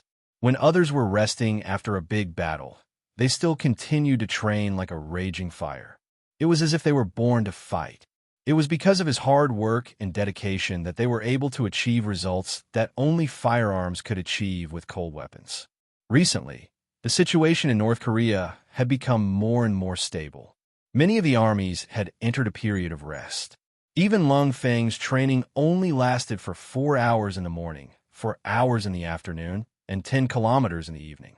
However, only the 1st Cavalry Division continued to train on horseback. They practiced chopping and chopping on horseback. They used wooden swords in the practice, but even so, it was very easy for them to be lightly injured if they were chopped on a high-speed horse. Because of this, at least 10% of the cavalry was injured and didn't have the chance to return. This kind of training was a very self-consuming training method. The abnormal decrease in the number of soldiers had caused the 3 regimental commanders under him to complain incessantly.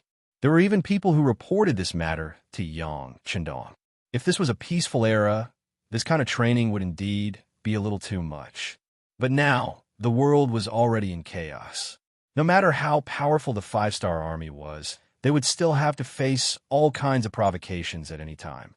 The influence of a strong army would be very great. In the end, Yang Chendong didn't criticize Tianhu at all. Instead, he was very satisfied with Tianhu's way of handling things. Not only did he scold the officer who came to complain, he even stripped him of his military uniform and transferred him to the local area to work. Yang Chendong's support gave Tianhu a lot of confidence and courage. This was also the biggest reason why the 1st Cavalry Division was like a ferocious tiger on the battlefield, without any opponents. After all, Tianhu used to be one of his students.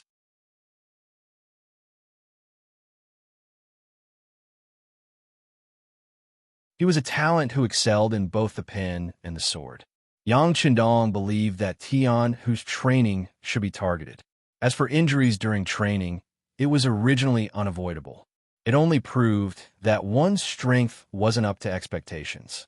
In order to make the best use of the sharp sword in his hand, Yang Chendong gave another order to allow Tianhu to continue expanding the army. The soldiers could be selected from the entire army. In the end, there would be 5 regiments, with each regiment having 2,000 soldiers, a total of 10,000 soldiers.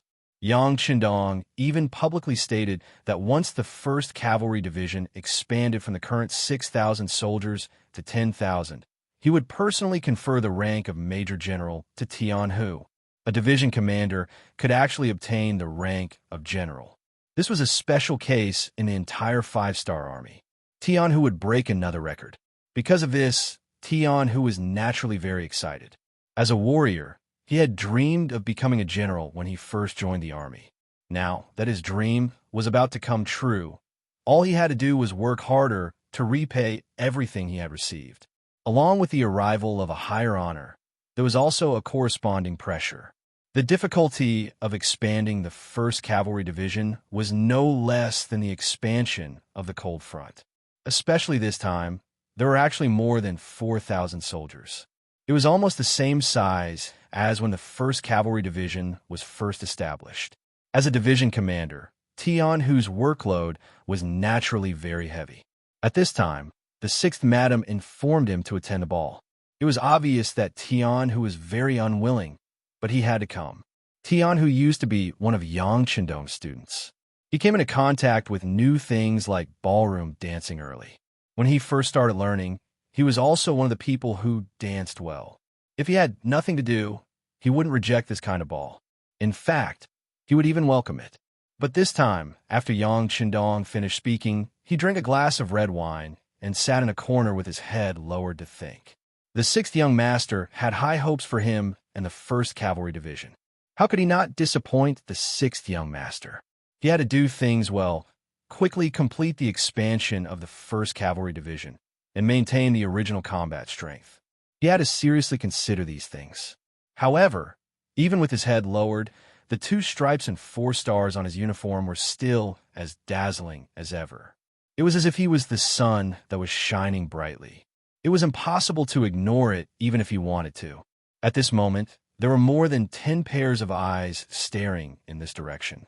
Among them, there was even a young girl who was walking towards this corner. These 10 pairs of eyes belonged to the daughters of the big families in North Korea. They knew very well what their mission was tonight.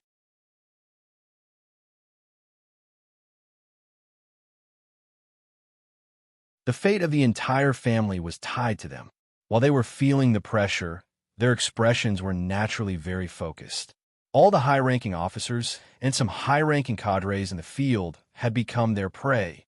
For example, Yu Guang, the commander of the 2nd Maritime Army, his 3 division commanders, Ding Yang, He Gong, and Gu Yang, as well as the new governor of North Korea, Zhang Yi, and several high-ranking officials of the provincial government had all become their hunting targets. These people were even surrounded by a crowd of women. How could Tian Hu, who was also a senior colonel, avoid them? Although his killing intent didn't diminish, it didn't stop people from approaching. Didn't they see that his 3 division commanders, Taimur, Lu Duo, and Hubo, were already surrounded by beautiful women? The girl walking towards Tian, who was Li Minho's most beautiful daughter, Li Zhenju. Originally, she had already made preparations, but Han Chang's sudden appearance disrupted her original plan. After much difficulty, she managed to brush him off perfunctorily to the side. The few targets that she had been keeping an eye on were already surrounded by other girls. She had no choice but to look at Tian Hu. Even though she felt that this person wasn't easy to get along with, when she thought of the mission her father had given her and how she carried the hope of her family, she still walked over without hesitation. At first, Li Zhenju's footsteps were very quick, as if she was afraid that someone else would steal her target. However, as she got closer and closer to Tian Hu, who was sitting in the corner, the feeling of nervousness and apprehension grew stronger and stronger. Women in ancient times were very conservative and reserved. They paid more attention to the orders of their parents and the words of the matchmaker. Many women didn't even step out of the house when they were young. They would only know the appearance of the man they were marrying when they were actually married. In the present day, this was undoubtedly a very sad thing. But at that time, it was a common thing, so when she took the initiative to walk towards Tian Hu, it could be imagined how much courage it took to do this. Originally, he was still thinking about things with his head down, but as Li Zhenju got closer and closer, Tian Hu finally had a reaction. He raised his head and saw a girl with a very nervous face, but her appearance could be called very beautiful. Li Zhenju did have a certain capital, whether it was appearance or identity. She was a superior person. At this moment, her nervousness made her like a budding flower, and people couldn't help but look at her twice. Tian Hu, who raised his head, was indeed amazed by Li Zhenju's appearance. But in less than a breath of time, he returned to normal. He also understood the other party's intention, then shook his head gently and said, "I'm sorry, I'm thinking about something now, and I don't want anyone to disturb me. No, please don't refuse, otherwise I may die after this banquet." When Li Zhenju heard Tian Hu's refusal, it was as if her head was hit with a stick, and then tears flowed from her eyes uncontrollably. Li Zhenju wasn't exaggerating. She had taken the initiative to look for Tian Hu, and many people must have seen it. If she returned empty-handed, she didn't know how many unpleasant words would be spread out tonight. For a very pure girl like her, these kinds of words were terrible, and she was even more afraid. She, who didn't complete the task, perhaps did not need to wait for her father to scold her. She would use her own way to end her life. Yes, there were many women in that era who sacrificed themselves for the name of loyalty. This was the style and characteristics of that era. You could say that they were ignorant or that they lacked education, but the truth was the truth, and it couldn't be changed. Originally, he wanted to put on a fierce face and scare the other party. Tion, who believed that when he put on a cold face, even the elite soldiers of the 1st Cavalry Division would feel afraid. He didn't believe that he couldn't scare a woman away. But after seeing Li Jinju cry, and her appearance was so distressing, even his frozen heart couldn't help but beat twice at this moment. He knew that he couldn't refuse this woman today. "Oh, okay. Then I'll dance with you. It's just that I haven't danced for a long time, so I might be a little rusty." The general agreed, and Li Jinju was naturally very happy. Her small face immediately turned from crying to smiling. "I just learned it not long ago, and I'm not very good at dancing." "Ha, good. Then we're about the same weight. Let's not laugh at each other, please." Tion, who was amused by Li Jinju's manner of speaking. After laughing, he stood up and stretched out his arm to Li Jinju like a gentleman. Then, Li Jinju, with a bright red face, stretched out her arm in response. And just when Tion, whose arm touched her waist, he could clearly feel an instinctive resistance from her body. Then, her body involuntarily tensed for a moment before relaxing again, and she stepped onto the dance floor with Tion Hu.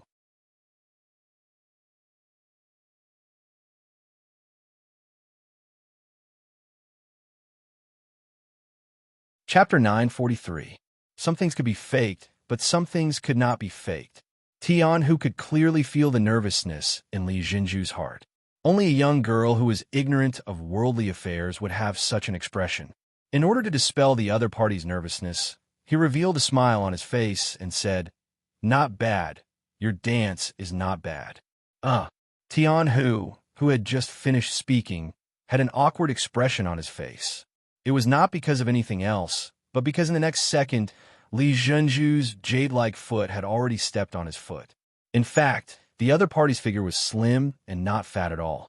This step was nothing to Tion Hu had thick skin and thick muscles. However, after all, he had just praised the other party and was immediately slapped in the face. The awkwardness that should have appeared on his face. I'm sorry. When I heard the general's words just now, I became nervous and forgot how to dance." Li Jinju lowered her head. At this moment, her face was so red that if one did not listen carefully, they would not be able to hear her voice clearly. As a commander, the young Tion Hu's hearing was naturally good. He chuckled and said, "It doesn't matter. Relax your whole body. You can't be tense when dancing. Just follow the rhythm of the music. As long as you get into the mood, everything will be fine." "Oh." Li Jinju listened and then unintentionally made a very cute action. That was, she stuck out her tongue to express her embarrassment. It was this action that attracted Tion Hu, making him feel this girl's cuteness and her natural playfulness. Taking a deep breath, Tion Hu suppressed some kind of impulse in his heart and continued, "Yes, take a deep breath and exhale. After a few times, your nervousness will be reduced by a lot. Then, you will be able to enter a normal state." Li Jinju followed Tion Hu's instructions. Sure enough, after a few times, she felt that the nervousness in her heart was not as strong as before. The dance steps that she had learned over the past few days could finally be used. She could even cooperate with Tion Hu to make a few difficult movements. Immediately, she said with a happy face, "You're so good. Did you often dance before?" "How is that possible? Even if I didn't have the time, I didn't have the conditions. I just learned it from a 6th young master." Tion Hu shook his head with a smile. "The 6th young master? Loyal and courageous? Did you learn from him?" Li Jinju asked curiously. "Yes, I was once one of the students of the 6th young master, and that was one of the best times of my life." The murderous look on Tion Hu's face disappeared as he recalled the time when he was Yang Shandong's student. It was replaced by beautiful memories. Suddenly, the resolute general turned into a gentle and heroic man. This scene made Li Jinju stare blankly. She even forgot the seniority. She raised her head and stared at Tion Hu's face impolitely. To her, tonight was the day to find a backer for herself. Her father's request was very simple. The other party only needed to have enough power to protect the Li family. Of course, the higher the position, the better. But for Li Zhenju, if she could find a man she liked who was also capable, it would be the best of both worlds. She didn't know what love at first sight was. She only knew that it would be good if the other party didn't make her hate him. Otherwise, she really didn't dare to imagine what it would be like to spend the rest of her life with a man she didn't like and even hated from the bottom of her heart. Fortunately, she was lucky enough to meet Tian Hu. Not only was this person young, but he also had many pentagrams and bars on his shoulders. He also looked easy to get along with and wasn't the kind of person who was overbearing. This made Li Zhenju's heart filled with happiness. On the battlefield, Tian Hu would not even bat an eyelid, even if he was facing an army of thousands of men and horses, or an enemy that was several times his size. But now, facing Li Zhenju's gaze, he realized that he was unable to withstand it. He gently turned his head to look at other places. When he found that there weren't many people paying attention to him, he breathed a sigh of relief. Then, he coughed lightly. "May I know Mrs. Name?" "Oh." Being asked, Li Zhenju seemed to wake up from a dream. She hurriedly lowered her head. When she thought of the scene where she stared at Tian Hu with all her attention, she felt a burst of blush. Tian Hu wanted to ask for the girl's name, but when he asked, the other party didn't have any intention of responding. He felt a burst of powerlessness and had no choice but to ask again, "My name is Tian Hu. May I know Mrs. Name?" "Ah, my name is Li Zhenju. You can call me Zhenju or Zhuer." At this moment, Li Zhenju just remembered that she hadn't answered his question. She felt her face burning up. She must have lost her composure for a while. "Zhenju? Not bad, a good name. Then I'll call you Zhuer from now on. And you, if you want, you can call me Big Brother Tian from now on." Tian, who looked at Li Zhenju's self-blaming look and found that she gave people a strong desire to protect her when she was cute. It made him want to hold her in his arms and take good care of her. The so-called bright and affectionate was referring to the current Tian Hu and Li Zhenju. When the music ended and there was a short break, the two of them reluctantly let go of each other. Then, as a man, Tian Hu generously invited the other party to sit in the corner so that the two of them could continue to talk and deepen their understanding of each other. Of course, Li Zhenju wouldn't miss such an opportunity. She nodded repeatedly. Then, she thought of something and nodded reservedly. When Tian Hu saw this scene, he couldn't help but chuckle.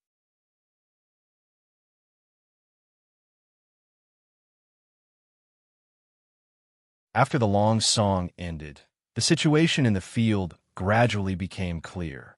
If both the man and woman felt good, they would invite each other to sit alone for a while. If they didn't feel good, they would naturally smile and politely part. Yang Qindong and Wan Xiaoyu also came to the main seat after the song. Then they saw that there were already a few young men and women sitting together in the field. Looking at the initial results, Wan Xiaoyu couldn't help but happily say, "Big brother, look at the results. A few men and women are about to freely fall in love." Hee. Yang Qindong shook his head and chuckled. Was this considered to be the beginning of love? At most, they would have a little favorable impression of each other. Moreover, this favorable impression was forced on the woman. To put it bluntly, the choice was all up to the man. Just like this ball, it was said to celebrate the victory, connect the feelings between everyone, and also solve the personal problems of some officers and cadres. But in fact, the last one was the most important. By solving the problems of some cadres, the local upper class of the Korean people would be integrated into Yangxia through marriage. This could deepen the feelings between everyone and make everyone warm up faster. It could also improve the overall quality of the next generation. Yang Qindong didn't object to this point. After all, who wouldn't like beautiful things? Yang Qindong also didn't object to this point that the local forces would be disintegrated faster through marriage. As long as these people were loyal to him, why couldn't he develop their forces in private? It was simply unrealistic to expect that everyone was a saint and would work hard for him without getting anything in return. However, development was development. He must not go against the general direction of this big force. Otherwise, no matter who the other party was, he wouldn't mind uprooting them. When that time came, these people shouldn't blame him for being ruthless. After all, Everything these people had was given to them by him. He also had the right to take everything back if he was forced to. Yang Qindong smiled and didn't say anything. Wan Xiaoyu thought that this meant that he approved of her plan. She immediately asked, "Big brother, how did my mission go?" "Good, very good." Yang Qindong was not stingy with his praise. Luan Xiaoyu smiled happily when she saw the praise. For her, this was the best reward. Outside the crowd, the parents of the aristocratic families were naturally very happy. Like Li Minho, when he saw that his daughter was sitting together with the commander of the 1st Cavalry Division and chatting happily, he was so happy that his mouth was about to split open. It was as if he could already see the bright future of the Li family. On the other hand, some of the family heads whose daughters had returned to their original positions were anxious. They hurriedly ordered that there would be 2 more songs in a while and that they must hurry up. If they couldn't find a high-grade song, they should choose a low-grade one. In short, they must gain something. Otherwise, it would be hard to say if they could still stand on top of Seoul in the future. This time, Han Chang came with his father and sister. Unfortunately, his sister belonged to those people who didn't gain anything. At this time, his father, Han Zhao, was continuing to work with his sister. It was as if he had to gain something, otherwise the Han family would be in danger. At this moment, Han Chang didn't pay attention to this at all. His eyes were fixed on Li Zhenju, who was chatting happily with Tian Hu in the corner. Once upon a time, everyone treated them as a match made in heaven. At that time, because the Han family had some relationship with Han Mingjin, they were at the peak of their power. Even Li Minho had to curry favor with his father. Not only did he not object to the matter between him and Li Zhenju, but he also often talked about it, as if everyone was already a family. But now everything had changed. Han Mingjin was killed, and the 5-star army entered the city. The Han family was no longer a noble family. Han Chang had also been reduced from first-class son to a nobody, so much so that he had to worry about his own life. At this time, the Li family had also changed. No one mentioned the marriage anymore. Now, he had to watch the girl he liked, who he had always thought was destined to be his wife, force a smile in front of another man. You're tuning into the Romance Rendezvous YouTube channel.